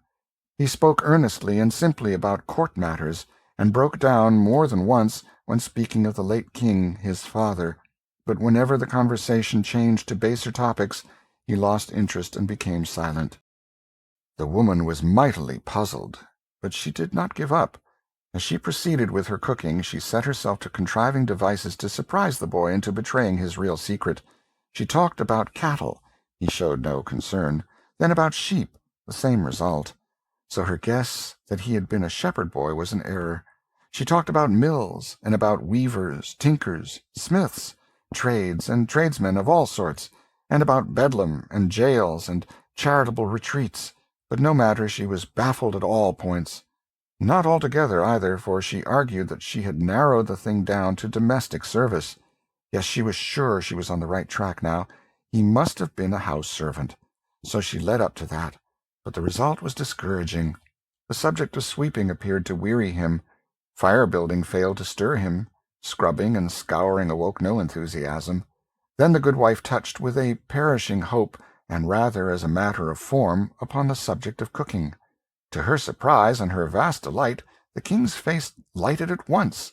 Ah, she had hunted him down at last, she thought, and she was right proud, too, of the devious shrewdness and tact which had accomplished it.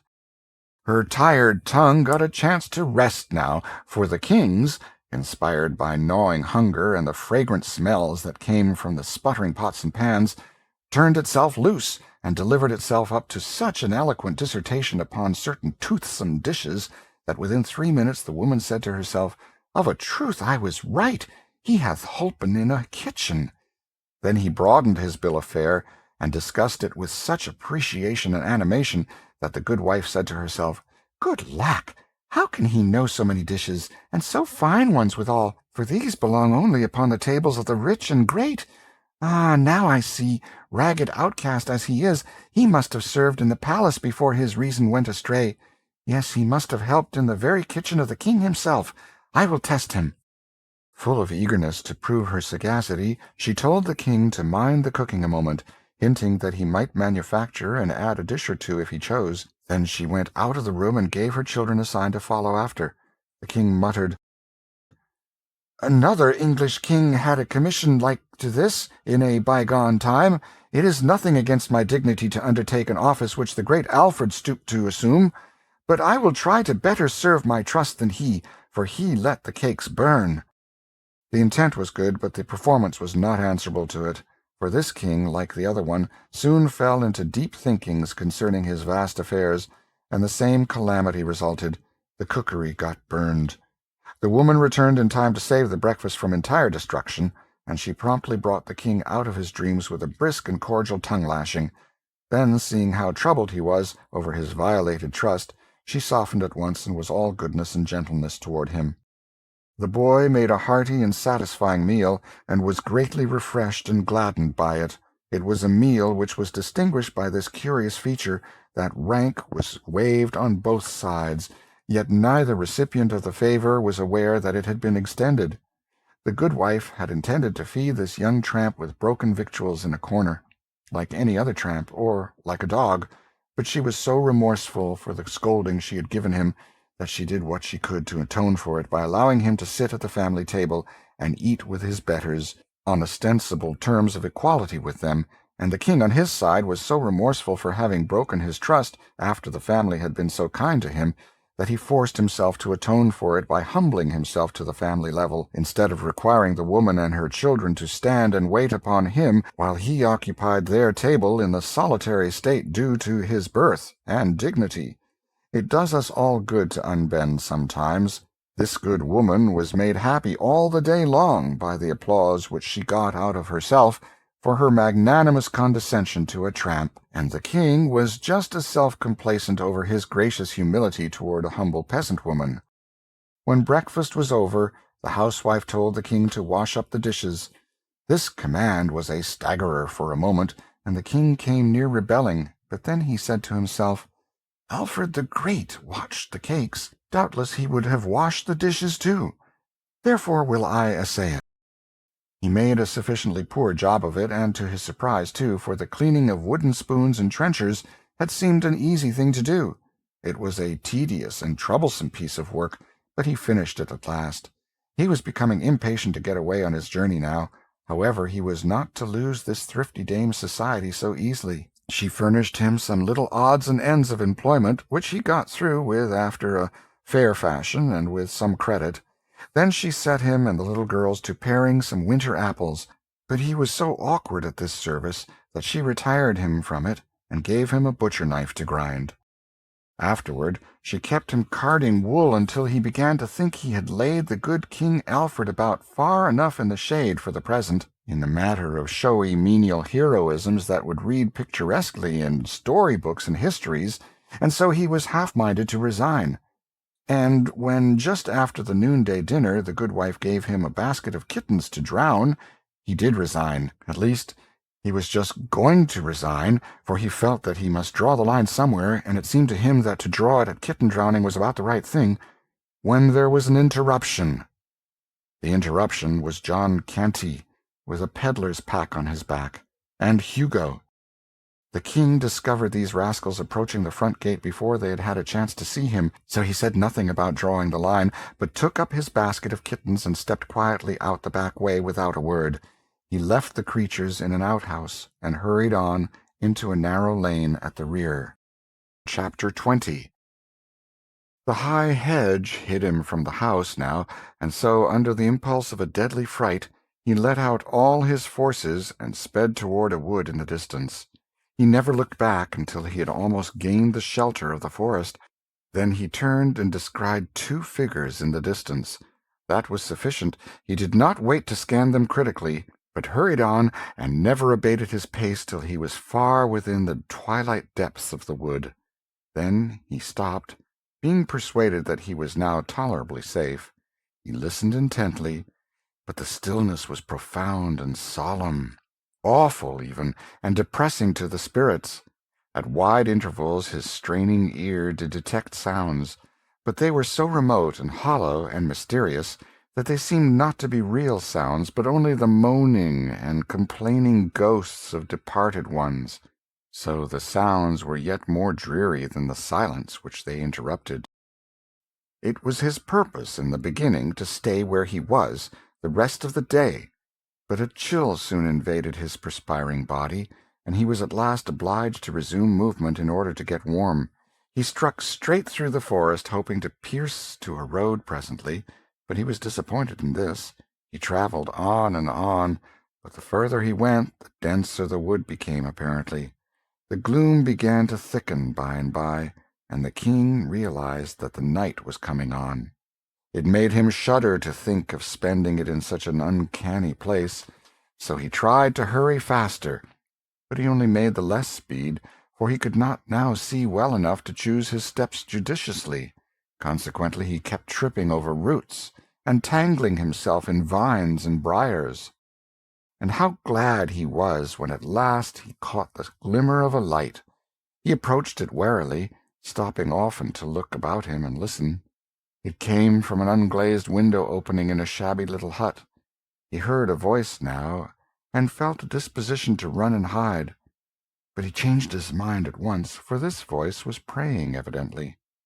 He glided to one window of the hut, raised himself on tiptoe, and stole a glance within. The room was small. Its floor was the natural earth, beaten hard by use. In a corner was a bed of rushes and a ragged blanket or two. Near it was a pail, a cup, a basin, and 2 or 3 pots and pans. There was a short bench and a 3-legged stool. On the hearth, the remains of a faggot fire were smouldering. Before a shrine, which was lighted by a single candle, knelt an aged man, and on an old wooden box at his side lay an open book and a human skull. The man was of large, bony frame. His hair and whiskers were very long and snowy white. He was clothed in a robe of sheepskin, which reached from his neck to his heels. "A holy hermit," said the king to himself. "Now am I indeed fortunate." The hermit rose from his knees. The king knocked. A deep voice responded, "Enter, but leave sin behind, for the ground whereon thou shalt stand is holy." The king entered and paused. The hermit turned a pair of gleaming, unrestful eyes upon him and said, "Who art thou?" "I am the king," came the answer with placid simplicity. "Welcome, king!" cried the hermit with enthusiasm. Then, bustling about with feverish activity and constantly saying, "Welcome, welcome!" he arranged his bench, seated the king on it by the hearth, threw some faggots on the fire, and finally fell to pacing the floor with nervous stride. "Welcome! Many have sought sanctuary here, but they were not worthy, and were turned away. But a king who casts his crown away, and despises the vain splendors of his office, and clothes his body in rags to devote his life to holiness and mortification of the flesh, he is worthy, he is welcome. Here shall he abide all his days till death come." The king hastened to interrupt and explain, but the hermit paid no attention to him, did not even hear him apparently, but went right on with his talk, with a raised voice and a growing energy. "And thou shalt be at peace here. None shall find out thy refuge to disquiet thee with supplications to return to that empty and foolish life which God hath moved thee to abandon. Thou shalt pray here. Thou shalt study the book. Thou shalt meditate upon the follies and delusions of this world, and upon the sublimities of the world to come. Thou shalt feed upon crusts and herbs, and scourge thy body with whips daily to the purification of thy soul. Thou shalt wear a hair shirt next to thy skin. Thou shalt drink water only, and thou shalt be at peace. Yes, wholly at peace. For whoso comes to seek thee shall go his way again baffled. He shall not find thee. He shall not molest thee." The old man, still pacing back and forth, ceased to speak aloud, and began to mutter. The king seized this opportunity to state his case, and he hid it with an eloquence inspired by uneasiness and apprehension. But the hermit went on muttering and gave no heed, and, still muttering, he approached the king and said impressively, "Shh! I will tell you a secret." He bent down to impart it, but checked himself and assumed a listening attitude. After a moment or two he went on tiptoe to the window opening, put his head out, and peered around in the gloaming, then came tiptoeing back again, put his face close to the king's, and whispered, "I am an archangel."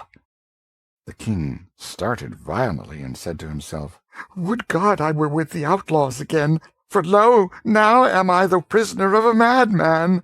His apprehensions were heightened, and they showed plainly in his face. In a low, excited voice the hermit continued, "I see you feel my atmosphere. There's awe in your face.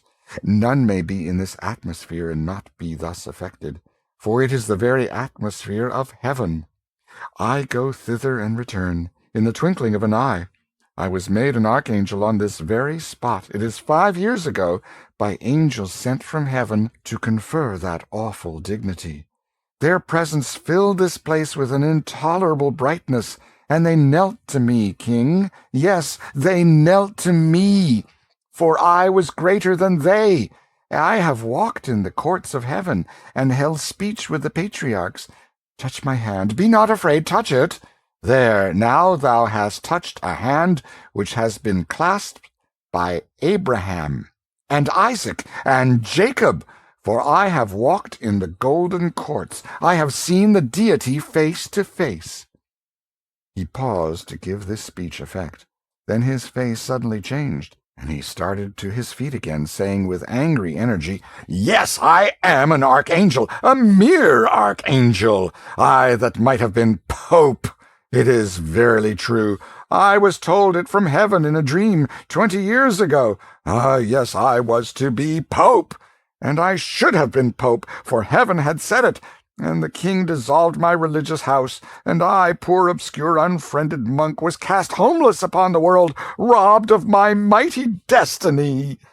Here he began to mumble again, and beat his forehead in futile rage with his fist, now and then articulating a venomous curse, and now and then a pathetic, "Wherefore I am naught but an archangel, I that should have been pope." So he went on for an hour, whilst the poor little king sat and suffered.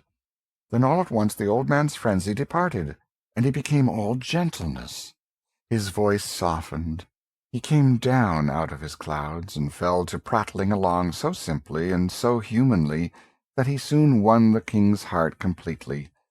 The old devotee moved the boy nearer to the fire and made him comfortable, doctored his small bruises and abrasions with a deft and tender hand, and then set about preparing and cooking a supper, chatting pleasantly all the time, and occasionally stroking the lad's cheek or patting his head in such a gently caressing way that in a little while all the fear and repulsion inspired by the archangel were changed to reverence and affection for the man. This happy state of things continued while the two ate the supper. Then, after a prayer before the shrine, the hermit put the boy to bed, in a small adjoining room, tucking him in as snugly and lovingly as a mother might, and so, with a parting caress, left him and sat down by the fire, and began to poke the brands about in an absent and aimless way. Presently he paused, then tapped his forehead several times with his fingers, as if trying to recall some thought which had escaped from his mind. Apparently he was unsuccessful. Now he started quickly up and entered his guest's room and said, "Thou art king?" "Yes," was the response drowsily uttered. "What king?" "Of England." "Of England? Then Henry is gone?" "Alack, it is so. I am his son." A black frown settled down upon the hermit's face, and he clenched his bony hands with a vindictive energy. He stood a few moments, breathing fast and swallowing repeatedly, then said in a husky voice, "Dost know it was he that turned us out into the world houseless and homeless?" There was no response. The old man bent down and scanned the boy's reposeful face and listened to his placid breathing. "He sleeps soundly," and the frown vanished away and gave place to an expression of evil satisfaction. A smile flitted across the dreaming boy's features. The hermit muttered, "So his heart is happy," and he turned away. He went stealthily about the place, seeking here and there for something, now and then halting to listen, now and then jerking his head around and casting a quick glance toward the bed, and always muttering, always mumbling to himself. At last he found what he seemed to want, a rusty old butcher-knife and a whetstone.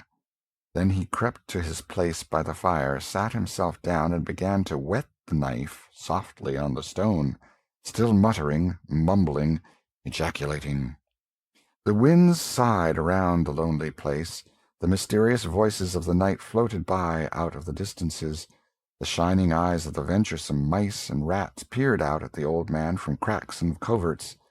But he went on with his work, rapt, absorbed, and noted none of these things.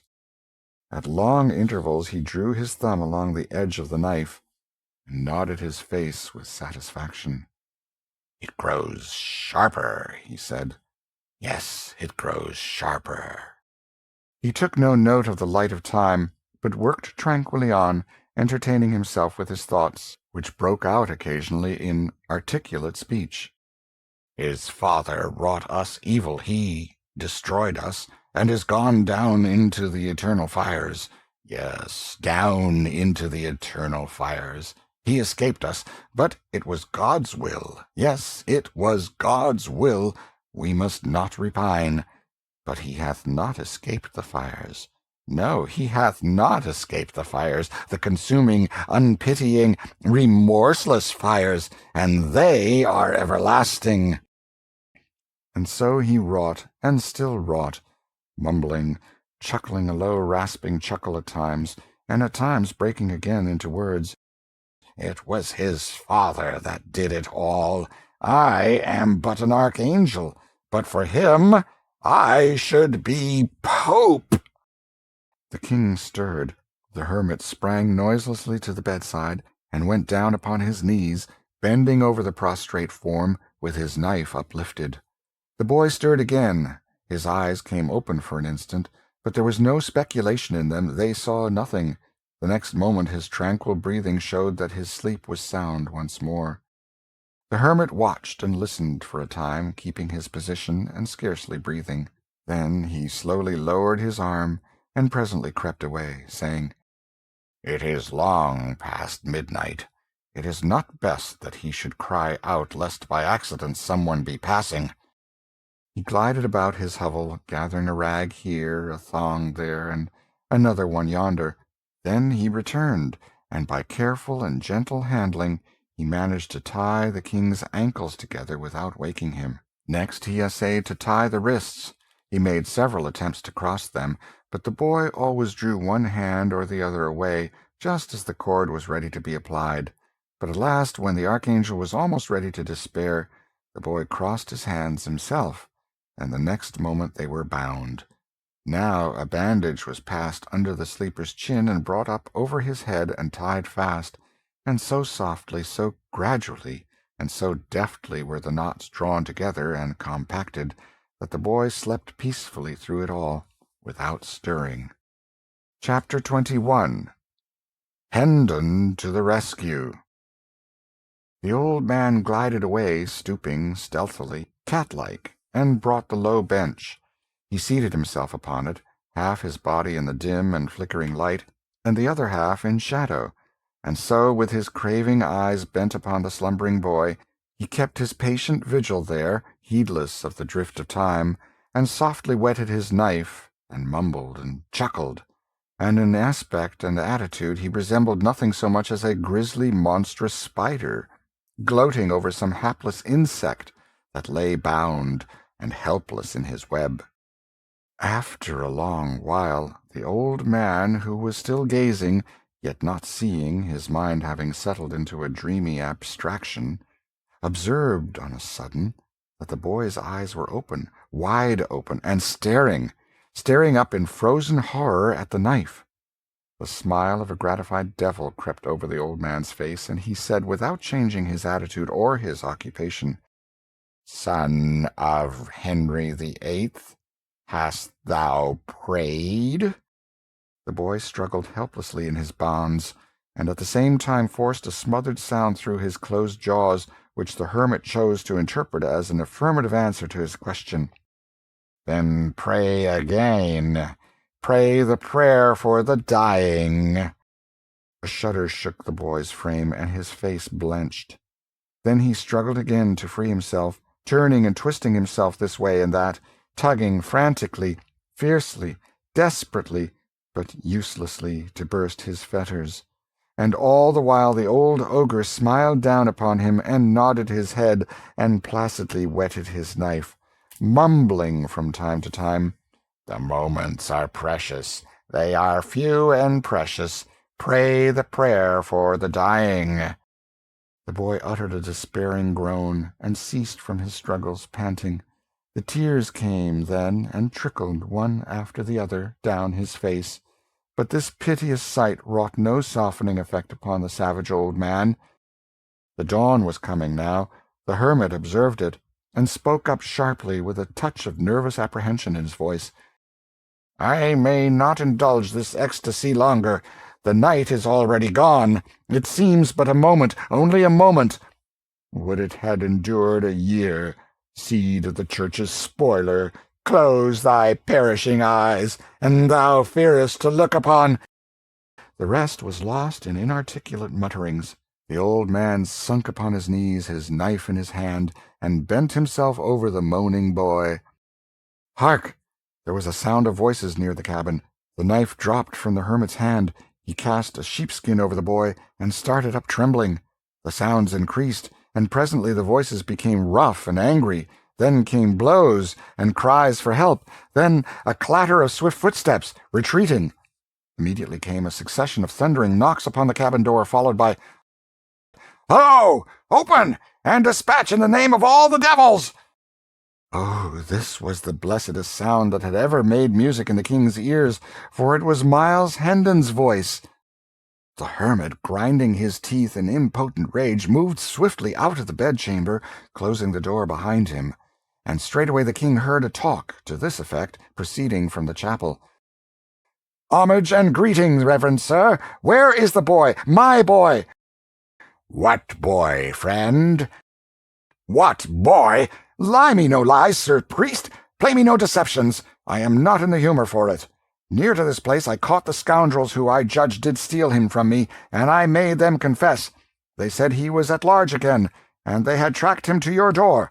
They showed me his very footprints. Now palter no more, for look you, holy sir, and thou produce him not. Where is the boy?" "Oh, good sir, peradventure you mean the ragged regal vagrant that tarried here the night. If such as you take interest in such as he, know then that I have sent him of an errand. He will be back anon." "How soon? How soon? Come, waste not the time. Cannot I overtake him? How soon will he be back?" "Thou needst not stir. He will return quickly." "So be it then. I will try to wait. But stop! You sent him of an errand? You? Verily, this is a lie. He would not go. He would pull thy old beard, and thou didst offer him such an insolence. Thou hast lied, friend. Thou hast surely lied. He would not go for thee, nor for any man." "For any man, no, haply, but I am not a man." "What? Now, a God's name, what art thou then?" "It is a secret. Mark thou reveal it not. I am an archangel." There was a tremendous ejaculation from Miles Hendon, not altogether unprofane, followed by, "This doth well and truly account for his complaisance. Right well I knew he would budge nor hand nor foot in the menial service of any mortal. But, Lord, even a king must obey when an archangel gives the word or command. Let me— Shh! What noise was that?" All this while the little king had been yonder, alternately quaking with terror and trembling with hope, and all the while, too, he had thrown all the strength he could into his anguished moanings, constantly expecting them to reach Hendon's ear, but always realizing with bitterness that they failed, or at least made no impression. So this last remark of his servant came as comes a reviving breath from fresh fields to the dying, and he exerted himself once more, and with all his energy, just as the hermit was saying, "Noise? I heard only the wind." "Maybe it was. Yes, doubtless that was it. I have been hearing it faintly all the— There it is again! It is not the wind! What an odd sound! Come, we will hunt it out!" Now the king's joy was nearly insupportable. His tired lungs did their utmost, and hopefully too, but the sealed jaws and the muffling sheepskin sadly crippled the effort. Then the poor fellow's heart sank to hear the hermit say, "It came from without. I think from the copse yonder. Come, I will lead the way." The king heard the two pass out, talking, heard their footsteps die quickly away. Then he was alone with a boding, brooding, awful silence. It seemed an age till he heard the steps and voices approaching again, and this time he heard an added sound, the trampling of hoofs, apparently. Then he heard Hendon say, "I will not wait longer. I cannot wait longer. He has lost his way in this thick wood. Which direction took he? Quick, point it out to me." But wait, I will go with thee." "Good, good. Why, truly thou art better than thy looks. Marry, I do think there's not another archangel with so right a heart as thine. Wilt ride? Wilt take the wee donkey that's for my boy? Or wilt thou fork thy holy legs over this ill-conditioned slave of a mule that I have provided for myself, and had been cheated into, had he cost but the indifferent sum of a month's usury on a brass farthing, let to a tinker out of work? No, ride thy mule, and lead thine ass. I am sure on mine own feet, and will walk." "Then prithee mind the little beast for me, while I take my life in my hands and make what success I may toward mounting the big one." Then followed a confusion of kicks, cuffs, tramplings, and plungings, accompanied by a thunderous intermingling of volleyed curses, and finally a bitter apostrophe to the mule, which must have broken its spirit, for hostilities seemed to cease from that moment. With unutterable misery the fettered little king heard the voices and footsteps fade away and die out. All hope forsook him now, for the moment, and a dull despair settled down upon his heart. "My only friend is deceived and got rid of," he said. "The hermit will return, and—" He finished with a gasp, and at once fell to struggling so frantically with his bonds again that he shook off the smothering sheepskin. And now he heard the door open. The sound chilled him to the marrow. Already he seemed to feel the knife at his throat. Horror made him close his eyes. Horror made him open them again, and before him stood John Canty and Hugo.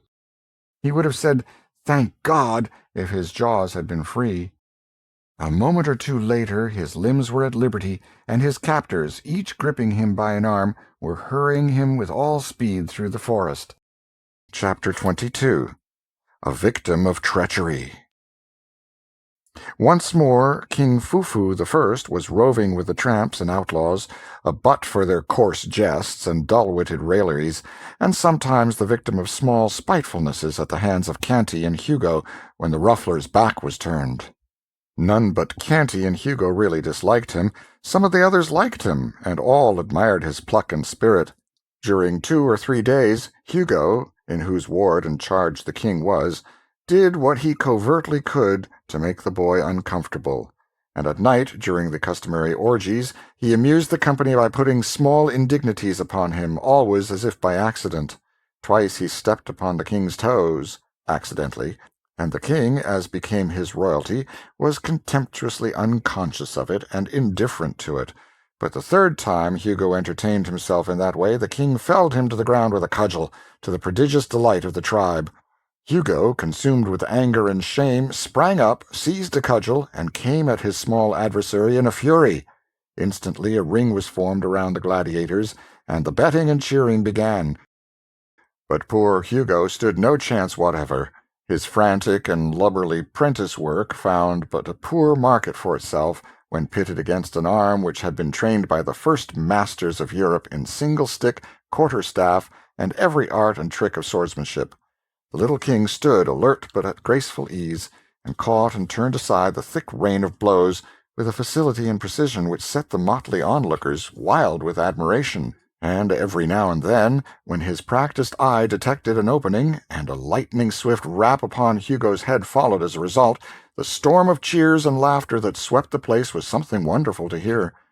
At the end of 15 minutes, Hugo, all battered, bruised, and the target for a pitiless bombardment of ridicule, slunk from the field, and the unscathed hero of the fight was seized and borne aloft upon the shoulders of the joyous rabble to the place of honor beside the ruffler, where with vast ceremony he was crowned King of the Gamecocks, his meaner title being at the same time solemnly cancelled and annulled, and a decree of banishment from the gang pronounced against any who should thenceforth utter it.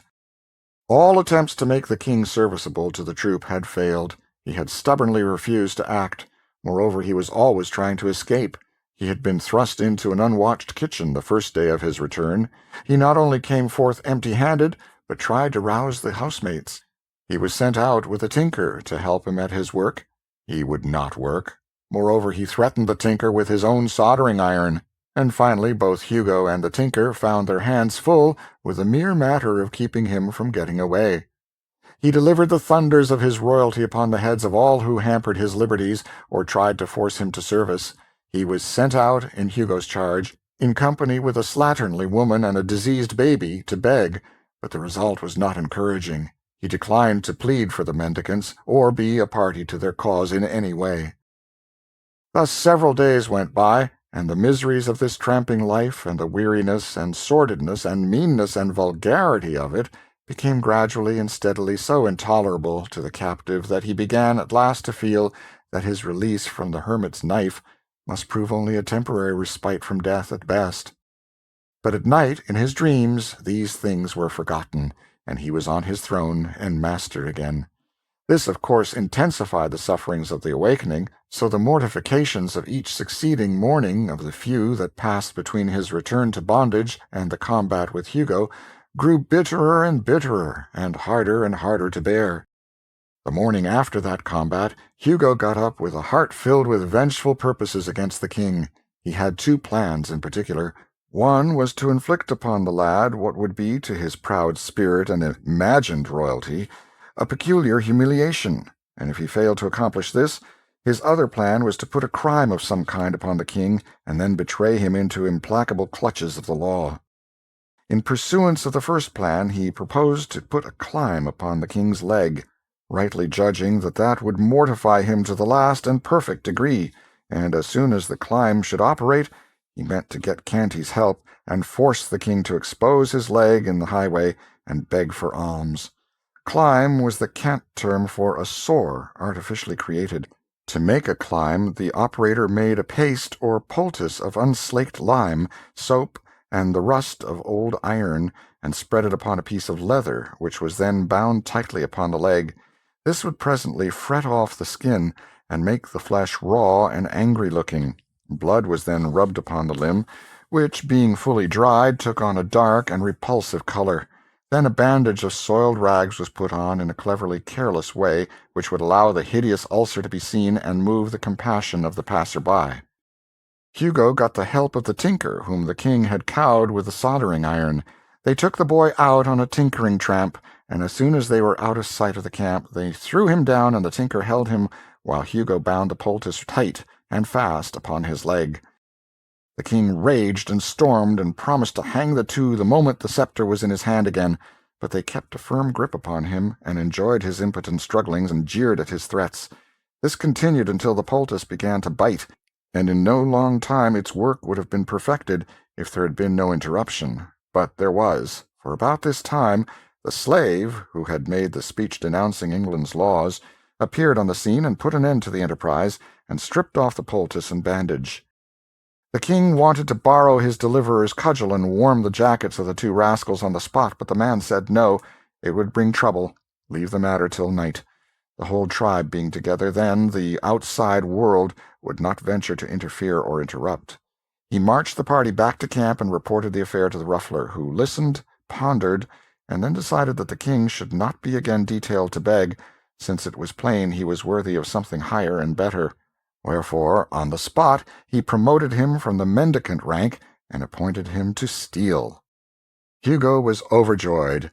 He had already tried to make the king steal and failed, but there would be no more trouble of that sort now, for of course the king would not dream of defying a distinct command delivered directly from headquarters. So he planned a raid for that very afternoon, proposing to get the king in the law's grip in the course of it, and to do it, too, with such ingenious strategy that it should seem to be accidental and unintentional. For the king of the gamecocks was popular now, and the gang might not deal over-gently with an unpopular member who played so serious a treachery upon him as the delivering him over to the common enemy, the law. Very well, all in good time Hugo strolled off to a neighboring village with his prey, and the two drifted slowly up and down one street after another, the one watching sharply for a sure chance to achieve his evil purpose, and the other watching as sharply for a chance to dart away and get free of his infamous captivity forever.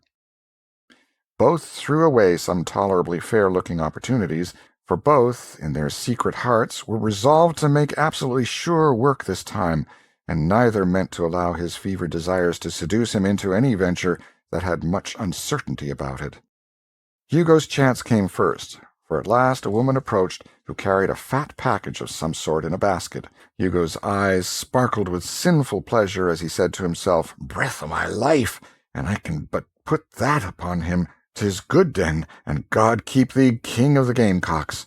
He waited and watched, outwardly patient, but inwardly consuming with excitement, till the woman had passed by and the time was ripe, then said in a low voice, "Tarry here till I come again," and darted stealthily after the prey. The king's heart was filled with joy. He could make his escape now, if Hugo's quest only carried him far enough away. But he was to have no such luck. Hugo crept behind the woman, snatched the package, and came running back, wrapping it in an old piece of blanket which he had carried on his arm.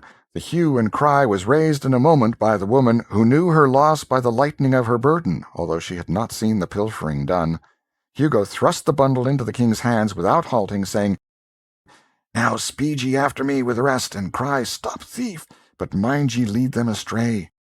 The next moment Hugo turned a corner and darted down a crooked alley, and in another moment or two he lounged into view again, looking innocent and indifferent, and took up a position behind a post to watch results.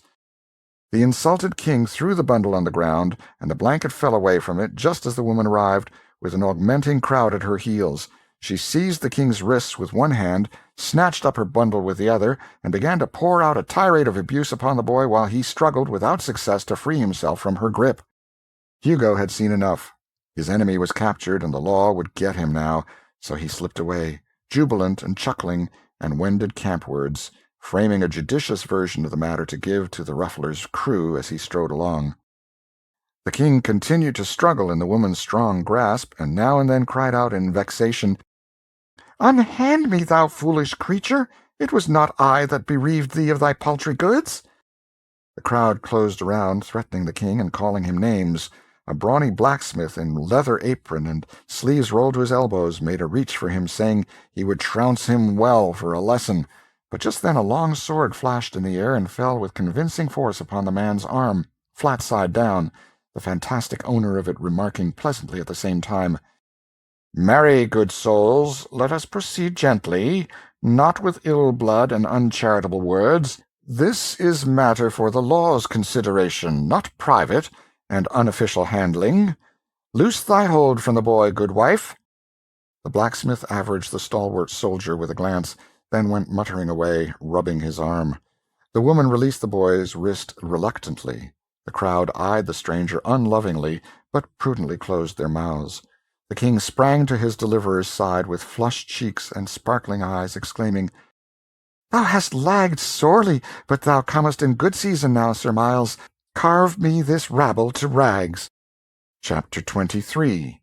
The Prince, a Prisoner. Hendon forced back a smile and bent down and whispered in the king's ear, "Softly, softly, my prince. Wag thy tongue warily, nay, suffer it not to wag at all. Trust in me, all shall go well in the end." Then he added to himself, "Sir Miles, bless me, I had totally forgot I was a knight. Lord, how marvellous a thing it is, the grip his memory doth take upon his quaint and crazy fancies. An empty and foolish title is mine, and yet it is something to have deserved it. For I think it is more honour to be held worthy to be a spectre knight in his kingdom of dreams and shadows than to be held base enough to be an earl in some of the real kingdoms of this world." The crowd fell apart to admit a constable, who approached and was about to lay his hand upon the king's shoulder, when Hendon said, Gently, good friend, withhold your hand. He shall go peaceably. I am responsible for that. Lead on, we will follow." The officer led, with the woman and her bundle. Miles and the king followed after, with the crowd at their heels. The king was inclined to rebel, but Hendon said to him in a low voice, "Reflect, sire. Your laws are the wholesome breath of your own royalty. Shall their source resist them, yet require the branches to respect them? Apparently one of these laws has been broken. When the king is on his throne again, can it ever grieve him to remember that when he was seemingly a private person, he loyally sunk the king in the citizen and submitted to its authority? Thou art right, say no more. Thou shalt see that whatsoever the King of England requires a subject to suffer under the law, he will himself suffer while he holdeth the station of a subject." When the woman was called upon to testify before the justice of the peace, she swore that the small prisoner at the bar was the person who had committed the theft. There was none able to show the contrary, so the king stood convicted. The bundle was now unrolled, and when the contents proved to be a plump little dressed pig, the judge looked troubled, whilst Hendon turned pale, and his body was thrilled with an electric shiver of dismay. But the king remained unmoved, protected by his ignorance. The judge meditated during an ominous pause, then turned to the woman with a question. "What dost thou hold this property to be worth?" The woman curtsied and replied, 3 shillings and 8 pence, your worship. I could not abate a penny and set forth the value honestly."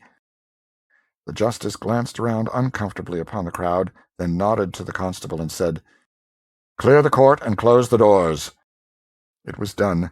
None remained but the 2 officials, the accused, the accuser, and Miles Hendon.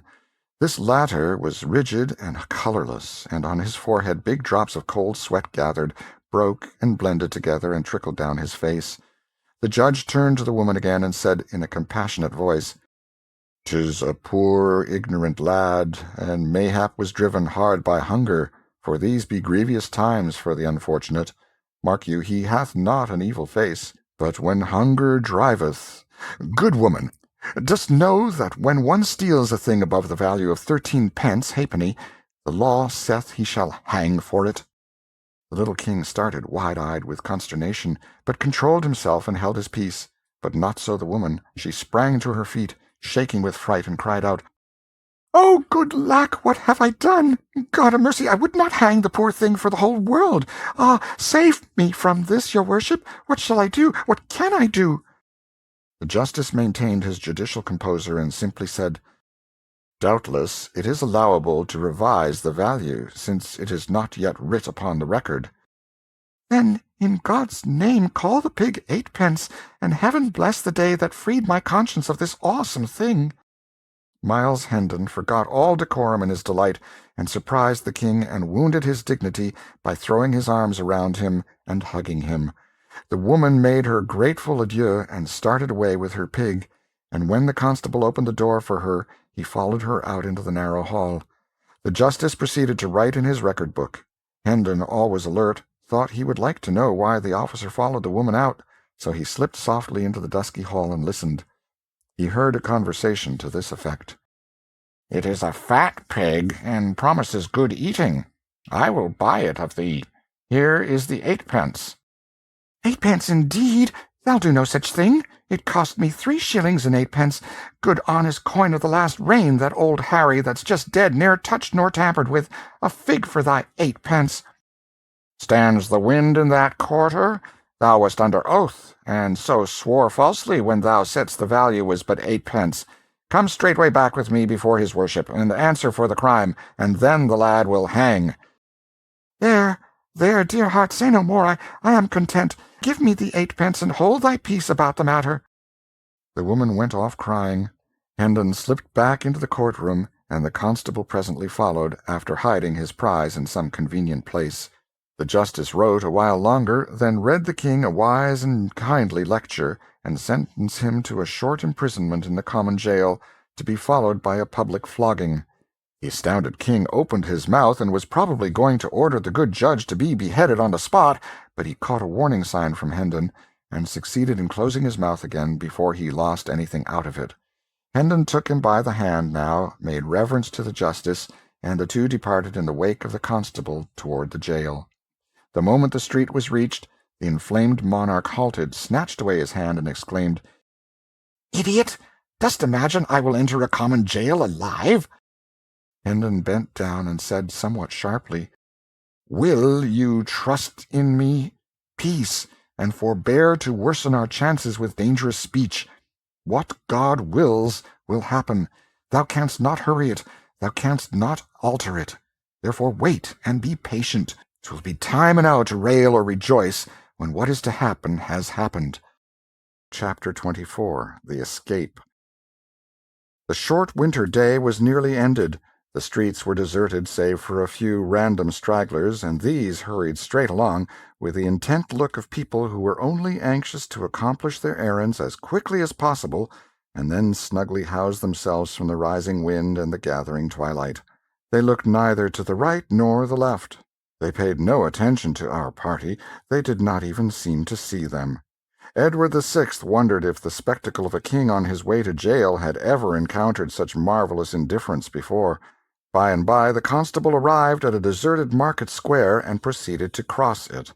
When he had reached the middle of it, Hendon laid his hand upon his arm and said in a low voice, "Bide a moment, good sir. There is none in hearing, and I would say a word to thee." "My duty forbids it, sir. Prithee hinder me not. The night comes on." "Stay, nevertheless, for the matter concerns thee nearly. Turn thy back a moment, and seem not to see. Let this poor lad escape." "This to me, sir? I arrest thee in—" "Nay, be not too hasty. See thou be careful, and commit no foolish error." Then he shut his voice down to a whisper, and said in the man's ear, "The pig thou hast purchased for 8 pence may cost thee thy neck, man."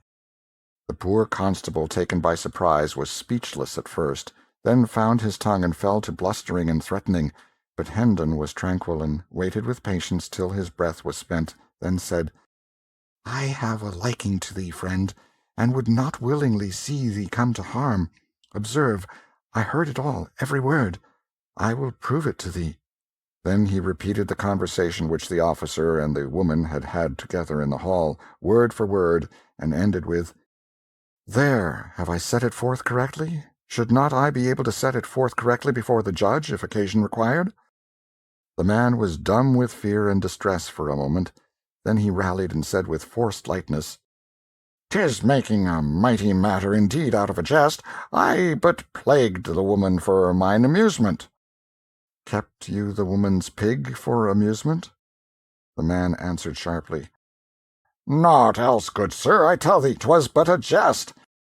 "I do begin to believe thee," said Hendon, with a perplexing mixture of mockery and half-conviction in his tone.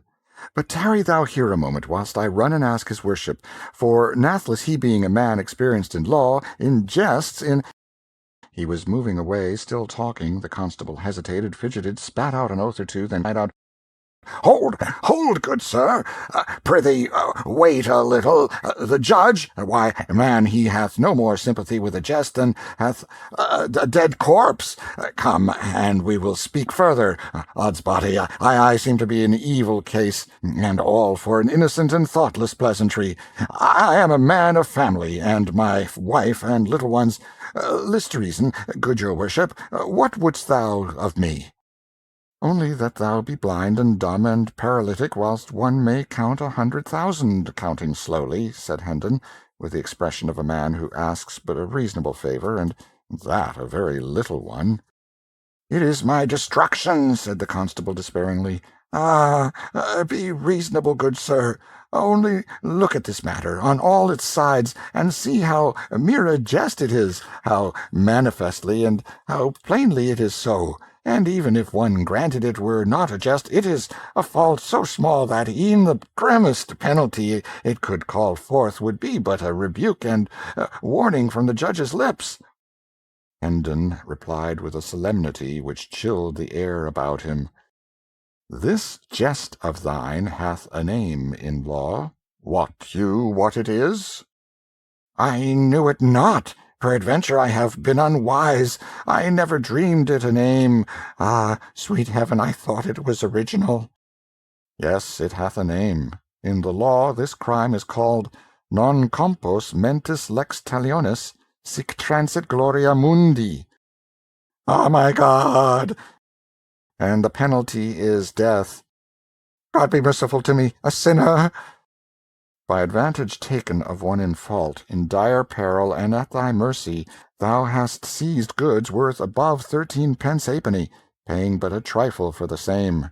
And this, in the eye of the law, is constructive barratry, misprision of treason, malfeasance in office, ad hominem expurgatis in statu quo, and the penalty is death by the halter, without ransom, commutation, or benefit of clergy."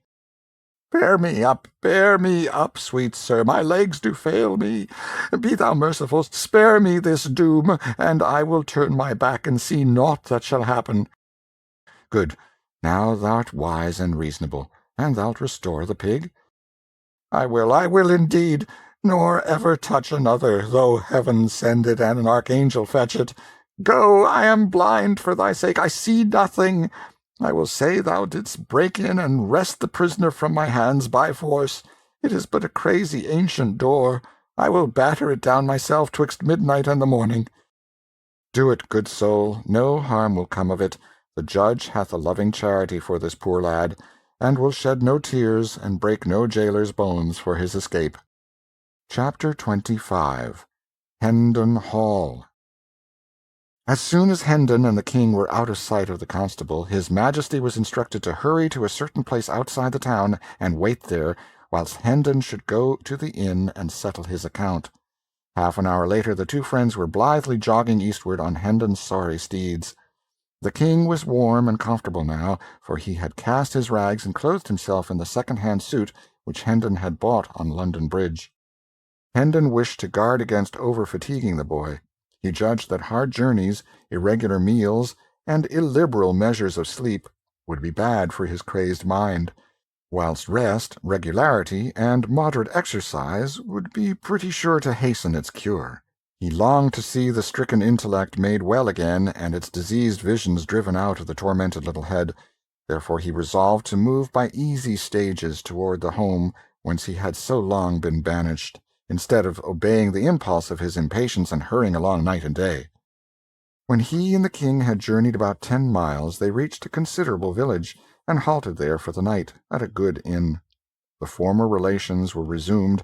Hendon stood behind the king's chair while he dined, and waited upon him, undressed him when he was ready for bed, then took the floor for his own quarters, and slept athwart the door, rolled up in a blanket.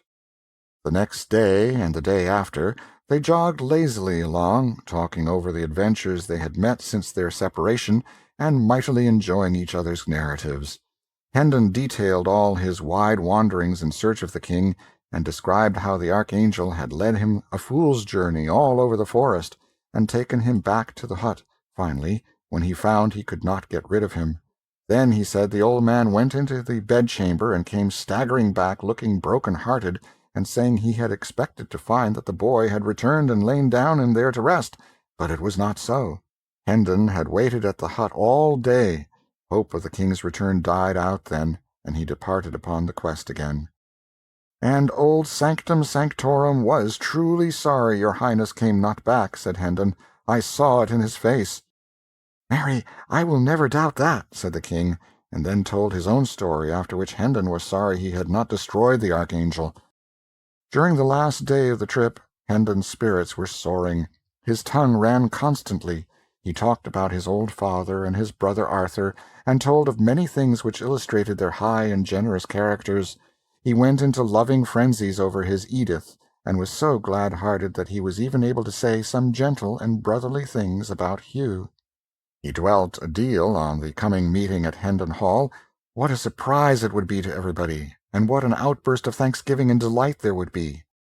It was a fair region, dotted with cottages and orchards, and the road led through broad pasture lands whose receding expanses, marked with gentle elevations and depressions, suggested the swelling and subsiding undulations of the sea. In the afternoon the returning prodigal made constant deflections from his course to see if by ascending some hillock he might not pierce the distance and catch a glimpse of his home. At last he was successful, and cried out excitedly, "There is the village, my prince, and there is the hall close by. You may see the towers from here, and that wood there, that is my father's park. Ah, now thou'lt know what state and grandeur be. A house with 70 rooms, think of that, and 27 servants. A brave lodging for such as we, is it not so? Come, let us speed. My impatience will not brook further delay. All possible hurry was made. Still it was after 3 o'clock before the village was reached. The travellers scampered through it, Hendon's tongue going all the time. Here is the church, covered with the same ivy, none gone, none added. Yonder is the inn, the old Red Lion, and yonder is the market-place. Here is the maypole, and here the pump. Nothing is altered, nothing but the people at any rate. 10 years make a change in people. Some of these I seem to know, but none know me. So his chat ran on. The end of the village was soon reached. Then the travellers struck into a crooked, narrow road, walled in with tall hedges, and hurried briskly along it for a half-mile, then passed into a vast flower-garden through an imposing gateway whose huge stone pillars bore sculptured armorial devices. A noble mansion was before them. "Welcome to Hendon Hall, my king," exclaimed Miles. "Ah, 'tis a great day! My father and my brother and the Lady Edith will be so mad with joy that they will have eyes and tongues for none but me in the first transports of the meeting, and so thou'lt seem but coldly welcomed. But mind it not, 'twill soon seem otherwise, for when I say thou art my ward, and tell them how costly is my love for thee, thou'lt see them take thee to their breasts for Miles Hendon's sake, and make their house and hearts thy home for ever after." The next moment Hendon sprang to the ground before the great door, helped the king down, then took him by the hand and rushed within. A few steps brought him to a spacious apartment. He entered, seated the king with more hurry than ceremony, then ran toward a young man who sat at a writing-table in front of a generous fire of logs. "Embrace me, Hugh," he cried, "and say thou'rt glad I am come again, and call our father, for home is not home till I shall touch his hand, and see his face, and hear his voice once more."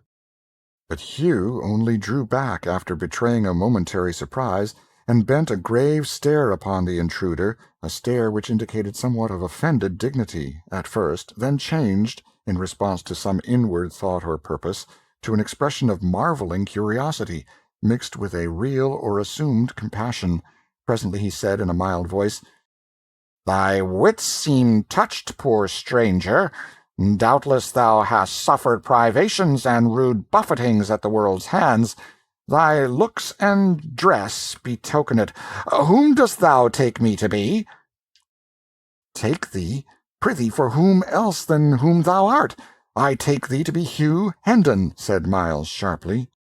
The other continued in the same soft tone, "And whom dost thou imagine thyself to be?" "Imagination hath naught to do with it. Dost thou pretend thou knowest me not for thy brother Miles Hendon?" An expression of pleased surprise flitted across Hugh's face, and he exclaimed, "What? Thou art not jesting? Can the dead come to life? God be praised if it be so. Our poor lost boy restored to our arms after all these cruel years. Ah, it seems too good to be true. It is too good to be true. I charge thee, have pity. Do not trifle with me. Quick, come to the light. Let me scan thee well." He seized Miles by the arm, dragged him to the window, and began to devour him from head to foot with his eyes, turning him this way and that, and stepping briskly around him and about him to prove him from all points of view, whilst the returned prodigal, all aglow with gladness, smiled, laughed, and kept nodding his head and saying, "Go on, brother, go on, and fear not. Thou'lt find nor limb nor feature that cannot bide the test. Scour and scan me to thy content, my good old Hugh. I am indeed thy old Miles, thy same old Miles, thy lost brother. Is't not so? Ah, 'tis a great day. I said 'twas a great day. Give me thy hand, give me thy cheek. Lord, I am like to die of very joy." He was about to throw himself upon his brother, but Hugh put up his hand in dissent, then dropped his chin mournfully upon his breast, saying with emotion, "Ah, God of his mercy, give me strength to bear this grievous disappointment." Miles, amazed, could not speak for a moment. Then he found his tongue and cried out, "What disappointment? Am I not thy brother?" Hugh shook his head sadly and said, "I pray heaven it may prove so. and that other eyes may find the resemblances that are hid from mine. Alack, I fear me the letter spoke but too truly." "What letter?" "One that came from oversea some 6 or 7 years ago. It said my brother died in battle." "It was a lie. Call thy father, he will know me." "One may not call the dead." "Dead?" Miles's voice was subdued and his lips trembled. "My father dead? Oh, this is heavy news. Half my new joy is withered now. Prithee, let me see my brother Arthur. He will know me. He will know me and console me." "He also is dead." "God be merciful to me, a stricken man! Gone, both gone, the worthy taken and the worthless spared in me. Ah, I crave your mercy. Do not say Lady Edith is dead.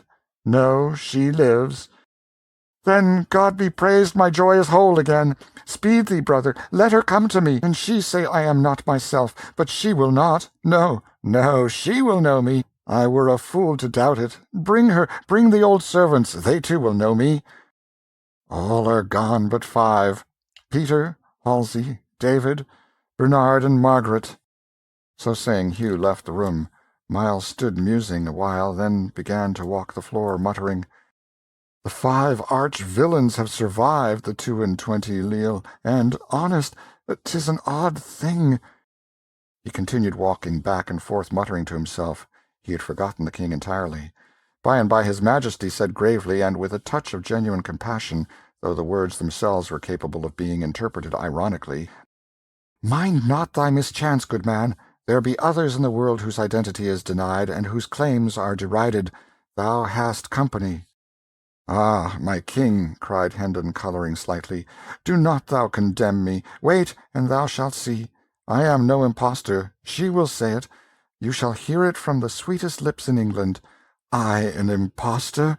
Why, I know this old hall, these pictures of my ancestors, and all these things that are about us, as a child knoweth its own nursery. Here was I born and bred, my lord. I speak the truth. I would not deceive thee. And should none else believe, I pray thee do not thou doubt me. I could not bear it." "I do not doubt thee," said the king, with a childlike simplicity and faith. "I thank thee out of my heart," exclaimed Hendon, with a fervency which showed that he was touched. The king added, with the same gentle simplicity, "Dost thou doubt me?" A guilty confusion seized upon Hendon, and he was grateful that the door opened to admit Hugh at that moment, and saved him the necessity of replying.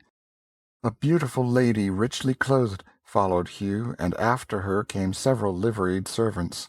The lady walked slowly, with her head bowed, and her eyes fixed upon the floor. The face was unspeakably sad. Miles Hendon sprang forward, crying, "Oh, my Edith, my darling!" But Hugh waved him back gravely, and said to the lady, "Look upon him. Do you know him?" At the sound of Miles's voice the woman had started slightly, and her cheeks had flushed. She was trembling now. She stood still during an impressive pause of several moments, then slowly lifted up her head and looked into Hendon's eyes with a stony and frightened gaze. The blood sank out of her face drop by drop, till nothing remained but the grey pallor of death. Then she said in a voice as dead as the face, "I know him not," and turned with a moan and a stifled sob and tottered out of the room. Miles Hendon sank into a chair and covered his face with his hands. After a pause his brother said to the servants, "You have observed him. Do you know him?" They shook their heads. Then the master said, "The servants know you not, sir. I fear there is some mistake. You have seen that my wife knew you not." "Thy wife?" In an instant Hugh was pinned to the wall, with an iron grip about his throat. "Oh, thou fox-hearted slave, I see it all. Thou'st writ the lying letter thyself, and my stolen bride and goods are its fruit. There now, get thee gone, lest I shame mine honourable soldiership with the slaying of so pitiful a mannikin." Hugh, red-faced and almost suffocated, reeled to the nearest chair, and commanded the servants to seize and bind the murderous stranger. They hesitated, and one of them said, "He is armed, Sir Hugh, and we are weaponless." "Armed? What of it, and ye so many? Upon him, I say!" But Miles warned them to be careful what they did, and added, Ye know me of old. I have not changed. Come on, an it like you." This reminder did not hearten the servants much. They still held back. "Then go, ye paltry cowards, and arm yourselves and guard the doors, whilst I send one to fetch the watch," said Hugh. He turned at the threshold and said to Miles, "You'll find it to your advantage to offend not with useless endeavours at escape." "Escape? Spare thyself discomfort, and that is all that troubles thee. For Miles Hendon is master of Hendon Hall and all its belongings. He will remain, doubt it not." Chapter 26. Disowned. The king sat musing a few moments, then looked up and said, "'Tis strange, most strange. I cannot account for it." "No, it is not strange, my liege.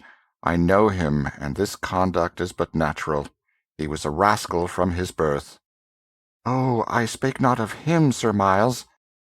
"Not of him? Then of what? What is it that is strange?" "That the king is not missed." "How? Which? I doubt I do not understand." "Indeed? Doth it not strike you as being passing strange that the land is not filled with couriers and proclamations describing my person, and making search for me? Is it no matter for commotion and distress that the head of the state is gone, that I am vanished away and lost?" "Most true, my king, I had forgot." Then Hendon sighed and muttered to himself, "Poor ruined mind, still busy with its pathetic dream." "But I have a plan that shall right us both. I will write a paper in 3 tongues, Latin, Greek, and English, and thou shalt haste away with it to London in the morning. Give it to none but my uncle, the Lord Hertford. When he shall see it, he will know and say I wrote it. Then he will send for me." "Might it not be best, my prince, that we wait, here, until I prove myself, and make my rights secure to my domains? I should be so much the better able then to—" The king interrupted him imperiously. "Peace! What are thy paltry domains, thy trivial interests, contrasted with matters which concern the weal of the nation and the integrity of a throne?" Then he added in a gentle voice, as if he were sorry for his severity, "Obey and have no fear. I will right thee. I will make thee whole. Yes, more than whole. I shall remember and requite." So saying, he took the pen and set himself to work. Hendon contemplated him lovingly a while, then said to himself, "An it were dark, I should think it was a king that spoke. There's no denying it. When the humour's upon him, he doth thunder and lighten like your true king. Now where got he that trick? See him scribble and scratch away contentedly at his meaningless pot-hooks, fancying them to be Latin and Greek, and except my wit shall serve me with a lucky device for diverting him from his purpose, I shall be forced to pretend to post away tomorrow on this wild errand he hath invented for me." The next moment Sir Miles' thoughts had gone back to the recent episode. So absorbed was he in his musings that when the king presently handed him the paper which he had been writing, he received it and pocketed it without being conscious of the act. "How marvellous strange she acted," he muttered. "I think she knew me, and I think she did not know me. These opinions do conflict. I perceive it plainly. I cannot reconcile them, neither can I by argument dismiss either of the two, or even persuade one to outweigh the other. The matter standeth simply thus. She must have known my face, my figure, my voice, for how could it be otherwise? Yet she said she knew me not, and that is proof perfect, for she cannot lie. But stop, I think I begin to see. Peradventure he hath influenced her, commanded her, compelled her to lie. That is the solution. The riddle is unriddled. She seemed dead with fear. Yes, she was under his compulsion. I will seek her. I will find her. Now that he is away, she will speak her true mind. She will remember the old times when we were little playfellows together, and this will soften her heart, and she will no more betray me, but will confess me. There is no treacherous blood in her. No, she was always honest and true. She has loved me in those old days. This is my security. For whom one has loved, one cannot betray." He stepped eagerly toward the door. At that moment it opened, and the Lady Edith entered. She was very pale, but she walked with a firm step, and her carriage was full of grace and gentle dignity. Her face was as sad as before. Miles sprang forward with a happy confidence to meet her, but she checked him with a hardly perceptible gesture, and he stopped where he was. She seated herself and asked him to do likewise. Thus simply did she take the sense of old comradeship out of him, and transform him into a stranger and a guest. The surprise of it, the bewildering unexpectedness of it, made him begin to question for a moment if he was the person he was pretending to be after all. The Lady Edith said, "Sir, I have come to warn you. The mad cannot be persuaded out of their delusions, perchance, but doubtless they may be persuaded to avoid perils. I think this dream of yours hath the seeming of honest truth to you, and therefore is not criminal. But do not tarry here with it, for he is dangerous."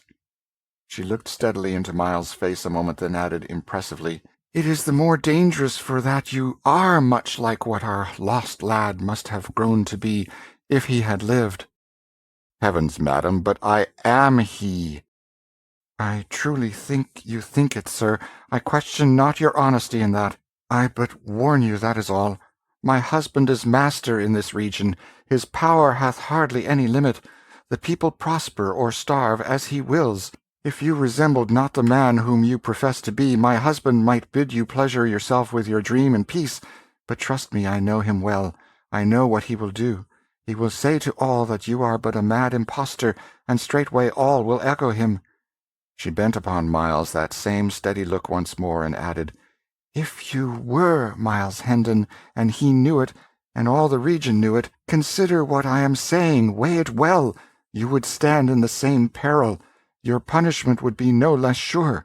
He would deny you and denounce you, and none would be bold enough to give you countenance." "Most truly I believe it," said Miles bitterly. "The power that can command one lifelong friend to betray and disown another, and be obeyed, may well look to be obeyed in quarters where bread and life are on the stake, and no cobweb ties of loyalty and honor are concerned." A faint tinge appeared for a moment in the lady's cheek, and she dropped her eyes to the floor, but her voice betrayed no emotion when she proceeded. "I have warned you. I must still warn you to go hence. This man will destroy you else.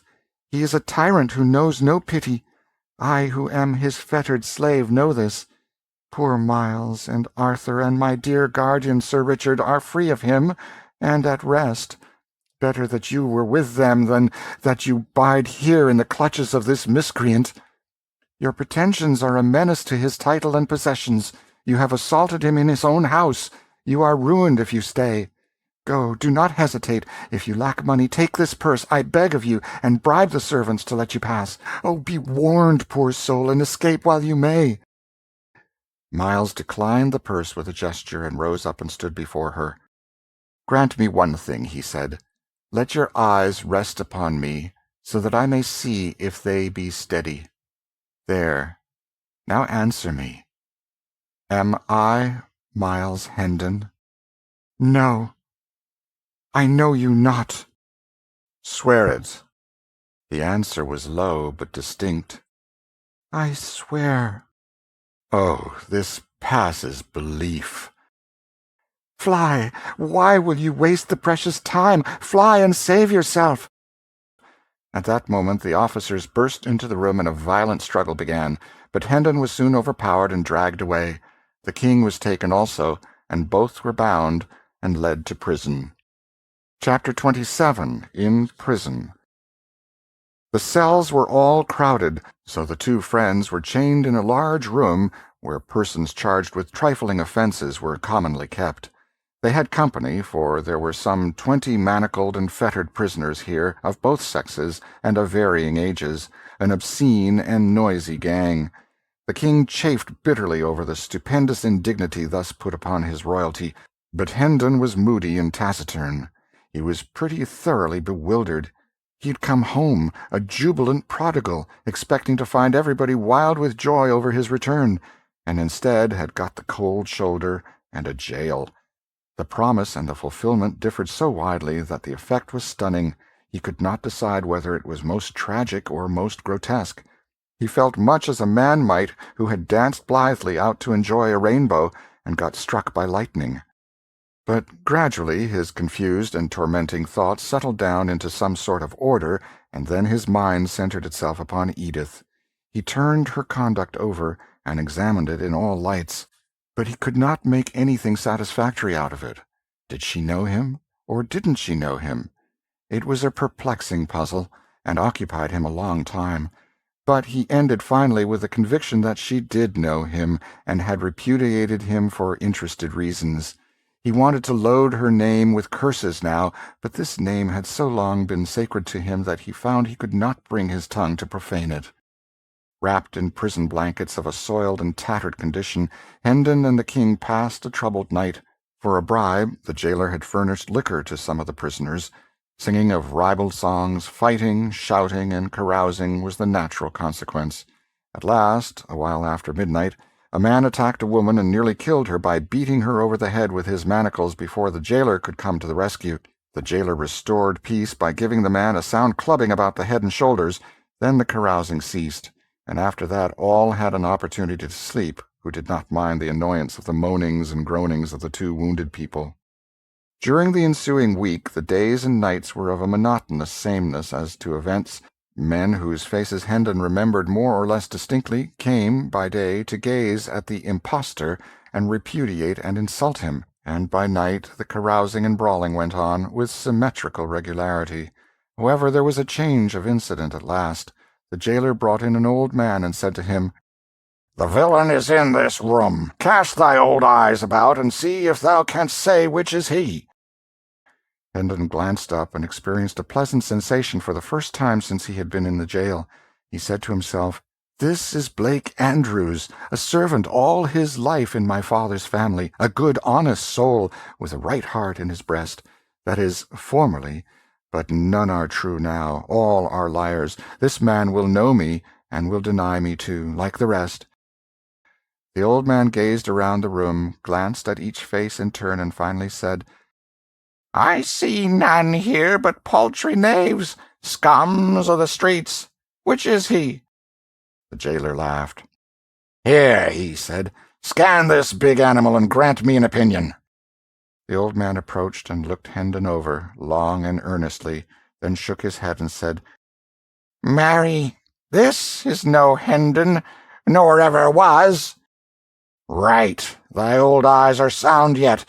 And I were Sir Hugh, I would take the shabby carl and—" The jailer finished by lifting himself a tiptoe with an imaginary halter, at the same time making a gurgling noise in his throat suggesting of suffocation. The old man said vindictively, "Let him bless God, and he fare no worse. And I had the handling of the villain, he should roast, or I am no true man." The jailer laughed a pleasant hyena laugh and said, "Give him a piece of thy mind, old man. They all do it. Thou'lt find it good diversion." Then he sauntered toward his anteroom and disappeared. The old man dropped upon his knees and whispered, "God be thanked thou art come again, my master. I believed thou wert dead these 7 years, and lo, here thou art alive. I knew thee the moment I saw thee, and main hard work it was to keep a stony countenance, and seem to see none here but tuppenny knaves and rubbish of the streets. I am old and poor, Sir Miles, but say the word, and I will go forth and proclaim the truth, though I be strangled for it." "No," said Hendon, "thou shalt not. It would ruin thee, and yet help but little in my case. But I thank thee, for thou hast given me back somewhat of my lost faith in my kind." The old servant became very valuable to Hendon and the king, for he dropped in several times a day to abuse the former, and always smuggled in a few delicacies to help out the prison bill of fare. He also furnished the current news. Hendon reserved the dainties for the king. Without them his majesty might not have survived, for he was not able to eat the coarse and wretched food provided by the jailer. Andrews was obliged to confine himself to brief visits in order to avoid suspicion, but he managed to impart a fair degree of information each time, information delivered in a low tone for Hendon's benefit, and interlarded with insulting epithets delivered in a louder voice for the benefit of other hearers. So, little by little, the story of the family came out. Arthur had been dead 6 years. This loss, with the absence of news from Hendon, impaired the father's health. He believed he was going to die, and he wished to see Hugh and Edith settled in life before he passed away. But Edith begged hard for delay, hoping for Miles's return. Then the letter came which brought the news of Miles's death. The shock prostrated Sir Richard. He believed his end was very near, and he and Hugh insisted upon the marriage. Edith begged for and obtained a month's respite, then another, and finally a third. The marriage then took place by the deathbed of Sir Richard. It had not proved a happy one. It was whispered about the country that, shortly after the nuptials, the bride found among her husband's papers several rough and incomplete drafts of the fatal letter, and had accused him of precipitating the marriage, and Sir Richard's death, too, by a wicked forgery. Tales of cruelty to the Lady Edith and the servants were to be heard on all hands, and since the father's death Sir Hugh had thrown off all soft disguises and become a pitiless master toward all who in any way depended upon him and his domains for bread. There was a bit of Andrew's gossip which the king listened to with a lively interest. "There is a rumor that the king is mad, but in charity forbear to say I mentioned it, for 'tis death to speak of it, they say." His Majesty glared at the old man and said, "The king is not mad, good man, and thou'lt find it to thy advantage to busy thyself with matters that nearer concern thee than this seditious prattle." "What does the lad mean?" said Andrews, surprised at this brisk assault from such an unexpected quarter. Hendon gave him a sign, and he did not pursue his question, but went on with his budget. "The late king is to be buried at Windsor in a day or two, the 16th of the month, and the new king will be crowned at Westminster the 20th. "Methinks they must needs find him first," muttered his Majesty, then added confidently, "But they will look to that, and so also shall I." "In the name of—" But the old man got no further. A warning sign from Hendon checked his remark. He resumed the thread of his gossip. "Sir Hugh goeth to the coronation, and with grand hopes. He confidently looketh to come back a peer, for he is high in favour with the Lord Protector." "What Lord Protector?" asked his Majesty. "His Grace the Duke of Somerset." "What Duke of Somerset?" "Marry, there is but one, Seymour, Earl of Hertford." The king asked sharply, "Since when is he a duke and Lord Protector?" "Since the last of January." "And prithee, who made him so?" "Himself and the Great Council, with help of the king." His Majesty started violently. "The king!" he cried. "What king, good sir?" "What king, indeed? God a mercy, what aileth the boy? Sith we have but one, 'tis not difficult to answer, his most sacred Majesty King Edward the Sixth, whom God preserve. Yea, and a dear and gracious little urchin is he too, and whether he be mad or no, and they say he mendeth daily, his praises are all on men's lips, and all bless him likewise, and offer prayers that he may be spared to reign long in England, for he began humanely with saving the old Duke of Norfolk's life, and now is he bent on destroying the cruelest of the laws that harry and oppress the people." This news struck his Majesty dumb with amazement, and plunged him into so deep and dismal a reverie that he heard no more of the old man's gossip. He wondered if the little urchin was the beggar boy whom he left dressed in his own garments in the palace. It did not seem possible that this could be, for surely his manners and speech would betray him if he pretended to be the Prince of Wales. Then he would be driven out and search made for the true prince. Could it be that the court had set up some sprig of the nobility in his place? No, for his uncle would not allow that. He was all-powerful and could and would crush such a movement, of course. The boy's musings profited him nothing. The more he tried to unriddle the mystery, the more perplexed he became. The more his head ached, the worse he slept. His impatience to get to London grew hourly, and his captivity became almost unendurable. Hendon's arts all failed with the king. He could not be comforted. But a couple of women who were chained near him succeeded better. Under their gentle ministrations he found peace and learned a degree of patience. He was very grateful, and came to love them dearly and to delight in the sweet and soothing influence of their presence. He asked them why they were in prison, and when they said they were Baptists, he smiled and inquired, "Is that a crime to be shut up for in a prison? Now I grieve, for I shall lose ye. They will not keep ye long for such a little thing." They did not answer, and something in their faces made him uneasy. He said eagerly, "You do not speak. Be good to me, and tell me. There will be no other punishment. Prithee tell me there is no fear of that." They tried to change the topic, but his fears were aroused, and he pursued it. Will they scourge thee? No, no, they would not be so cruel. Say they would not. Come, they will not, will they? The women betrayed confusion and distress, but there was no avoiding an answer, so one of them said in a voice choked with emotion, "Oh, thou'lt break our hearts, thou gentle spirit. God will help us to bear our—" "It is a confession," the king broke in. "Then they will scourge thee, the stony-hearted wretches. But oh, thou must not weep. I cannot bear it. Keep up thy courage. I shall come to my own in time to save thee from this bitter thing, and I will do it." When the king awoke in the morning, the women were gone. "They are saved," he said joyfully, then added despondently, "but woe is me, for they were my comforters." Each of them had left a shred of ribbon pinned to his clothing in token of remembrance. He said he would keep these things always, and that soon he would seek out these dear good friends of his and take them under his protection. Just then the jailer came in with some subordinates and commanded that the prisoners be conducted to the jail yard. The king was overjoyed. It would be a blessed thing to see the blue sky and breathe the fresh air once more. He fretted and chafed at the slowness of the officers, but his turn came at last, and he was released from his staple and ordered to follow the other prisoners with Hendon. The court, or quadrangle, was stone-paved and open to the sky. The prisoners entered it through a massive archway of masonry, and were placed in file, standing with their backs against the wall. A rope was stretched in front of them, and they were also guarded by their officers. It was a chill and lowering morning, and a light snow which had fallen during the night whitened the great empty space and added to the general dismalness of its aspect. Now and then a wintry wind shivered through the place and sent the snow eddying hither and thither. In the center of the court stood two women chained to posts. A glance showed the king that these were his good friends. He shuddered and said to himself, "Alack, they are not gone free as I had thought. To think that such as these should know the lash in England! Aye, there's the shame of it, not in heathenness. Christian England!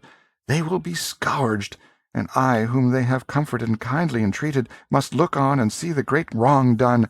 It is strange, so strange, that I, the very source of power in this broad realm, am helpless to protect them. But let these miscreants look well to themselves, for there is a day coming when I will require of them a heavy reckoning for this work.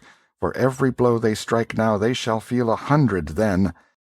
A great gate swung open, and a crowd of citizens poured in. They flocked around the two women and hid them from the king's view.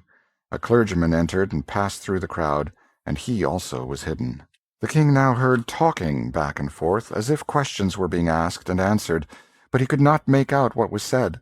Next there was a deal of bustle and preparation, and much passing and repassing of officials through that part of the crowd that stood on the further side of the women, and whilst this proceeded a deep hush gradually fell upon the people. Now, by command, the masses parted and fell aside, and the king saw a spectacle that froze the marrow in his bones. Faggots had been piled about the two women, and a kneeling man was lighting them. The women bowed their heads and covered their faces with their hands. The yellow flames began to climb upward among the snapping and crackling faggots, and wreaths of blue smoke to stream away on the wind. The clergyman lifted his hands and began a prayer. Just then 2 young girls came flying through the great gate, uttering piercing screams, and threw themselves upon the women at the stake. Instantly they were torn away by the officers, and one of them was kept in a tight grip, but the other broke loose, saying she would die with her mother, and before she could be stopped she had flung her arms about her mother's neck again. She was torn away once more, and with her gown on fire. 2 or 3 men held her, and the burning portion of her gown was snatched off and thrown flaming aside. She struggled all the while to free herself, and saying she would be alone in the world now, and begging to be allowed to die with her mother. Both the girls screamed continually and fought for freedom, but suddenly this tumult was drowned under a volley of heart-piercing shrieks of mortal agony.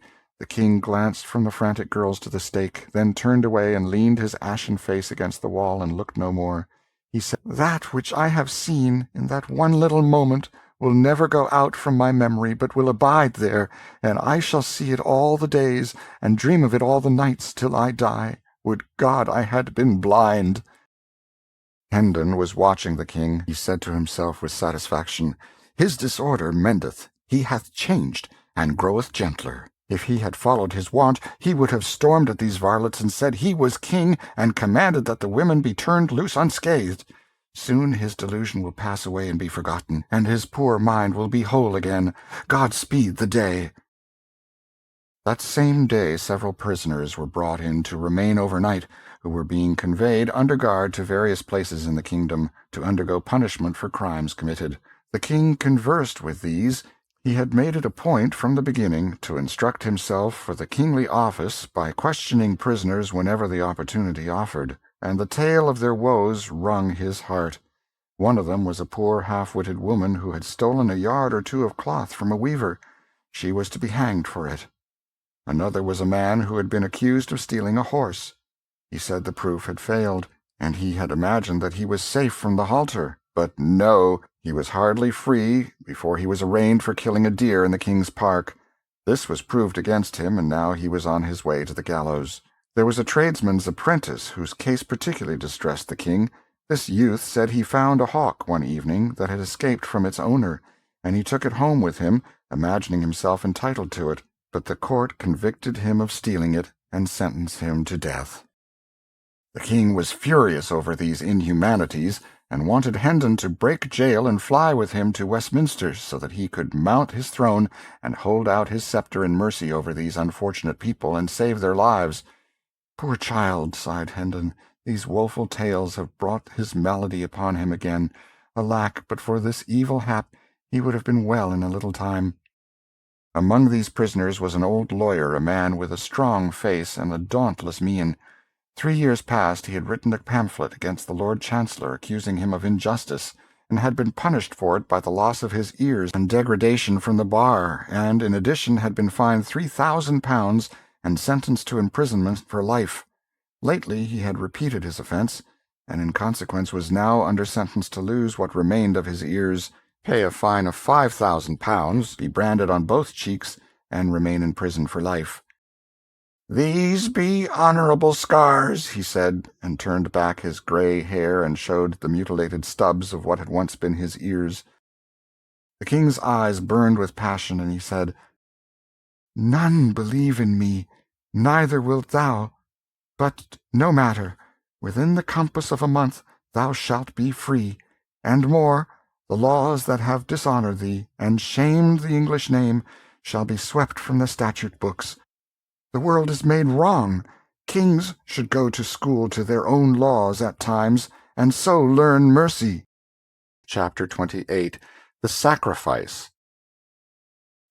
Meantime, Miles was growing sufficiently tired of confinement and inaction, but now his trial came on, to his great gratification, and he thought he could welcome any sentence provided a further imprisonment should not be part of it.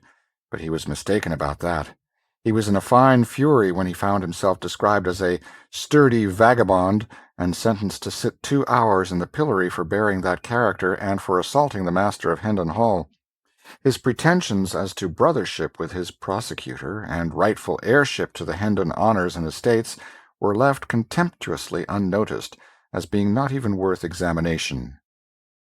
He raged and threatened on his way to punishment, but it did no good. He was snatched roughly along by the officers, and got an occasional cuff besides for his unreverent conduct. The king could not pierce through the rabble that swarmed behind, so he was obliged to follow in the rear, remote from his good friend and servant. The king had been nearly condemned to the stocks himself for being in such bad company, but had been let off with a lecture and a warning in consideration of his youth. When the crowd at last halted, he flitted feverishly from point to point around its outer rim, hunting a place to get through, and at last, after a deal of difficulty and delay, succeeded.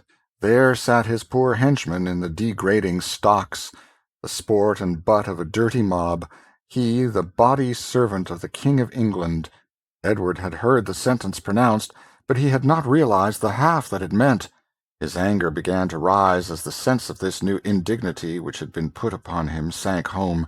It jumped to summer heat the next moment when he saw an egg sail through the air and crush itself against Hendon's cheek, and heard the crowd roar its enjoyment of the episode. He sprang across the open circle and confronted the officer in charge, crying, "For shame! This is my servant! Set him free! I am the—" "Oh, peace!" exclaimed Hendon in a panic. "Thou'lt destroy thyself. Mind him not, officer, he is mad." "Give thyself no trouble as to the matter of minding him, good man. I have small mind to mind him, but as to teaching him somewhat, to that I am well inclined." He turned to his subordinate and said, "Give the little fool a taste or two of the lash to mend his manners." "Half a dozen will better serve his turn," suggested Sir Hugh, who had ridden up a moment before to take a passing glance at the proceedings. The king was seized. He did not even struggle, so paralyzed was he with the mere thought of the monstrous outrage that was proposed to be inflicted upon his sacred person. History was already defiled with the record of the scourging of an English king with whips. It was an intolerable reflection that he must furnish a duplicate of that shameful page. He was in the toils. There was no help for him. He must either take this punishment or beg for its remission. Hard conditions. He would take the stripes. A king might do that, but a king could not beg. But meantime Miles Hendon was resolving the difficulty. "Let the child go," said he. "Ye heartless dogs, do you not see how young and frail he is? Let him go. I will take his lashes." "Marry, a good thought, and thanks for it," said Sir Hugh, his face lighting with sardonic satisfaction. "Let the little beggar go, and give this fellow a dozen in his place, an honest dozen, well laid on." The king was in the act of entering a fierce protest, but Sir Hugh silenced him with a potent remark. "Yes, speak up, do, and free thy mind. Only mark ye, that for each word you utter he shall get 6 strokes the more." Hendon was removed from the stocks and his back laid bare, and whilst the lash was applied the poor little king turned away his face and allowed unroyal tears to channel his cheeks unchecked. "Ah, brave good heart," he said to himself, "this loyal deed shall never perish out of my memory. I will not forget it, and neither shall they," he added with passion. Whilst he mused, his appreciation of Hendon's magnanimous conduct grew to greater and still greater dimensions in his mind, and so also did his gratefulness for it. Presently he said to himself, "Who saves his prince from wounds and possible death, and this he did for me, performs high service. But it is little, it is nothing, oh, less than nothing, when 'tis weighed against the act of him who saves his prince from shame." Hendon made no outcry under the scourge, but bore the heavy blows with soldierly fortitude. This, together with his redeeming the boy by taking his stripes for him, compelled the respect of even that forlorn and degraded mob that was gathered there, and its gibes and hootings died away, and no sound remained but the sound of the falling blows. The stillness that pervaded the place when Hendon found himself once more in the stocks was in strong contrast with the insulting clamour which had prevailed there so little a while before. The king came softly to Hendon's side and whispered in his ear, "Kings cannot ennoble thee, thou good, great soul, for one who is higher than kings hath done that for thee. But a king can confirm thy nobility to men."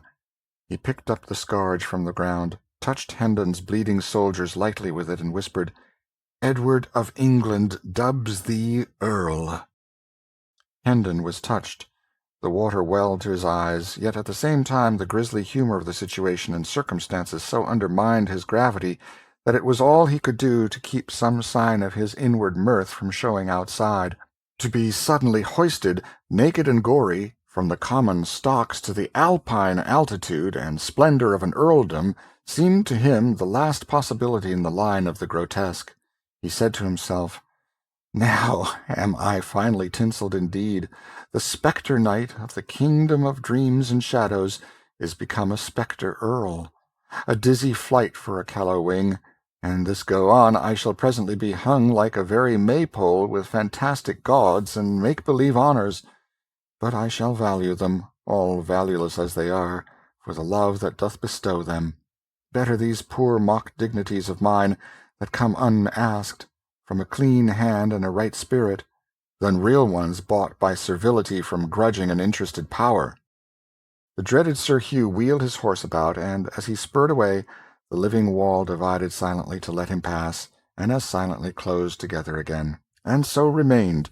Nobody went so far as to venture a remark in favor of the prisoner, or in compliment to him, but no matter.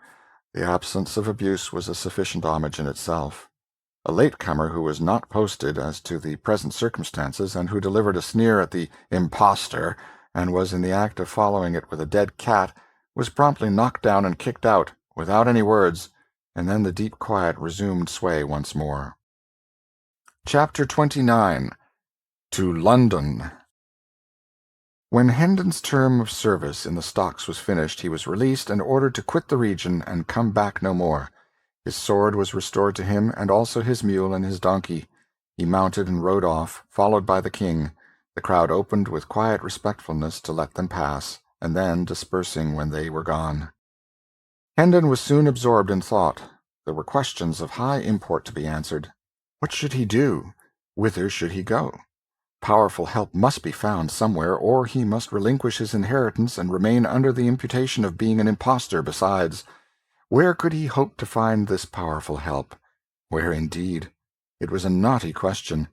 By and by a thought occurred to him which pointed to a possibility, the slenderest of slender possibilities certainly, but still worth considering, for lack of any other that promised anything at all. He remembered what old Andrews had said about the young king's goodness, and his generous championship of the wronged and unfortunate. Why not go and try to get speech of him, and beg for justice? Ah, yes, but could so fantastic a pauper get admission to the august presence of a monarch? Never mind, let that matter take care of itself. It was a bridge that would not need to be crossed till he should come to it. He was an old campaigner, and used to inventing shifts and expedients. No doubt he would be able to find a way. Yes, he would strike for the capital. Maybe his father's old friend Sir Humphrey Marlowe would help him. Good old Sir Humphrey, head lieutenant of the late king's kitchen, or stables, or something. Miles could not remember just what or which.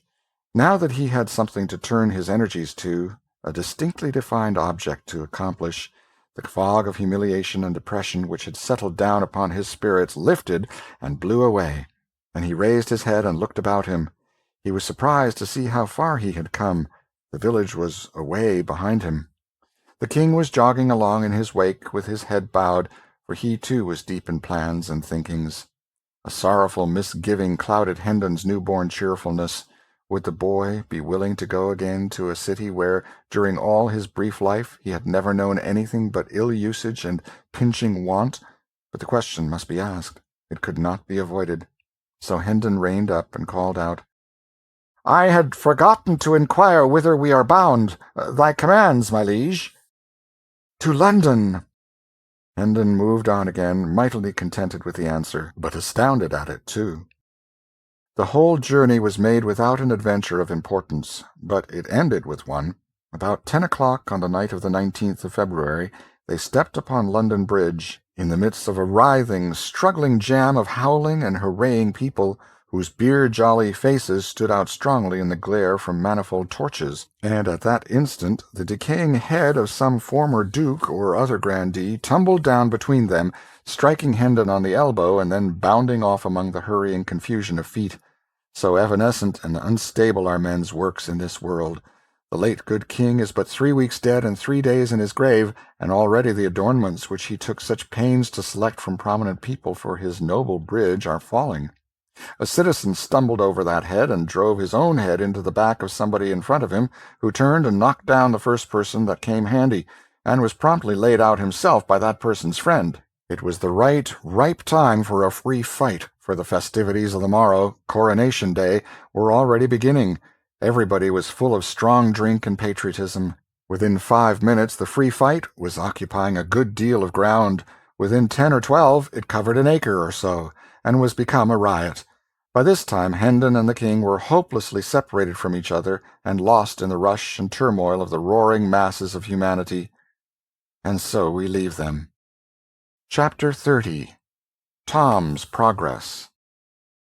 Whilst the true king wandered about the land, poorly clad, poorly fed, cuffed and derided by tramps one while, herding with thieves and murderers in a jail another, and called idiot and impostor by all impartially, the mock-king, Tom Canty, enjoyed a quite different experience. When we saw him last, royalty was just beginning to have a bright side for him. This bright side went on brightening more and more every day. In a very little while it was become almost all sunshine and delightfulness. He lost his fears, his misgivings faded out and died, his embarrassments departed and gave place to an easy and confident bearing. He worked the whipping-boy mind to ever-increasing profit. He ordered my Lady Elizabeth and my Lady Jane Grey into his presence when he wanted to play or talk, and dismissed them when he was done with them, with the air of one familiarly accustomed to such performances. It no longer confused him to have these lofty personages kiss his hand at parting. He came to enjoy being conducted to bed in state at night, and dressed with intricate and solemn ceremony in the morning. It came to be a proud pleasure to march to dinner attended by a glittering procession of officers of state and gentlemen-at-arms, insomuch, indeed, that he doubled his guard of gentlemen-at-arms, and made them 100. He liked to hear the bugles sounding down the long corridors, and the distant voices responding, "Way for the King!" He even learned to enjoy sitting in throned state in council, and seeming to be something more than the Lord Protector's mouthpiece. He liked to receive great ambassadors and their gorgeous trains, and listen to the affectionate messages they brought from illustrious monarchs who called him brother. Oh, happy Tom Canty, late of Offal Court! He enjoyed his splendid clothes, and ordered more. He found his 400 servants too few for his proper grandeur, and trebled them. The adulation and salaming courtiers came to be sweet music to his ears. He remained kind and gentle, and a sturdy and determined champion of all that were oppressed, and he made tireless war upon unjust laws. Yet, upon occasion, being offended, he could turn upon an earl, or even a duke, and give him a look that would make him tremble. Once when his royal sister, the grimly holy Lady Mary, set herself to reason with him against the wisdom of his course in pardoning so many people who would otherwise be jailed or hanged or burned, and reminded him that their august late father's prisons had sometimes contained as high as 60,000 convicts at one time, and that during his admirable reign he had delivered 72,000 thieves and robbers over to death by the executioner. The boy was filled with generous indignation, and commanded her to go to her closet and beseech God to take away the stone that was in her breast, and give her a human heart. Did Tom Canty never feel troubled about the poor little rightful prince who had treated him so kindly and flown out with such hot zeal to avenge him upon the insolent sentinel at the palace gate? Yes, his first royal days and nights were pretty well sprinkled with painful thoughts about the lost prince, and with sincere longings for his return and happy restoration to his native rights and splendors. But as time wore on and the prince did not come, Tom's mind became more and more occupied with his new and enchanting experiences, and by little and little the vanished monarch faded almost out of his thoughts, and finally, when he did intrude upon them at intervals, he was become an unwelcome spectre, for he made Tom feel guilty and ashamed. Tom's poor mother and sisters traveled the same road out of his mind. At first he pined for them, sorrowed for them, longed to see them, but later the thought of their coming some day in their rags and dirt, and betraying him with their kisses, and pulling him down from his lofty place, and dragging him back to penury and degradation and the slums, made him shudder. At last they ceased to trouble his thoughts almost wholly, and he was content, even glad, for whenever their mournful and accusing faces did rise before him now, they made him feel more despicable than the worms that crawl. At midnight of the 19th of February, Tom Canty was sinking to sleep in his rich bed in the palace, guarded by his loyal vassals and surrounded by the pomps of royalty, a happy boy, for tomorrow was the day appointed for his solemn crowning as King of England. At that same hour Edward, the true king, hungry and thirsty, soiled and draggled, worn with travel and clothed in rags and shreds, his share of the results of the riot, was wedged in among a crowd of people who were watching, with deep interest, certain hurrying gangs of workmen who streamed in and out of Westminster Abbey, busy as ants. They were making the last preparations for the royal coronation. Chapter 31. The Recognition Procession. When Tom Canty awoke the next morning, the air was heavy with a thunderous murmur. All the distances were charged with it. It was music to him, for it meant that the English world was out in its strength to give loyal welcome to the great day. Presently Tom found himself once more the chief figure in a wonderful floating pageant on the Thames, for by ancient custom the recognition procession through London must start from the Tower, and he was bound thither. When he arrived there, the sides of the venerable fortress seemed suddenly rent in 1,000 places, and from every rent leapt a red tongue of flame and a white gush of smoke. A deafening explosion followed, which drowned the shoutings of the multitude and made the ground tremble. The flame jets, the smoke, and the explosions were repeated over and over again with marvelous celerity, so that in a few moments the old tower disappeared in the vast fog of its own smoke, all but the very top of the tall pile called the White Tower. This, with its banners, stood out above the dense bank of vapor as a mountain peak projects above a cloud-rack. Tom Canty, splendidly arrayed, mounted a prancing war-steed whose rich trappings almost reached to the ground. His uncle, the Lord Protector Somerset, similarly mounted, took place in his rear. The King's Guard formed in single ranks on either side, clad in burnished armor. After the Protector followed a seemingly interminable procession of resplendent nobles attended by their vassals. After these came the Lord Mayor and the aldermanic body, in crimson velvet robes and with their gold chains across their breasts, and after these the officers and members of all the guilds of London, in rich raiment and bearing the showy banners of several coronations. Also in the procession, as a special guard of honor through the city, was the Ancient and Honorable Artillery Company, an organization already 300 years old at the time, and the only military body in England possessing the privilege, which it still possesses in our day, of holding itself independent of the commands of Parliament.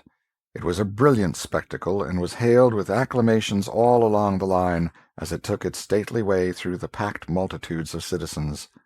The chronicler says, "The king, as he entered the city, was received by the people with prayers, welcomings, cries, and tender words, and all signs which argue an earnest love of subjects toward their sovereign.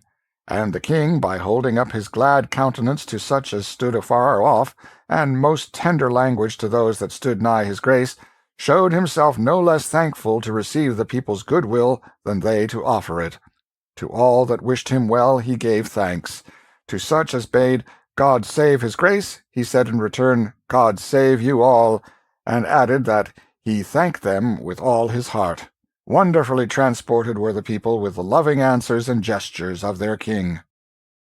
In French Church Street, a fair child in costly apparel stood on a stage to welcome his Majesty to the city. The last verse of his greeting was in these words, "Welcome, O King, as much as hearts can think, welcome again as much as tongue can tell. Welcome to joyous tongues and hearts that will not shrink. God thee preserve, we pray, and wish thee ever well." The people burst forth in a glad shout, repeating with one voice what the child had said. Tom Canty gazed abroad over the surging sea of eager faces, and his heart swelled with exultation, and he felt that the one thing worth living for in this world was to be a king, and a nation's idol. Presently he caught sight, at a distance, of a couple of his ragged Offal Court comrades, one of them the Lord High Admiral in his late mimic court, the other the First Lord of the Bedchamber in the same pretentious fiction, and his pride swelled higher than ever. Oh, if they could only recognize him now, what unspeakable glory it would be if they could recognize him, and realize that the derided mock-king of the slums and back-alleys was become a real king, with illustrious dukes and princes for his humble menials, and the English world at his feet. But he had to deny himself and choke down his desire, for such a recognition might cost more than it would come to. So he turned away his head and left the two soiled lads to go on with their shoutings and glad adulations, unsuspicious of whom it was they were lavishing them upon. Every now and then rose the cry, "A largesse! A largesse!" and Tom responded by scattering a handful of bright new coins abroad for the multitude to scramble for. The chronicler says, "At the upper end of Grace Church Street, before the sign of the Eagle, the city had erected a gorgeous arch, beneath which was a stage, which stretched from one side of the street to the other. This was a historical pageant, representing the king's immediate progenitors. There sat Elizabeth of York, in the midst of an immense white rose, whose petals formed elaborate furbelows around her. By her side was Henry the Seventh, issuing out of a vast red rose, disposed in the same manner. The hands of the royal pair were locked together, and the wedding ring ostentatiously displayed. From the red and white roses proceeded a stem, which reached up to a second stage occupied by Henry VIII, issuing from a red and white rose, with the effigy of the new king's mother, Jane Seymour, represented by his side. One branch sprang from this pair, which mounted to a third stage, where sat the effigy of Edward VI himself, enthroned in royal majesty, and the whole pageant was framed with wreaths of roses, red and white. This quaint and gaudy spectacle so wrought upon the rejoicing people that their acclamations utterly smothered the small voice of the child, whose business it was to explain the thing in eulogistic rhymes. But Tom Canty was not sorry, for this loyal uproar was sweeter music to him than any poetry, no matter what its quality might be. Whithersoever Tom turned his happy young face, the people recognized the exactness of his effigy's likeness to himself, the flesh and blood counterpart, and new whirlwinds of applause burst forth. The great pageant moved on, and still on, under one triumphal arch after another, and past a bewildering succession of spectacular and symbolical tableaux, each of which typified and exalted some virtue or talent or merit of the little kings. Throughout the whole of Cheapside, from every penthouse and window, hung banners and streamers, and the richest carpets, stuffs, and cloth of gold tapestried the streets, specimens of the great wealth of the stores within, and the splendor of this thoroughfare was equaled in the other streets, and in some even surpassed. "And all these wonders and these marvels are to welcome me, murmured Tom Canty. The mock king's cheeks were flushed with excitement, his eyes were flashing, his senses swam in a delirium of pleasure. At this point, just as he was raising his hand to fling another rich largesse, he caught sight of a pale, astounded face which was strained forward out of the second rank of the crowd, its intense eyes riveted upon him. A sickening consternation struck through him. He recognized his mother, and up flew his hand, palm outward, before his eyes, that old involuntary gesture born of a forgotten episode and perpetuated by habit. In an instant more she had torn her way out of the press and past the guards, and was at his side. She embraced his leg, she covered it with kisses, she cried, "Oh, my child, my darling!" lifting toward him a face that was transfigured with joy and love. The same instant an officer of the king's guard snatched her away with a curse, and sent her reeling back whence she came, with a vigorous impulse from his strong arm. The words, "I do not know you, woman," were falling from Tom Canty's lips when this piteous thing occurred, but it smote him to the heart to see her treated so, and as she turned for a last glimpse of him, whilst the crowd was swallowing her from his sight, she seemed so wounded, so broken-hearted, that a shame fell upon him which consumed his pride to ashes and withered his stolen royalty. His grandeurs were stricken valueless, they seemed to fall away from him like rotten rags. The procession moved on, and still on, through ever-augmenting splendors and ever-augmenting tempests of welcome, but to Tom Canty they were as if they had not been. He neither saw nor heard. Royalty had lost its grace and sweetness, its pomps were become a reproach. Remorse was eating his heart out. He said, "Would God I were free of my captivity!" He had unconsciously dropped back into the phraseology of the first days of his compulsory greatness. The shining pageant still went winding like a radiant and interminable serpent down the crooked lanes of the quaint old city, and through the huzzaing hosts. But still the king rode with bowed head and vacant eyes, seeing only his mother's face and that wounded look in it. "Largesse! Largesse!" The cry fell upon an unheeding ear. "Long live Edward of England!" It seemed as if the earth shook with the explosion, but there was no response from the king. He heard it only as one hears the thunder of the surf when it is blown to the ear out of great distance, for it was smothered under another sound which was still nearer, his own breast, in his accusing conscience. A voice which kept repeating those shameful words, "I do not know you, woman." The words smote upon the king's soul as the strokes of a funeral bell smite upon the soul of a surviving friend when they remind him of secret treacheries suffered at his hands by him that is gone. New glories were unfolded at every turning, new wonders, new marvels sprung into view. The pent clamors of waiting batteries were released. New raptures poured from the throats of the waiting multitudes, but the king gave no sign, and the accusing voice that went moaning through his comfortless breast was all the sound he heard. By and by the gladness in the faces of the populace changed a little, and became touched with a something like solicitude or anxiety. An abatement in the volume of applause was observable, too. The Lord Protector was quick to notice these things. He was as quick to detect the cause. He spurred to the king's side, bent low in his saddle, uncovered, and said, "My liege, it is an ill time for dreaming. The people observe thy downcast head, thy clouded mien, and they take it for an omen. Be advised. Unveil the sun of royalty, and let it shine upon these boding vapors, and disperse them. Lift up thy face, and smile upon the people." So saying, the Duke scattered a handful of coins to right and left, then retired to his place. The mock king did mechanically as he had been bidden. His smile had no heart in it, but few eyes were near enough or sharp enough to detect that. The noddings of his plumed head as he saluted his subjects were full of grace and graciousness. The largesse which he delivered from his hand was royally liberal. So the people's anxiety vanished, and the acclamations burst forth again in as mighty a volume as before. Still, once more, a little before the progress was ended, the Duke was obliged to ride forward and make remonstrance.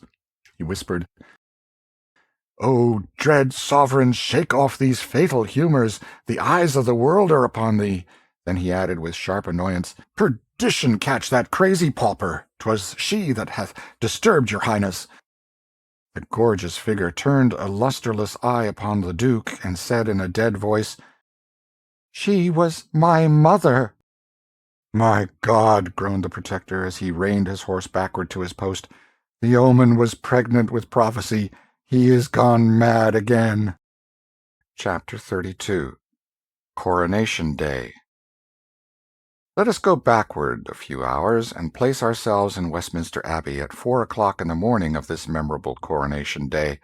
We are not without company, for although it is still night, we find the torch-lighted galleries already filling up with people who are well content to sit still and wait 7 or 8 hours till the time shall come for them to see what they may not hope to see twice in their lives, the coronation of a king.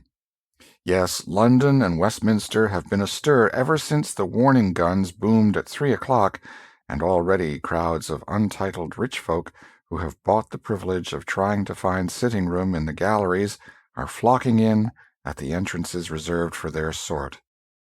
The hours drag along tediously enough. All stir has ceased for some time, for every gallery has long ago been packed. We may sit now and look and think at our leisure. We have glimpses, here and there and yonder, through the dim cathedral twilight, of portions of many galleries and balconies, wedged full with people, the other portions of these galleries and balconies being cut off from sight by intervening pillars and architectural projections. We have in view the whole of the great north transept, empty and waiting for England's privileged ones. We see only the ample area or platform carpeted with rich stuffs whereon the throne stands. The throne occupies the center of the platform, and is raised above it upon an elevation of 4 steps. Within the seat of the throne is enclosed a rough, flat rock, the stone of Scone, which many generations of Scottish kings sat on to be crowned, and so it in time became holy enough to answer a like purpose for English monarchs. Both the throne and its footstool are covered with cloth of gold. Stillness reigns, the torches blink dully, the time drags heavily, but at last the lagging twilight asserts itself, the torches are extinguished, and a mellow radiance suffuses the great spaces. All features of the noble building are distinct now, but soft and dreamy, for the sun is lightly veiled with clouds. At 7 o'clock the first break in the drowsy monotony occurs, for on the stroke of this hour the first peeress enters the transept, clothed like Solomon for splendor, and is conducted to her appointed place by an official clad in satins and velvets, whilst a duplicate of him gathers up the lady's long train, follows after, and when the lady is seated, arranges the train across her lap for her. He then places her footstool according to her desire, after which he puts her coronet where it will be convenient to her hand when the time for the simultaneous coroneting of the nobles shall arrive. By this time the peeresses are flowing in a glittering stream, and the satin-clad officials are flitting and glinting everywhere, seating them and making them comfortable. The scene is animated enough now. There is stir and life and shifting color everywhere. After a time, quiet reigns again, for the peeresses are all come, and are all in their places, a solid acre, or such a matter, of human flowers, resplendent in variegated colors and frosted like a Milky Way with diamonds. There are all ages here, brown, wrinkled, white-haired dowagers who are able to go back and still back down the stream of time and recall the crowning of Richard III and the troublous days of that old forgotten age.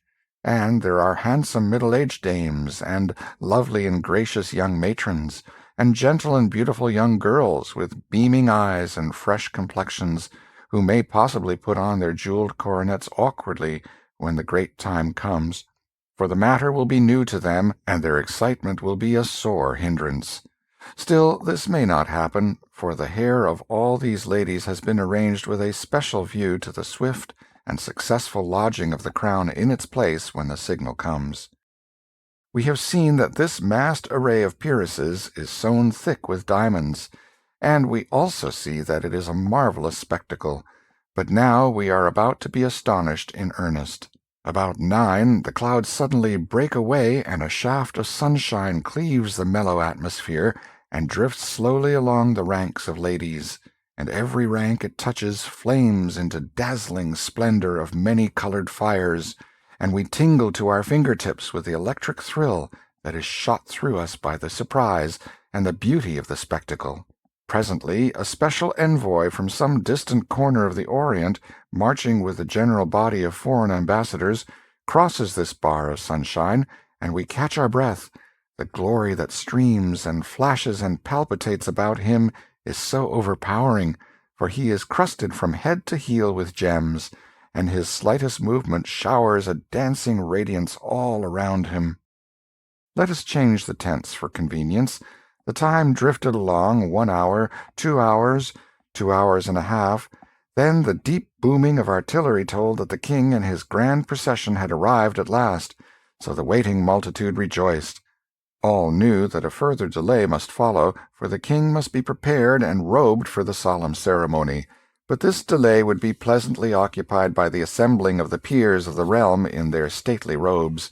These were conducted ceremoniously to their seats, and their coronets placed conveniently at hand, and meanwhile the multitude in the galleries were alive with interest, for most of them were beholding for the first time dukes, earls, and barons whose names had been historical for 500 years.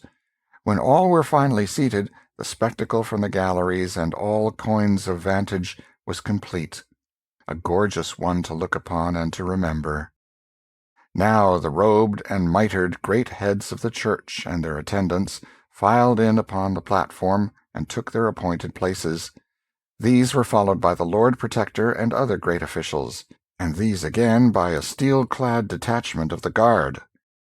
There was a waiting pause, then, at a signal, a triumphant peal of music burst forth, and Tom Canty, clothed in a long robe of cloth of gold, appeared at a door and stepped upon the platform. The entire multitude rose, and the ceremony of the recognition ensued. Then a noble anthem swept the abbey with its rich waves of sound, and thus heralded and welcomed, Tom Canty was conducted to the throne. The ancient ceremonies went on with impressive solemnity whilst the audience gazed, and as they drew nearer and nearer to completion, Tom Canty grew pale, and still paler, and a deep and steadily deepening woe and despondency settled down upon his spirits and upon his remorseful heart. At last the final act was at hand. The Archbishop of Canterbury lifted up the crown of England from its cushion and held it out over the trembling mock-king's head. In the same instant a rainbow radiance flashed along the spacious transept, for with one impulse every individual in the great concourse of nobles lifted a coronet and poised it over his or her head, and paused in that attitude. A deep hush pervaded the abbey. At this impressive moment a startling apparition intruded upon the scene, an apparition observed by none in the absorbed multitude, until it suddenly appeared, moving up the great central aisle. It was a boy, bareheaded, ill-shod, and clothed in coarse plebeian garments that were falling to rags. He raised his hand with a solemnity which ill comported with his soiled and sorry aspect, and delivered this note of warning: "I forbid you to set the crown of England upon that forfeited head. I am the king." In an instant several indignant hands were laid upon the boy, but in the same instant Tom Canty, in his regal vestments, made a swift step forward and cried out in a ringing voice, "Loose him and forbear! He is the king!" A sort of panic of astonishment swept the assemblage, and they partly rose in their places and stared in a bewildered way at one another and at the chief figures in this scene, like persons who wondered whether they were awake and in their senses, or asleep and dreaming. The Lord Protector was as amazed as the rest, but quickly recovered himself, and exclaimed in a voice of authority, "Mind not his majesty, his malady is upon him again. Seize the vagabond." He would have been obeyed, but the mock king stamped his foot and cried out, "On your peril, touch him not! He is the king!" The hands were withheld. A paralysis fell upon the house. No one moved. No one spoke. Indeed, no one knew how to act or what to say in so strange and surprising an emergency. While all minds were struggling to right themselves, the boy still moved steadily forward, with high port and confident mien.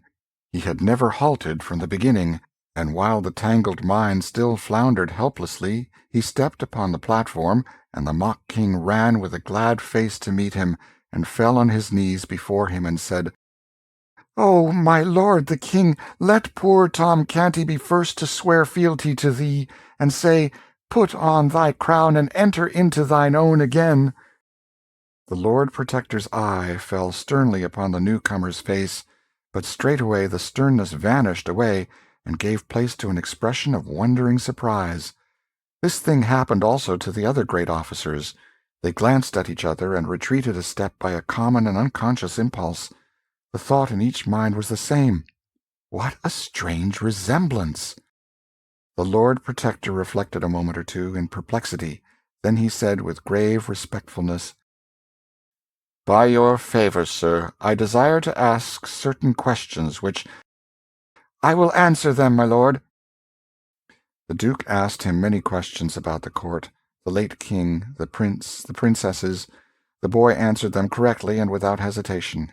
He described the rooms of state in the palace, the late king's apartments, and those of the Prince of Wales.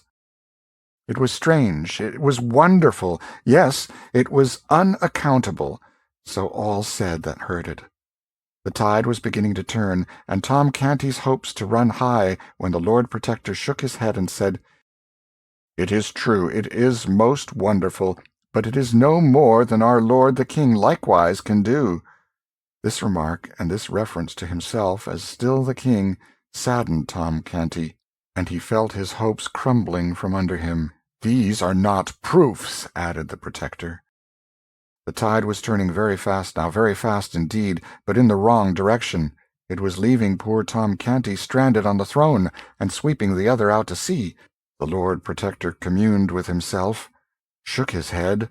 The thought forced itself upon him, "It is perilous to the state and to us all to entertain so fateful a riddle as this. It could divide the nation and undermine the throne."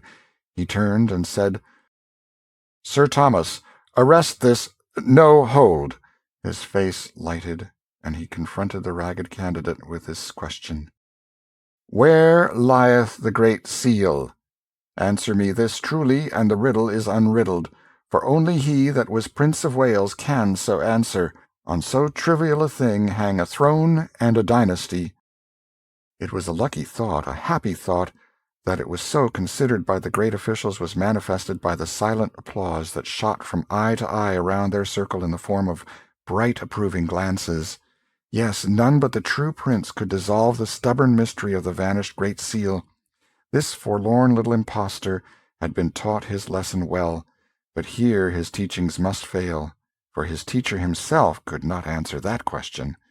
Ah, very good indeed. Now we shall be rid of this troublesome and perilous business in short order." And so they nodded invisibly and smiled inwardly with satisfaction, and looked to see this foolish lad stricken with a palsy of guilty confusion. How surprised they were, then, to see nothing of the sort happen! How they marveled to hear him answer up promptly, in a confident and untroubled voice, and say, "There is naught in this riddle that is difficult."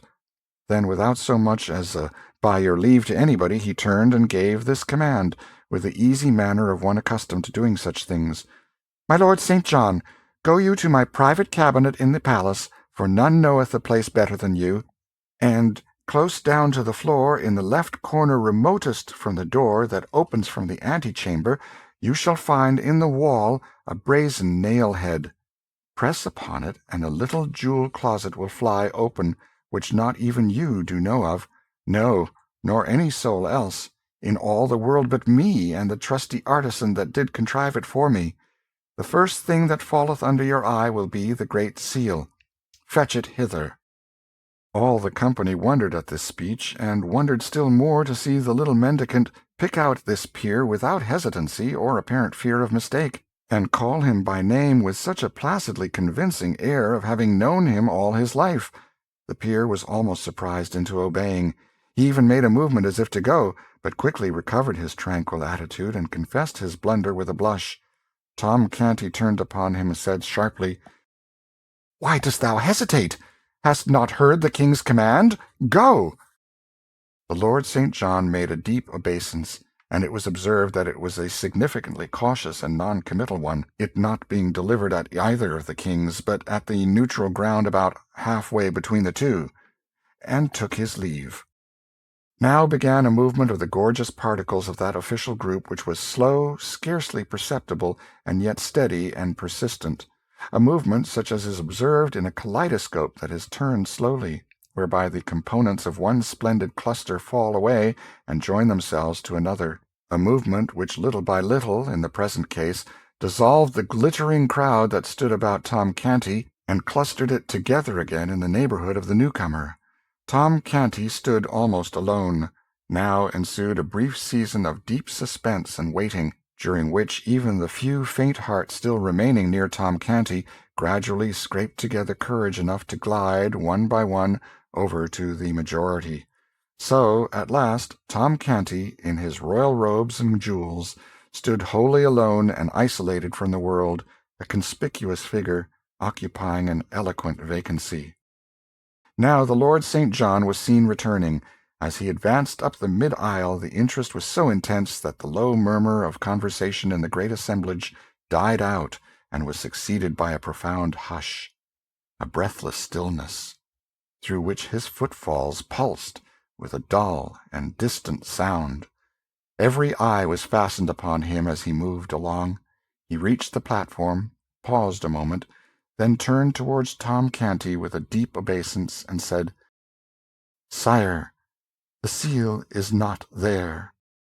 A mob does not melt away from the presence of a plague patient with more haste than the band of pallid and terrified courtiers melted away from the presence of the shabby little claimant of the crown. In a moment he stood all alone, without friend or supporter, a target upon which was concentrated a bitter fire of scornful and angry looks. The Lord Protector called out fiercely, "Cast the beggar into the street, and scourge him through the town. The paltry knave is worth no more consideration." Officers of the court sprang forward to obey, but Tom Canty waved them off and said, "Back! Whoso touches him perils his life." The Lord Protector was perplexed in the last degree. He said to the Lord St. John, "Searched you well? But it boots not to ask that. It doth seem passing strange. Little things, trifles, slip out of one's ken, and one does not think it matter for surprise. But how a so bulky thing as the seal of England can vanish away, and no man be able to get track of it again, a massy golden disk—" Tom Canty, with beaming eyes, sprang forward and shouted, "Hold, that is enough. Was it round and thick, and had it letters and devices graved upon it? Yes? Oh, now I know what this great seal is that there's been such worry and pother about. And ye had described it to me, ye could have had it 3 weeks ago. Right well I know where it lies, but it was not I that put it there first." "Who then, my liege?" asked the Lord Protector. "He that stands there, the rightful King of England, and he shall tell you himself where it lies. Then you will believe he knew it of his own knowledge. Bethink thee, my king, spur thy memory. It was the very last thing you didst that day before thou didst rush forth from the palace, clothed in my rags, to punish the soldier that insulted me." A silence ensued, undisturbed by a movement or a whisper, and all eyes were fixed upon the newcomer, who stood with bent head and corrugated brow, groping in his memory among a thronging multitude of valueless recollections for one single little elusive fact, which, found, would seat him upon a throne, unfound, would leave him as he was, for good and all, a pauper and an outcast. Moment after moment passed. The moments built themselves into minutes. Still the boy struggled silently on, and gave no sign. But at last he heaved a sigh, shook his head slowly, and said with a trembling lip and in a despondent voice, "I call the scene back, all of it, but the seal hath no place in it."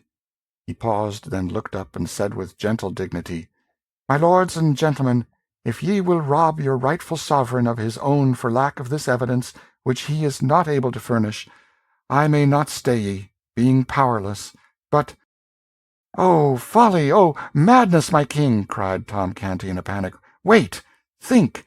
Do not give up! The cause is not lost, nor shall be, neither. List to what I say. Follow every word. I am going to bring that morning back again, every hap just as it happened. We talked. I told you of my sisters, Nan and Bet. Ah, yes, you remember that. And about mine old grandam, and the rough games of the lads of Offal Court. Yes, you remember these things also. Very well. Follow me still. You shall recall everything. You gave me food and drink, and did with princely courtesy send away the servants, so that my low breeding might not shame me before them. Ah, yes, this also you remember." As Tom checked off his details, and the other boy nodded his head in recognition of them, the great audience and the officials stared in puzzled wonderment. The tale sounded like true history, yet how could this impossible conjunction between a prince and a beggar boy have come about? Never was a company of people so perplexed, so interested, and so stupefied before. "For a jest, my prince, we did exchange garments. Then we stood before a mirror, and so alike were we that both said it seemed as if there had been no change made.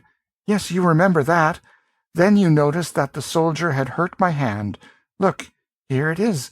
I cannot even write with it, the fingers are so stiff. At this your highness sprang up, vowing vengeance upon that soldier, and ran toward the door. You passed a table. That thing you call the seal lay on that table. You snatched it up and looked eagerly about, as if for a place to hide it. Your eye caught sight of— "There, 'tis sufficient, and the dear God be thanked!" exclaimed the ragged claimant in a mighty excitement. "Go, my good St. John, in an arm-piece of the Milanese armour that hangs on the wall, thou'lt find the seal." "Right, my king, right!" cried Tom Canty. "Now the sceptre of England is thine own, and it were better for him that would dispute it that he had been born dumb. Go, my Lord St. John, give thy feet wings." The whole assemblage was on its feet now, and well-nigh out of its mind with uneasiness, apprehension, and consuming excitement. On the floor and on the platform a deafening buzz of frantic conversation burst forth, and for some time nobody knew anything, or heard anything, or was interested in anything but what his neighbor was shouting into his ear, or he was shouting into his neighbor's ear. Time, nobody knew how much of it, swept by unheeded and unnoted. At last a sudden hush fell upon the house, and in the same moment St. John appeared upon the platform and held the great seal aloft in his hand. Then such a shout went up, "Long live the true king!" For 5 minutes the air quaked with shouts and the crash of musical instruments, and was white with a storm of waving handkerchiefs, and through it all a ragged lad, the most conspicuous figure in England, stood, flushed and happy and proud, in the centre of the spacious platform, with the great vassals of the kingdom kneeling around him. Then all rose, and Tom Canty cried out, "Now, O my king, Take these regal garments back, and give poor Tom, thy servant, his shreds and remnants again." The Lord Protector spoke up. "Let the small varlet be stripped and flung into the Tower." But the new king, the true king, said, "I will not have it so. But for him I had not got my crown again. None shall lay a hand upon him to harm him. And as for thee, my good uncle, my Lord Protector, this conduct of thine is not grateful towards this poor lad, for I hear he hath made thee a duke." The Protector blushed. "Yet he was not a king. Wherefore, what is thy fine title worth now? Tomorrow you shall sue to me, through him, for its confirmation, else no duke, but a simple earl, shalt thou remain." Under this rebuke his Grace the Duke of Somerset retired a little from the front for the moment. The king turned to Tom and said kindly, "My poor boy, how was it that you could remember where I hid the seal when I could not remember it myself?" "Ah, my king, that was easy, since I used it divers days." "Used it, yet could not explain where it was?" "I did not know it was that they wanted. They did not describe it, your majesty." "Then how used you it?" The red blood began to steal up into Tom's cheeks, and he dropped his eyes and was silent. "Speak up, good lad, and fear nothing," said the king. "How used you the Great Seal of England?" Tom stammered a moment in a pathetic confusion, then got it out. "To crack nuts with." Poor child, the avalanche of laughter that greeted this nearly swept him off his feet. But if a doubt remained in any mind that Tom Canty was not the King of England, and familiar with the august appurtenances of royalty, this reply disposed of it utterly. Meantime the sumptuous robe of state had been removed from Tom's shoulders to the king's, whose rags were effectually hidden from sight under it. Then the coronation ceremonies were resumed.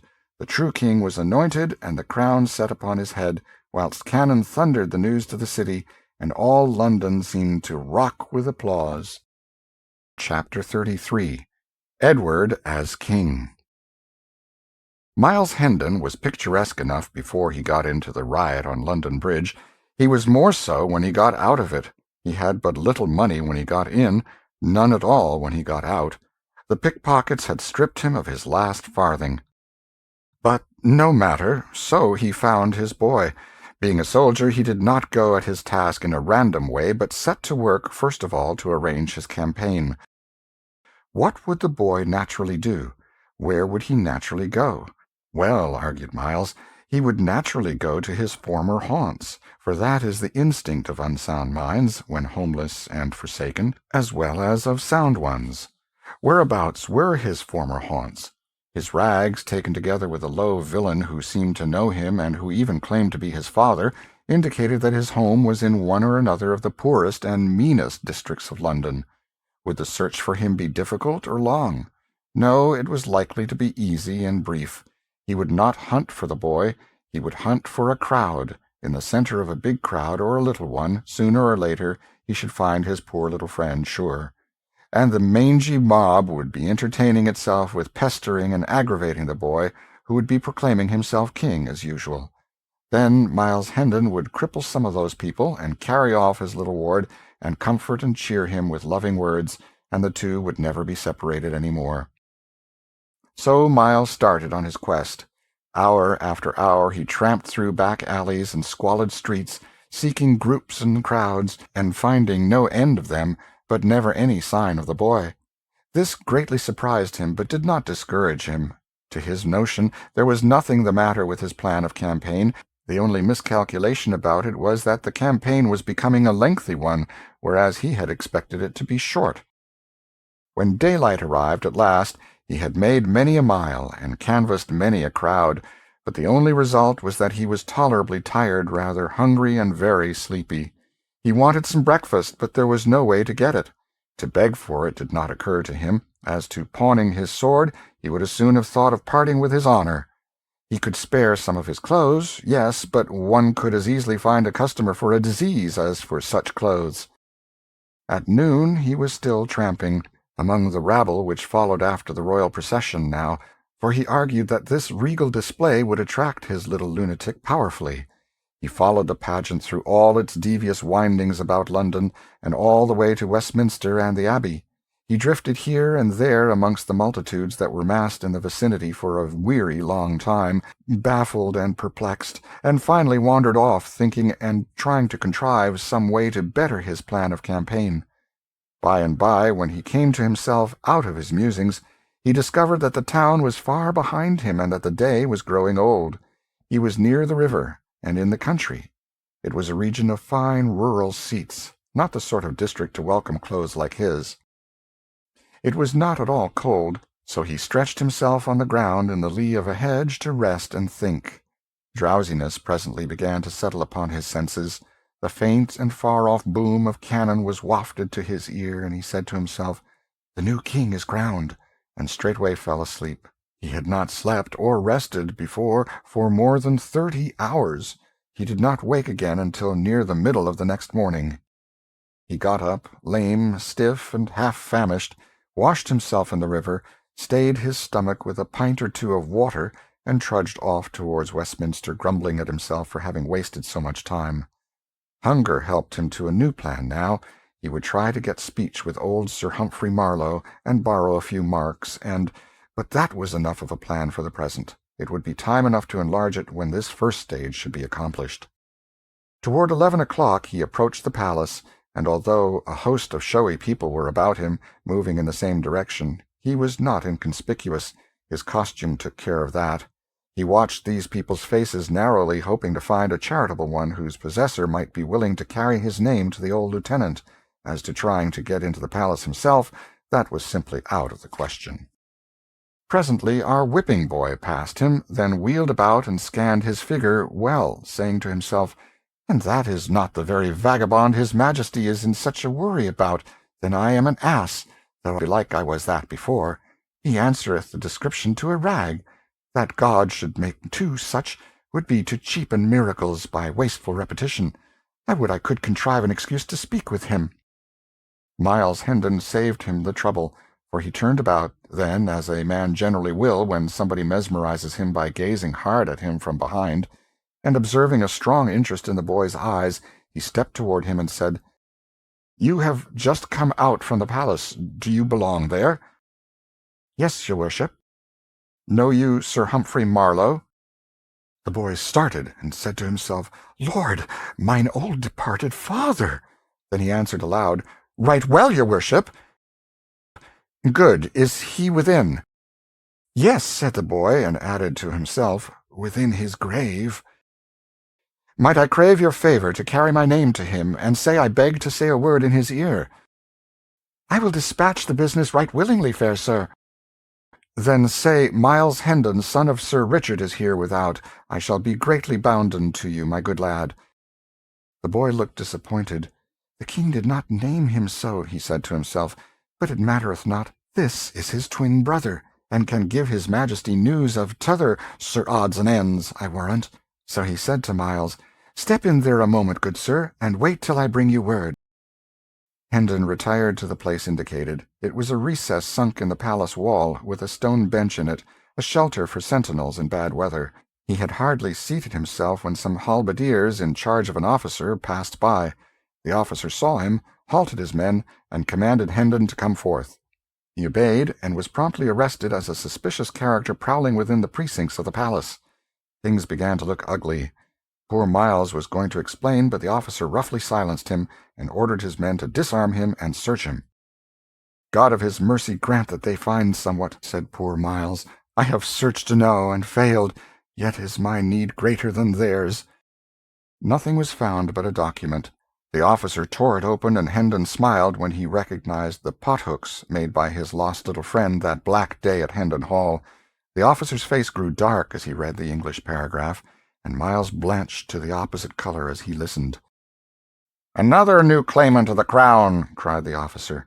"Verily they breed like rabbits today. Seize the rascal, men, and see ye keep him fast, whilst I convey this precious paper within and send it to the king." He hurried away, leaving the prisoner in the grip of the halberdiers. "Now is my evil luck ended at last," muttered Hendon, "for I shall dangle at a rope's end for a certainty, by reason of that bit of writing." and what will become of my poor lad? Ah, only the good God knoweth." By and by he saw the officer coming again in a great hurry, so he plucked his courage together, proposing to meet his trouble as became a man. The officer ordered the men to loose the prisoner and return his sword to him, then bowed respectfully and said, "Please you, sir, to follow me."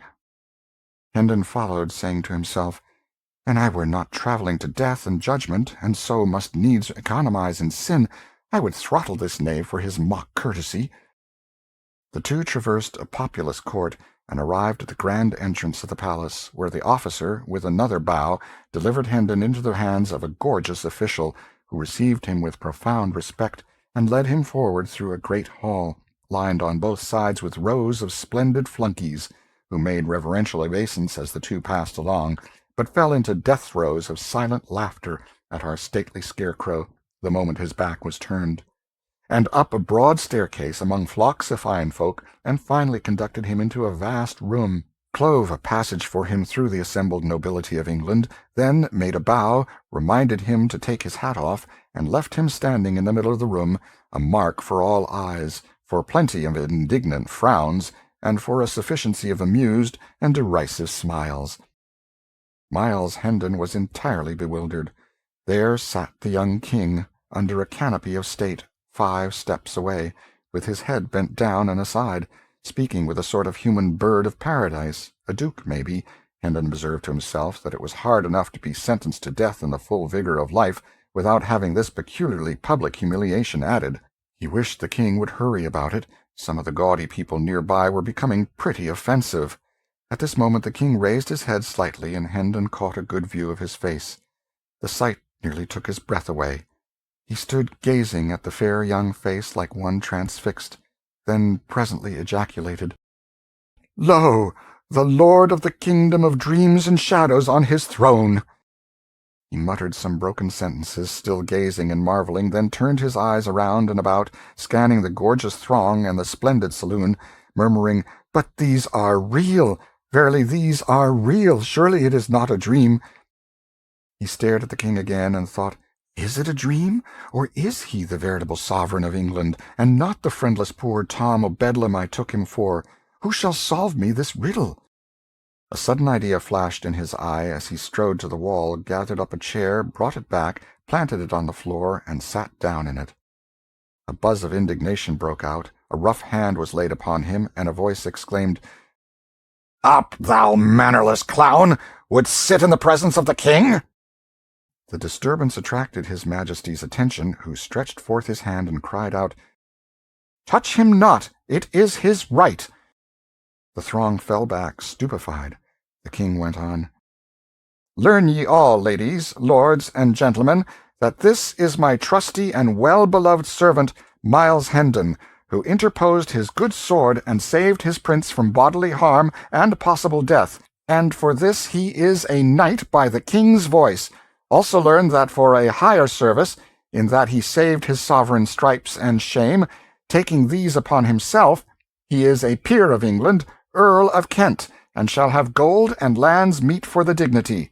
More, the privilege which he hath just exercised is his by royal grant, for we have ordained that the chiefs of his line shall have and hold the right to sit in the presence of the Majesty of England henceforth, age after age, so long as the crown shall endure.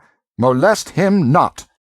2 persons, who, through delay, had only arrived from the country during this morning, and had now been in this room only 5 minutes, stood listening to these words and looking at the king, then at the scarecrow, then at the king again, in a sort of torpid bewilderment. These were Sir Hugh and the Lady Edith, but the new earl did not see them. He was still staring at the monarch in a dazed way, and muttering, "Oh, body o' me, this my pauper, this my lunatic, this is he whom I would show what grandeur was in my house of 70 rooms and 27 servants. This is he who had never known aught but rags for raiment, kicks for comfort, and offal for diet. This is he whom I adopted and would make respectable. Would God I had a bag to hide my head in." Then his manners suddenly came back to him, and he dropped upon his knees, with his hands between the king's, and swore allegiance, and did homage for his lands and titles. Then he rose and stood respectfully aside, a mark still for all eyes, and much envy too. Now the king discovered Sir Hugh, and spoke out with wrathful voice and kindling eye. "Strip this robber of his false show and stolen estates, and put him under lock and key till I have need of him." The late Sir Hugh was led away. There was a stir at the other end of the room now. The assemblage fell apart, and Tom Canty, quaintly but richly clothed, marched down between these living walls, preceded by an usher. He knelt before the king, who said, "I have learned the story of these past few weeks, and am well pleased with thee. Thou hast governed the realm with right royal gentleness and mercy. Thou hast found thy mother and thy sisters again? Good, they shall be cared for, and thy father shall hang, if thou desire it, and the law consent. Know, all ye that hear my voice, that from this day they that abide in the shelter of Christ's hospital, and share the king's bounty, shall have their minds and hearts fed, as well as their baser parts, and this boy shall dwell there, and hold the chief place in its honourable body of governors during life. And for that he hath been a king, it is meet that other than common observance shall be his due. Wherefore note this his dress of state, for by it he shall be known, and none shall copy it.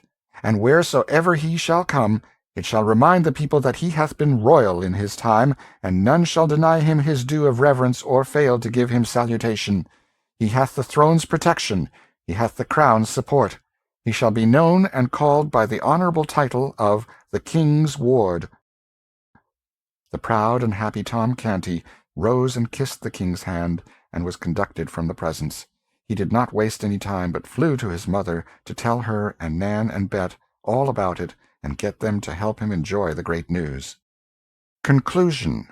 Justice and Retribution. When the mysteries were all cleared up, it came out by confession of Hugh Hendon that his wife had repudiated Miles by his command that day at Hendon Hall, a command assisted and supported by the perfectly trustworthy promise that if she did not deny that he was Miles Hendon, and stand firmly to it, he would have her life. Whereupon she said, take it. She did not value it, and she would not repudiate Miles. Then the husband said he would spare her life, but have Miles assassinated. This was a different matter, so she gave her word and kept it. Hugh was not prosecuted for his threats or for stealing his brother's estates and title, because the wife and brother would not testify against him, and the former would not have been allowed to do it, even if she had wanted to. Hugh deserted his wife and went over to the Continent, where he presently died, and by the Earl of Kent married his relict. There were grand times and rejoicings at Hendon village when the couple paid their first visit to the hall. Tom Canty's father was never heard of again. The king sought out the farmer who had been branded and sold as a slave, and reclaimed him from his evil life with the Ruffler's gang, and put him in the way of a comfortable livelihood. He also took that old lawyer out of prison and remitted his fine. He provided good homes for the daughters of the 2 Baptist women whom he saw burned at the stake, and roundly punished the official who laid the undeserved stripes upon Miles Hendon's back. He saved from the gallows the boy who had captured the stray falcon, and also the woman who had stolen a remnant of cloth from a weaver. But he was too late to save the man who had been convicted of killing a deer in the royal forest. He showed favor to the justice who had pitied him when he was supposed to have stolen a pig, and he had the gratification of seeing him grow in the public esteem and become a great and honored man. As long as the king lived, he was fond of telling the story of his adventures all through, from the hour that the sentinel cuffed him away from the palace gate till the final midnight, when he deftly mixed himself into a gang of hurrying workmen, and so slipped into the abbey, and climbed up and hid himself in the confessor's tomb, and then slept so long the next day that he came within one of missing the coronation altogether. He said that the frequent rehearsing of the precious lesson kept him strong in his purpose to make its teachings yield benefits to his people, and so, whilst his life was spared, he should continue to tell the story, and thus keep its sorrowful spectacles fresh in his memory, and the springs of pity replenished in his heart. Miles Hendon and Tom Canty were favourites of the king all through his brief reign, and his sincere mourners when he died. The good Earl of Kent had too much sense to abuse his peculiar privilege, but he exercised it twice after the instance we have seen of it before he was called from the world, once at the accession of Queen Mary and once at the accession of Queen Elizabeth. A descendant of his exercised it at the accession of James I. Before this one's son chose to use the privilege, near a quarter of a century had elapsed, and the privilege of the Kents had faded out of most people's memories. So, when the Kent of that day appeared before Charles I and his court, and sat down in the sovereign's presence to assert and perpetuate the right of his house, there was a fine stir indeed, but the matter was soon explained and the right confirmed. The last earl of the line fell in the wars of the Commonwealth fighting for the king, and the odd privilege ended with him.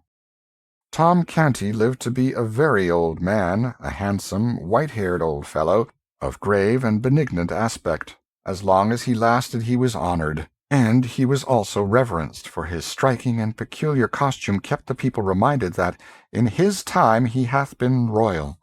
So wherever he appeared the crowd fell apart, making way for him, and whispering one to another, "Doff thy hat, it is the king's ward." And so they saluted, and got his kindly smile in return, and they valued it too, for his was an honorable history. Yes, King Edward VI lived only a few years, poor boy, but he lived them worthily. More than once, when some great dignitary, some gilded vassal of the crown, made argument against his leniency, and urged that some law which he was bent upon amending was gentle enough for its purpose, and wrought no suffering or oppression which any one need mightily mind, the young king turned the mournful eloquence of his great compassionate eyes upon him, and answered, "What dost thou know of suffering and oppression? I and my people know, but not thou." The reign of Edward VI was a singularly merciful one for those harsh times. Now that we are taking leave of him, let us try to keep this in our minds, to his credit. If you like the video, put a like, subscribe to the channel, and click on the bell to not miss our new videos.